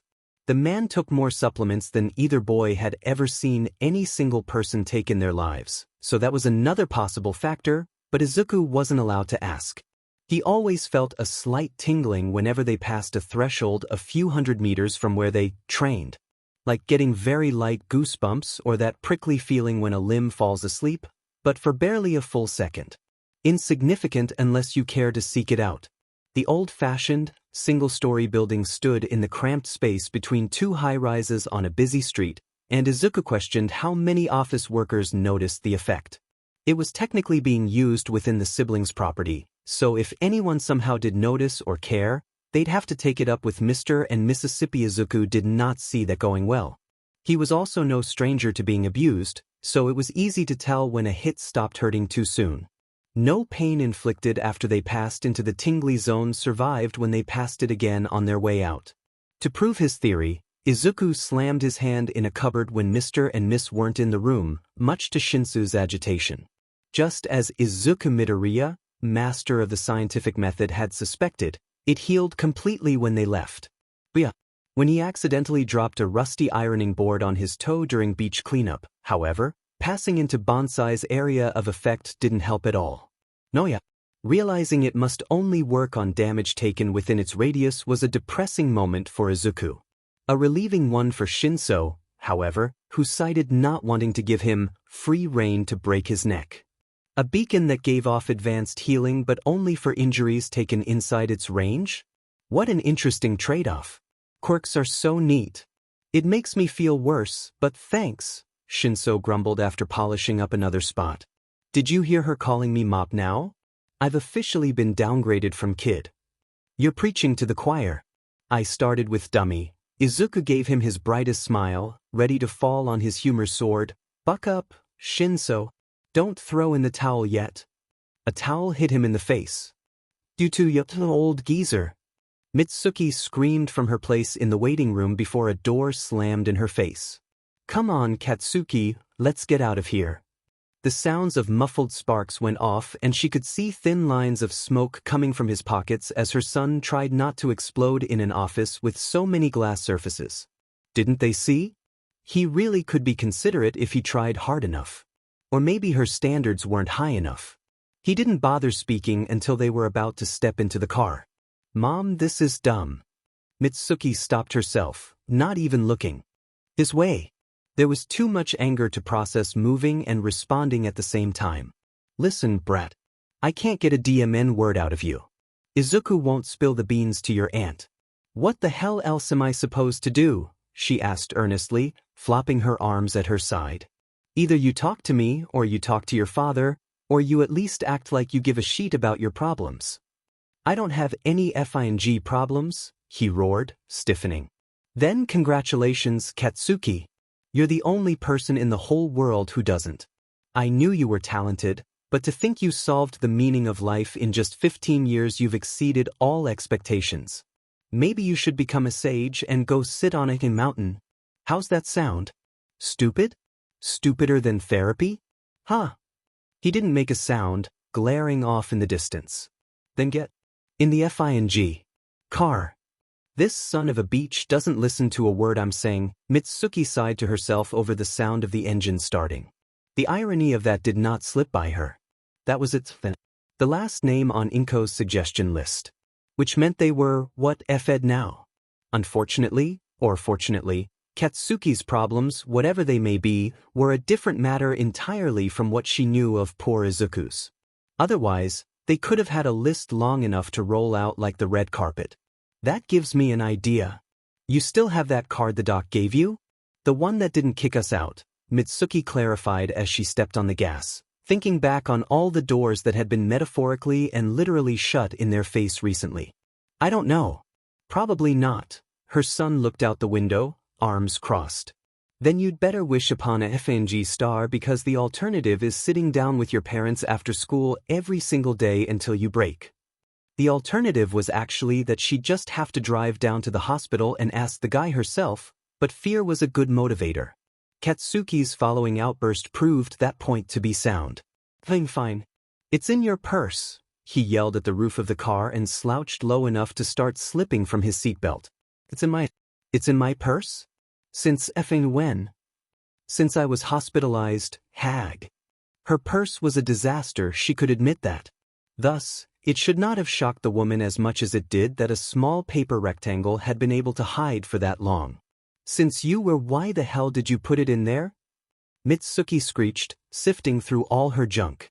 I didn't have any F-pants, did I? You could have told me, she screamed, honking at every other driver. Serves em right.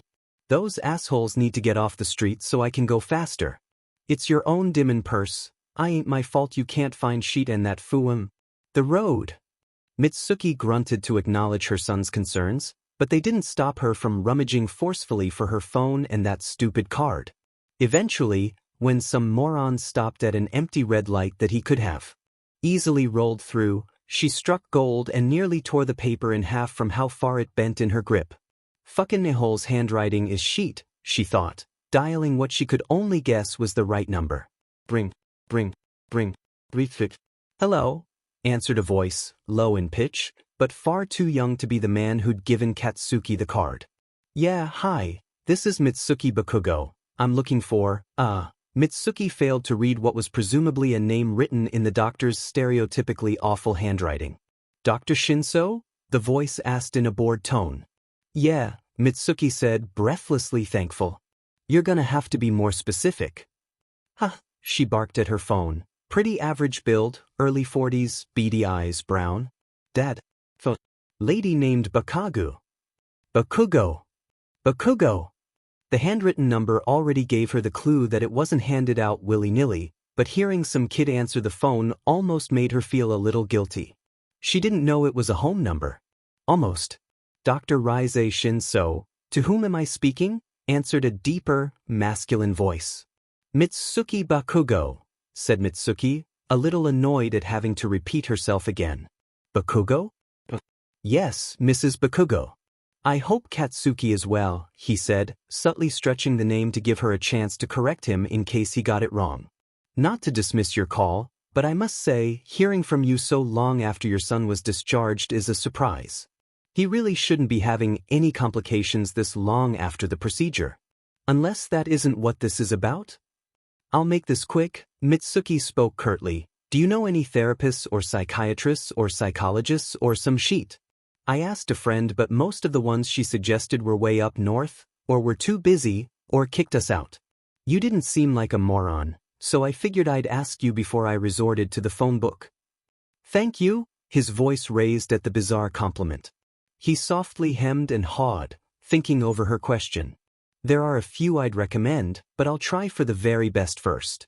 Give me a moment. The man stepped away from the phone, his hand covering the transmitter. Mitsuki just had to sit and listen to uncomfortable phone crackling and distant, muffled noises. The things I do for love. I do think you're good people, and thankfully my wife trusts my judgment. Your son can get a free session. Dr. Shinso almost sounded glad for her as he broke through the cluttered cellular noises, but if she doesn't want to schedule a follow-up, it's out of my hands. Thanks, Doc. Mitsuki breathed a sigh of relief. Did he say his wife? She didn't have many options at that point. Not to boast, he prefaced, but this is in large part why I gave your son our number in the first place. Though, I did assume that if you were going to call, you'd have done so much sooner. The sort of experience he went through can be very traumatic, and I got the impression that he's the strong, silent type. Proud kid if memory serves. Right. The slime fucker. Yeah, totally. That's the sole reason she was calling. Not a nebulous but long-standing pattern of behavior about which she'd been comfortably ignorant. Whether or not the doctor's use of silent was meant as a joke, Mitsuki could not say. The brat knew how to bottle sheet up though. Of that she was certain. Let me know when you're ready for her office's contact info. And if you could also, Dr. Shinso trailed off. Yeah, I get it, I won't call again, it's a private number, one-time only thing, all that sheet. She hand-waved the whole situation, searching for a pen and paper. Katsuki bolted upright when another car pulled out ahead, as if ready to brace for impact, his gestures wide and full of petulance. Mom. Eyes on the effing road. He snipped, kicking the dashboard in spite of her paying little attention to his driving advice. If we crash, it ain't my fault. Nothing ever is, her teeth ground together.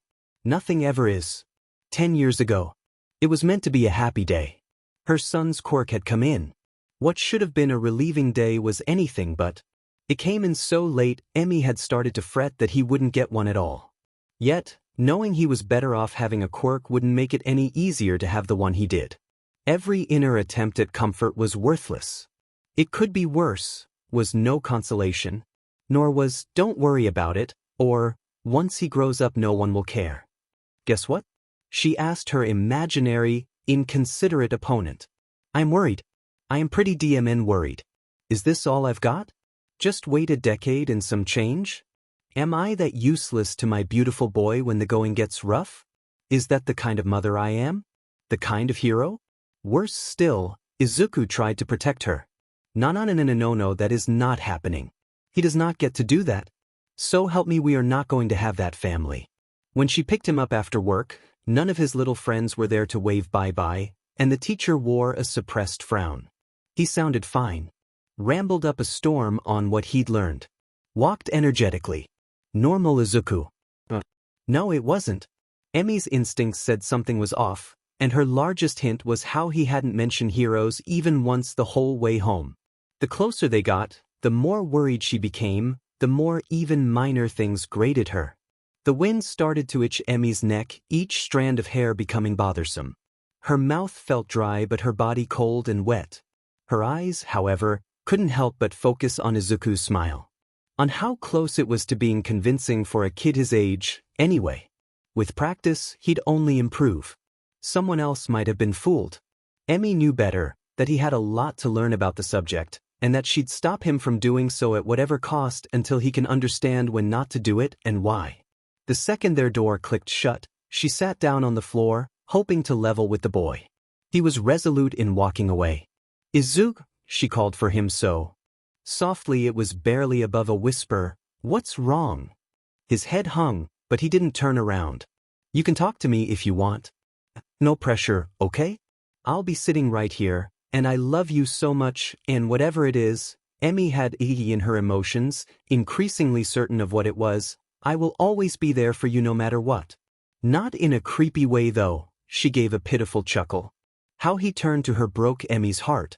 False smile still on his face, it crumbled in seconds, leaving him weeping by the time he fell into her arms. As he explained how his quirk seemed to work, she had but one thought. It was perfect. In all the right ways and all the wrong. What quirk could suit her little Gigi better? She found it superb. Its utility could help him excel, and in no one's hands would it be more effective than Izuku's.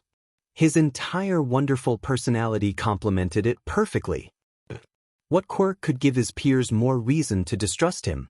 For all they knew, every laugh was another chance to trick them. Izuku didn't mention anything about floating hair either. At least Shouda's quirk had a telltale sign he was using it, but her boy's telltale sign was a noise he made constantly. He'd used it 3 times. That's all.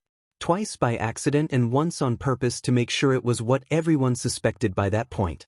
That's all it took for those little friends of his to back away. Maybe if I talked to the parents? She doubted it'd do much. Mama, Izuku began, sobs interrupting him every few words. Do you think I could? I could still be a hero? Izuku, Emi's voice cracked, her eyes welled up. Though she held him close, the tightness was around her heart. Yes, 1,000 times yes. Emi rubbed the tears away before she could handle him looking at her. You can be anything you want to be. You're still the same unstoppable boy you were yesterday. The only difference is now you've got a cool quirk. See cool? Izuku asked, drier breaths coming out staccato. She nodded. There's even a fairy tale about a quirk just like yours. Really? He perked up, both his voice and his posture. His expression took another minute to catch up, like he was expecting another horrible disappointment. Do you want to hear it? Izuku nodded so forcefully he was practically headbanging. As joyful as it was to see him slightly less emotionally crushed, she had to make him wait a few minutes before he'd calmed enough to sit somewhere in the vicinity of stillness, and so she could rush through making sure he was cleanish and in pajamas. Emi was darn proud of his patience. You ready? Emi asked, helping him to comfortably slip into the big bed. She leaned in front of him, over the covers. The classic storytelling position. He gave her an affirmative noise and got a big Ms. Joke smile in return. Once upon a time, there was an orphan boy who... What did he look like? Izuku interrupted. I was getting to that. He was skinny and pale, with hair like a bird's nest that was somehow really cute anyway, she added, mind wandering, and she cleared her throat, getting back into the character of the narrator. What's the name of the story? Izuku again cut her off. The name? How about The Orphan Knights? There's more than one? Izuku questioned, but Emi shook her head. Yes and no, but you don't want spoilers, do you? He gasped and pulled the covers up to his eyes, nodding. It made Emi giggle. Once upon a time, there was an orphan boy with dark eyes and hair as black as night. Once upon a time. He had no money, no home, no family, and no friends. No, but either. You're making that up. The audience said with a tiny giggle, kicking his feet. Alright, fine, he had a butt. A nice one, actually. Yeep. But anyway, although he lived in an orphanage with plenty of other kids, no one believed in him. Believed in him to do what? I hear you ask. Well, the truth is, more than anything in the whole world, he wanted to become a knight. Strong and brave, and always there to do the right thing. Like a hero. You got it, pal. Like a hero. The orphan boy was weak and gloomy and quiet, and most of all, he had a quirk that everyone said was meant for a villain. The audience's eyes widened, paying even closer attention than before. But no matter how much they prodded him, he ignored their insults and kept himself focused on his goal. Because nobody is allowed to train a knight but other knights, so you had to win a sort of competition to become their pupil. Pupil? Like a student. The audience settled back down with a look of understanding. When the day of the test competition came, he gave it his all, but it wasn't enough. The orphan boy had failed. Looking about ready to cry more, tears hung at the very edge of the audience's eyelids. Wait. Izuku, that's not the end of the story. It's not. No way it'd end like that. So, is it alright for me to keep going? You okay? The audience thought about it, sniffling until he, at last, gave the narrator a nod to continue. Thank you, sweetie. Now where was I? HEF failed the night test. Alright. Before long, there was a, jousting tournament. What's jousting? The audience sniffed. Basically, 2 people run at each other with big sticks to see who falls over.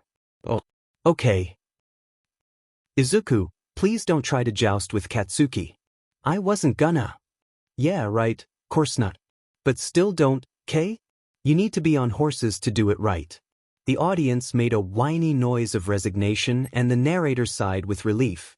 As I was saying, the orphan boy had never jousted in his life, but his opponents were all taught how to joust, 'cause they were being trained by knights and they were trained.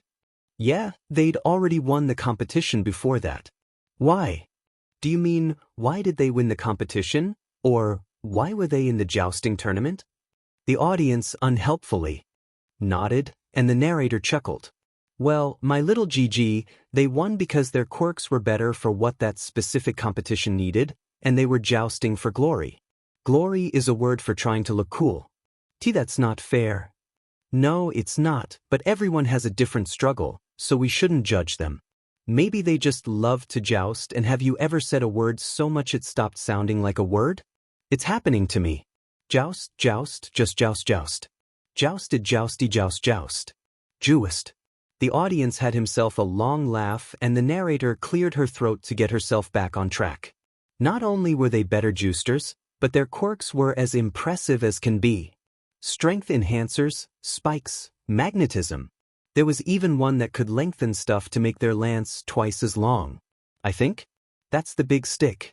Anyway, the orphan was up against some pretty dangerous knights in training. Their mistake, however, was in underestimating him. The orphan boy survived the first round of jousting, then the second, and after that, the third. He was winning, and the crowd had seen hide nor hair of his quirk as far as they knew.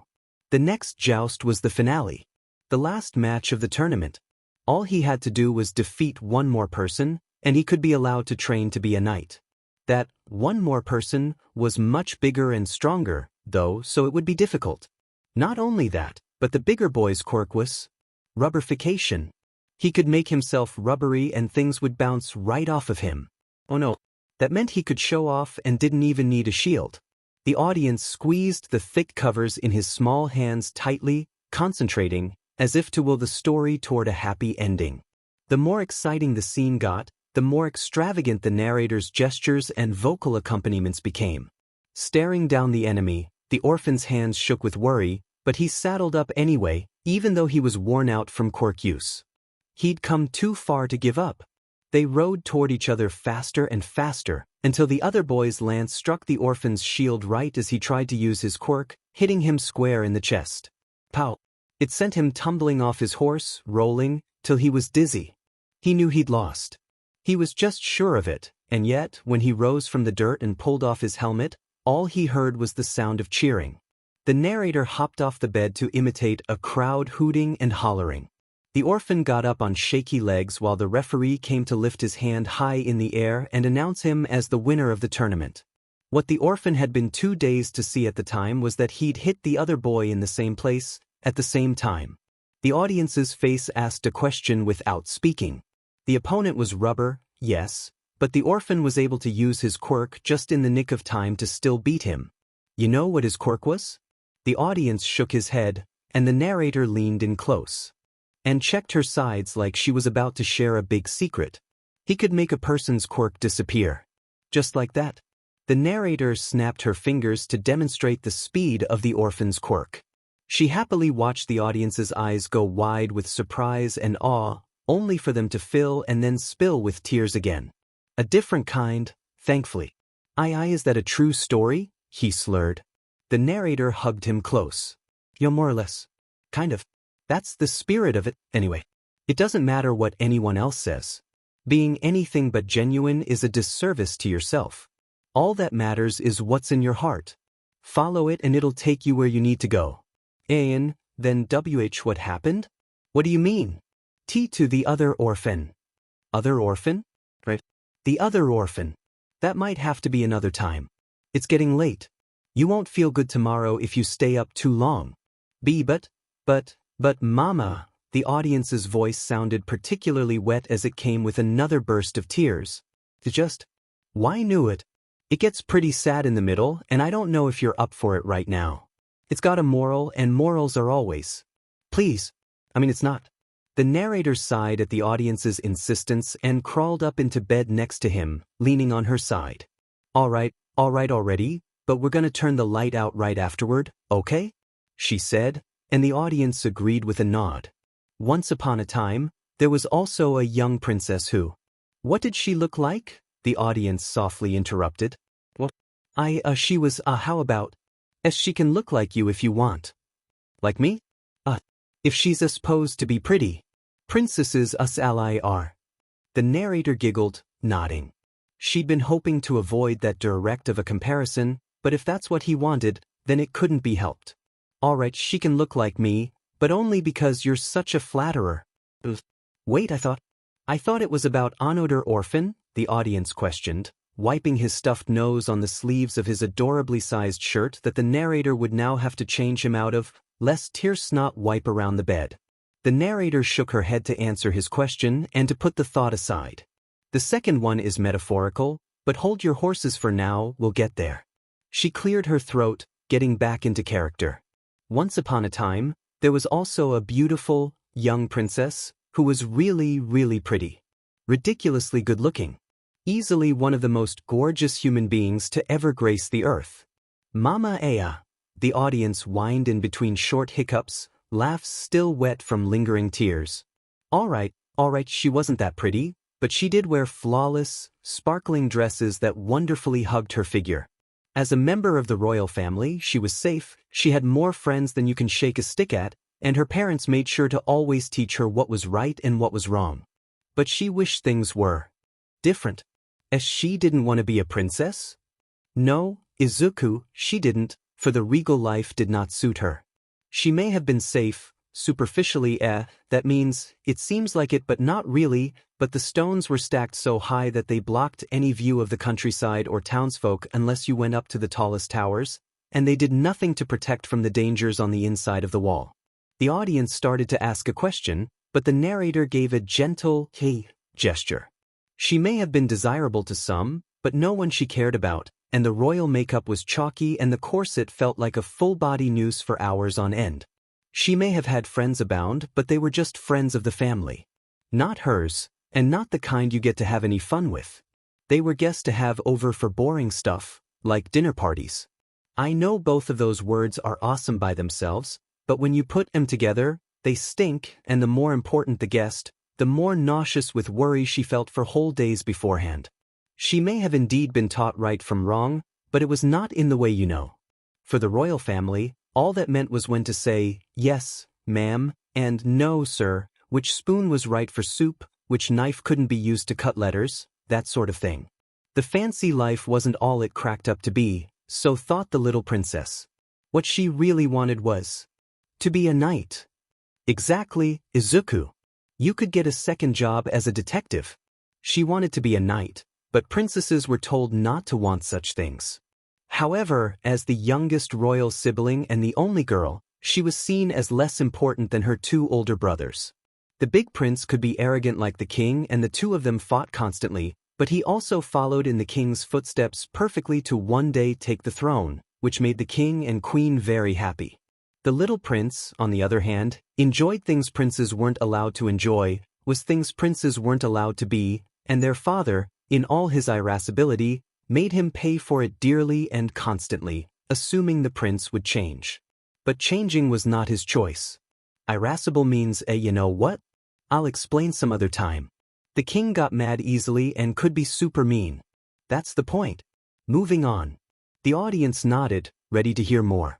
She saw what it meant to be under the constant eye of the king and queen, so being paid less attention wasn't that bad after all, and although she hated every minute of it, she was the very definition of a perfect daughter.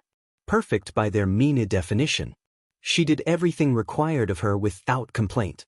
The little prince despised her for this. Why did the big prince get such admiration? How come the princess got moments to be herself while the king and queen looked elsewhere? No matter how much she tried to defend him against their father, in spite of her many attempts to make peace amongst their family, the little prince's hate for them for her only grew. Sometimes the arrogant, big prince would defend the princess, but it only made things worse. This story got sad and weird, the audience complained, and confusing. I agree. But don't worry, it'll get simple and happy, I promise. Be patient. The castle was nothing but chaos, and the queen would just hide herself away and cry. She didn't try to fix things. She'd run up the stairs of the castle and slam shut the door of a bedroom, or a bathroom, or even a closet, and she'd close her eyes and cover her ears and wait around while the house tore itself apart. The princess would always be the one to chase after her. The one to hold her hand and wipe her tears, and to let her know that things would be okay. To one to try and help. Like Mama does. The narrator gave a sad smile. That's right, but that isn't the way it's meant to go. No princess should ever have to protect their queen like that. No son should ever have to protect their mama like that. Does that make sense? She spoke slowly and locked gentle eyes with him. A piece of him understood what she was getting at.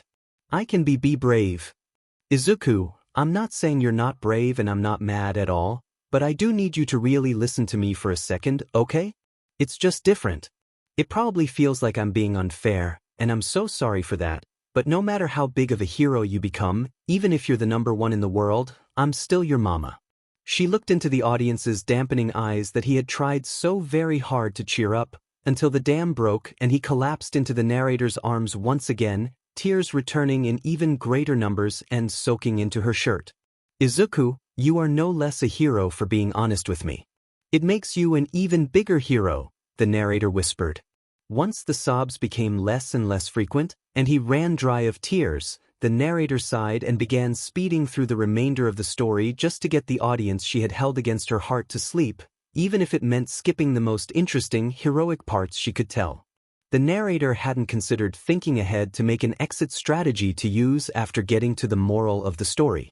Why didn't you tell the uplifting bit about Shouta's quirk after the honesty moral, dum-dum? Anyway, yada yada, a bunch of stuff happened. She started training to be a knight, some more stuff happened, she made friends with other knights in training and had lots of fun, it was all very exciting, she was extremely cool and admirable and take charge and blah blah blah. Then one day she and the orphan met, and it was love at first sight. On second thought, let's go with, at first sight just to be safe. Love took longer to understand, much less admit. After first sight, it took a little convincing before he was willing to believe the princess liked him, but somewhere between those 2 points in time, he realized that he liked. He could be terribly romantic, and oh my gosh, it was adorable. Like the orphan hadn't the first clue, so he went to the library or something and read Romeo and Juliet as dating advice. That's actually not that unlikely, knowing him. The narrator mumbled and laughed, thinking of the kind of thing he'd probably have said to excuse such saccharine behavior. A hero doesn't do things half-heartedly. You start a mission, you do it right. The narrator spoke to herself in a grumbly voice, her face slack, but yanked the emergency brake on any more laughs, trying to quiet down. There was this one time that I swear was like a reverse Rapunzel. It was hilarious, but, that's another story. Her brain kept the tale going as hopped up to wiggled him out of his shirt and into a big spare of hers. The princess and the orphan couldn't see each other in person most of the time and didn't always feel like sharing, but the two always kept in touch and brought out the best in one another. Then they became terrific knights and made out a lot. Speaking fast on a roll, the narrator blurted out the end and turned a deep shade of red, coughing into her fist awkwardly. Having finally settled back into bed, she could feel the hitching in her audience's breath lessen from his place on her chest. And they lived happily ever after? There was no answer. Mama? Yeah, of course they did. They lived happily ever after. The narrator clicked off the light and bit down on her cheek, trying to make her hand stop shaking before she'd be willing to set it back on the audience. The room was black, but all she saw was a little boy. A little boy who had experienced the first of what was sure to be many hurtful moments growing up with the wrong quirk, and who had still tried to hide it for someone else's sake. Worst of all, for hers. She had a feeling it wouldn't be the last time they'd have either of the night's conversations. It had always been a possibility, but nothing the narrator expected. She'd have to think of a better fairy tale next time. The orphan nights was simply too much for them both. Although, as her boy lay peacefully, perhaps that part was just her, the narrator considered. She could excuse any silent sobs as snickering. The sunken heart that the night had given her did not agree with the smallest of melancholy smiles she wore when thinking back over the happy parts of the story. But the narrator could not make it go away. The end. Katsuki was getting f'd over twice now by that same diamond slime villain. Son of a bitch really did get the last laugh. If he'd known it would lead to this, he would have ripped up that stupid card and thrown it back in Dr. Shitsone's face. Biased a-hole. This lady, Dr. Shinso no, his wife wouldn't fng quit. He tried not to give her any ammo, but then she'd still be pleasant and the hag still liked her, so he was stuck.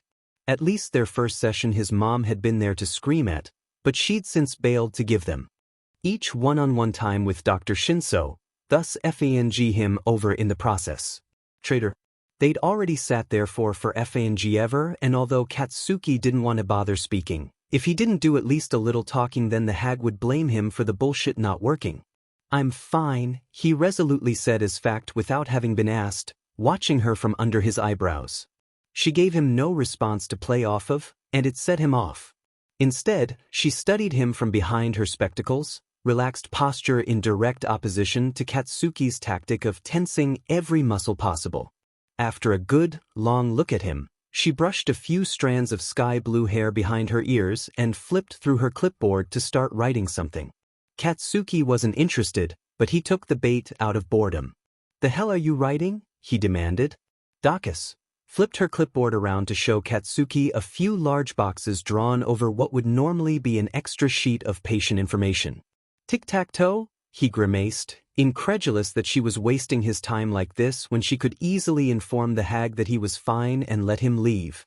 I'm afraid you're stuck with me until the red light blinks. She spoke with the utmost composure, handing the clipboard and pencil his way. If you don't want to talk, we might as well play a game. Fing great. More games. I didn't get enough of those with Deku. What's that look? What look? Katsuki pulled back, grimacing. The pencil carved into the paper from how hard he pressed in creating his X, and he handed the tools back to the doctor. That one, she pointed right at him, drawing an O, while barely looking. I don't have any fucking look. And I don't need some TV doctor talking to me for a paycheck. He felt like standing up, but she hovered between concerned and amused by his outburst, and that was almost worse. The clipboard in his hands wanted to take his attention away from his thick river of rage, but he paid it little mind as a piece snapped off the pencil from drawing another intense X. If I were in want of money alone, there are more lucrative options out there for a very real doctor. She pointed to a diploma on the wall, name boldly written so there was no dispute. Dr. Shinrai Shinso was the real deal. It was the only impressive thing in the room. Maybe in the entire office. Why the hell are you here? Doing this? It wasn't a shithole or anything, but it was. Normal. Nothing special. Beige. After a while, you get tired of helping just the people who can afford your help, she practically whispered, calm to her core. Living on your husband's dime, then? How old-fashioned of you, he said. It was becoming difficult to find reasons to hate her.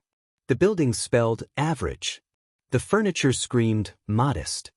It was inoffensive and unobtrusive at best. For F's sake, she was wearing one of his parents' blouses.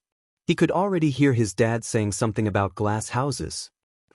You're looking to get a rise out of me. It's not going to work. Dr. Shinso had kind eyes, he thought, but he hated having to look at them. Imagine if heroes asked to see your insurance before saving you from a villain. Is that what you're doing?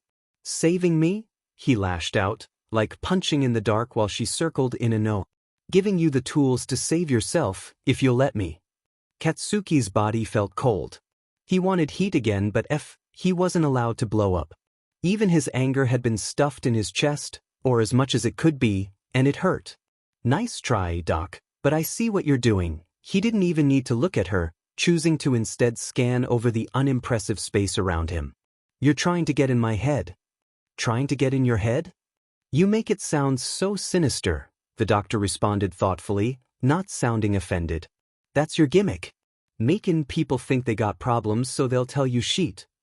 Making them.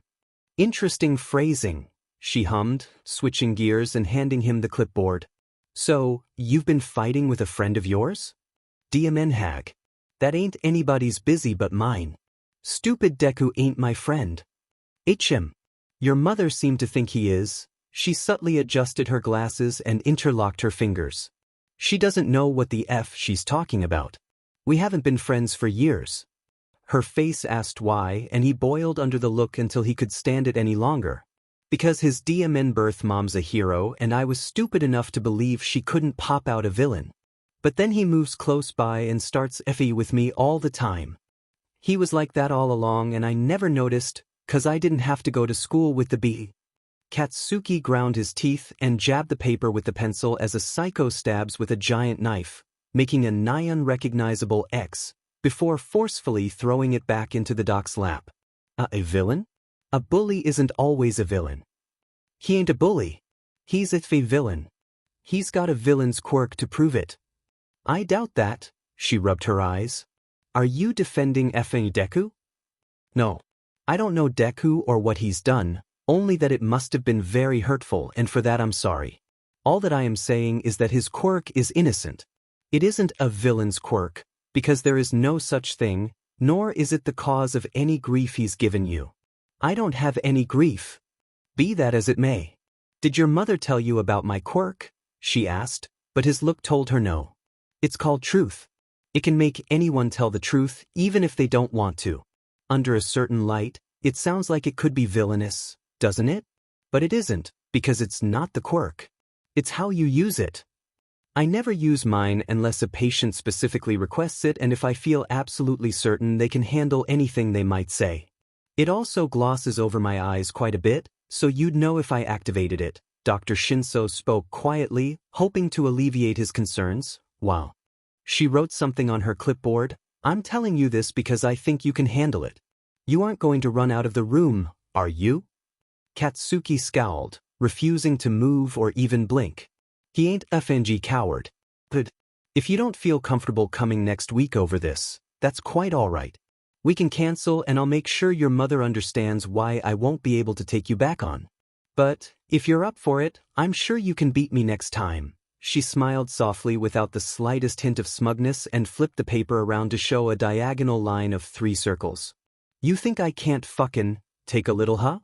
A flash of red in the corner of his vision distracted him. Dr. Shinso pointed and Katsuki's head swiveled up to see the light on her wall. Time's up. I wonder if it's legal to hit a child repeatedly without their parents' XPLCT permission as long as they heal right afterward? On second thought, that's not a question to explore. Izuku couldn't say much while he was busy getting punched in the gut anyway, so he was more than happy to listen to Shinsu's recap of Present Mix's last show. Getting to hear him talk at length without Izuku's interjections and about heroes of all things was worth missing the episodes themselves. It also helped because he was honestly too tired at the end of the day to add something else on top of it, even if that something was a show he enjoyed. He was too tired to do lots of stuff. Waking up at 4 would be one thing, but getting up even earlier to have time to eat, dress, make sure his face didn't look like it belonged to a murderer or a murderer's victim, and run to Shinsu's by 4? It was wearing on him. Human beings evidently do need some sleep, a fact he'd recently learned from exercising and cleaning trash and scarfing down as much healthy, protein-rich food as he could stomach. Up until that point, he would have been ecstatic to have fighting to stay awake as a frequent problem, but when you're trying to do sit-ups and study with your friend over a scope call late at night, it's considered rude to pass out mid-rep. He wasn't stupidly self-destructive enough to attempt to ask the teachers at Nabu if they'd allow him to cozy up with some earplugs and a sleeping bag in the middle of class either. And the murder face? He never even knew he could look like that. Not before greeting Shinso at his door one day, only to have him recoil with unease and immediately warn Izuku not to go to school like that unless he wanted a repeat of his time at Aldra. Hearing helpful honesty like that was yet another reason he was thankful to have a best friend. Shinso seemed to be faring better, whether that be because he had a stronger constitution for it or simply the right disposition to hide it. He took another hit to the chest and listened to Shinso as best he could. Glass Step was cool. Not very talkative, though, so the interview was meh. I was a little more interested in the next segment since they set it up earlier would come on to promote why he's been doing work in the nearby districts lately ever since All Might showed up around Mizudafu. Turns out it was just a spokeswoman who came in. Sorry, who are we talking about? Izuku asked, teetering side to side before getting flipped onto his back. Shinso quirked a brow toward him. Who? The hero? Shinso repeated. Izuku waved his friend along since he wasn't talking about anything important. Right? Yeah, continue. Sorry for interrupting. Nah, it's cool. It wasn't even that I was interested from a heroic perspective. It was more like…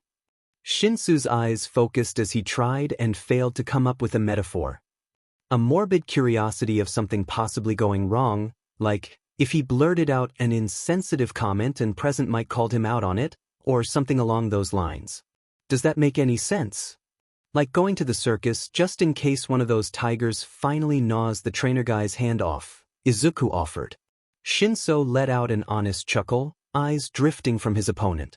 That is actually a perfect analogy, Mido, and he had the wind kicked right out of him.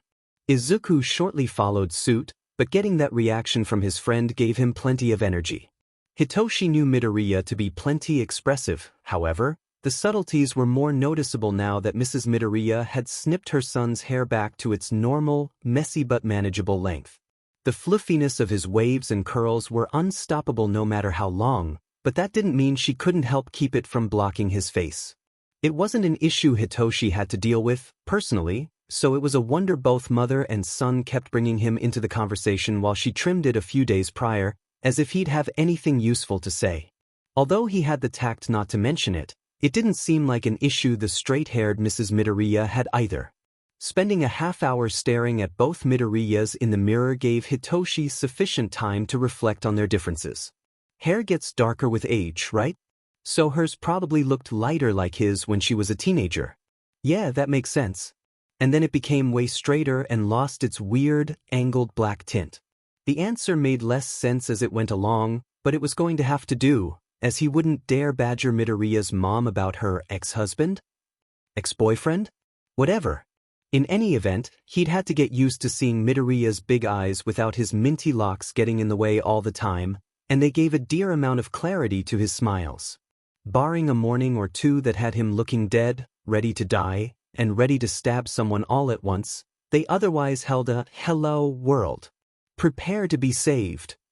Vibe to them mixed with the glint of cheekiness that had always been able to shine through. The red lines that split his right eyebrow, though, made Hitoshi feel only guilt for not being. Gulping down his shame, Hitoshi picked up his pace just in time to hear another pair of footsteps coming around the corner. Here she comes again. Ready to ask the same question. One he was sick and tired of hearing. No answer was good enough, and no instructions were ever given, either for their work or for the question itself.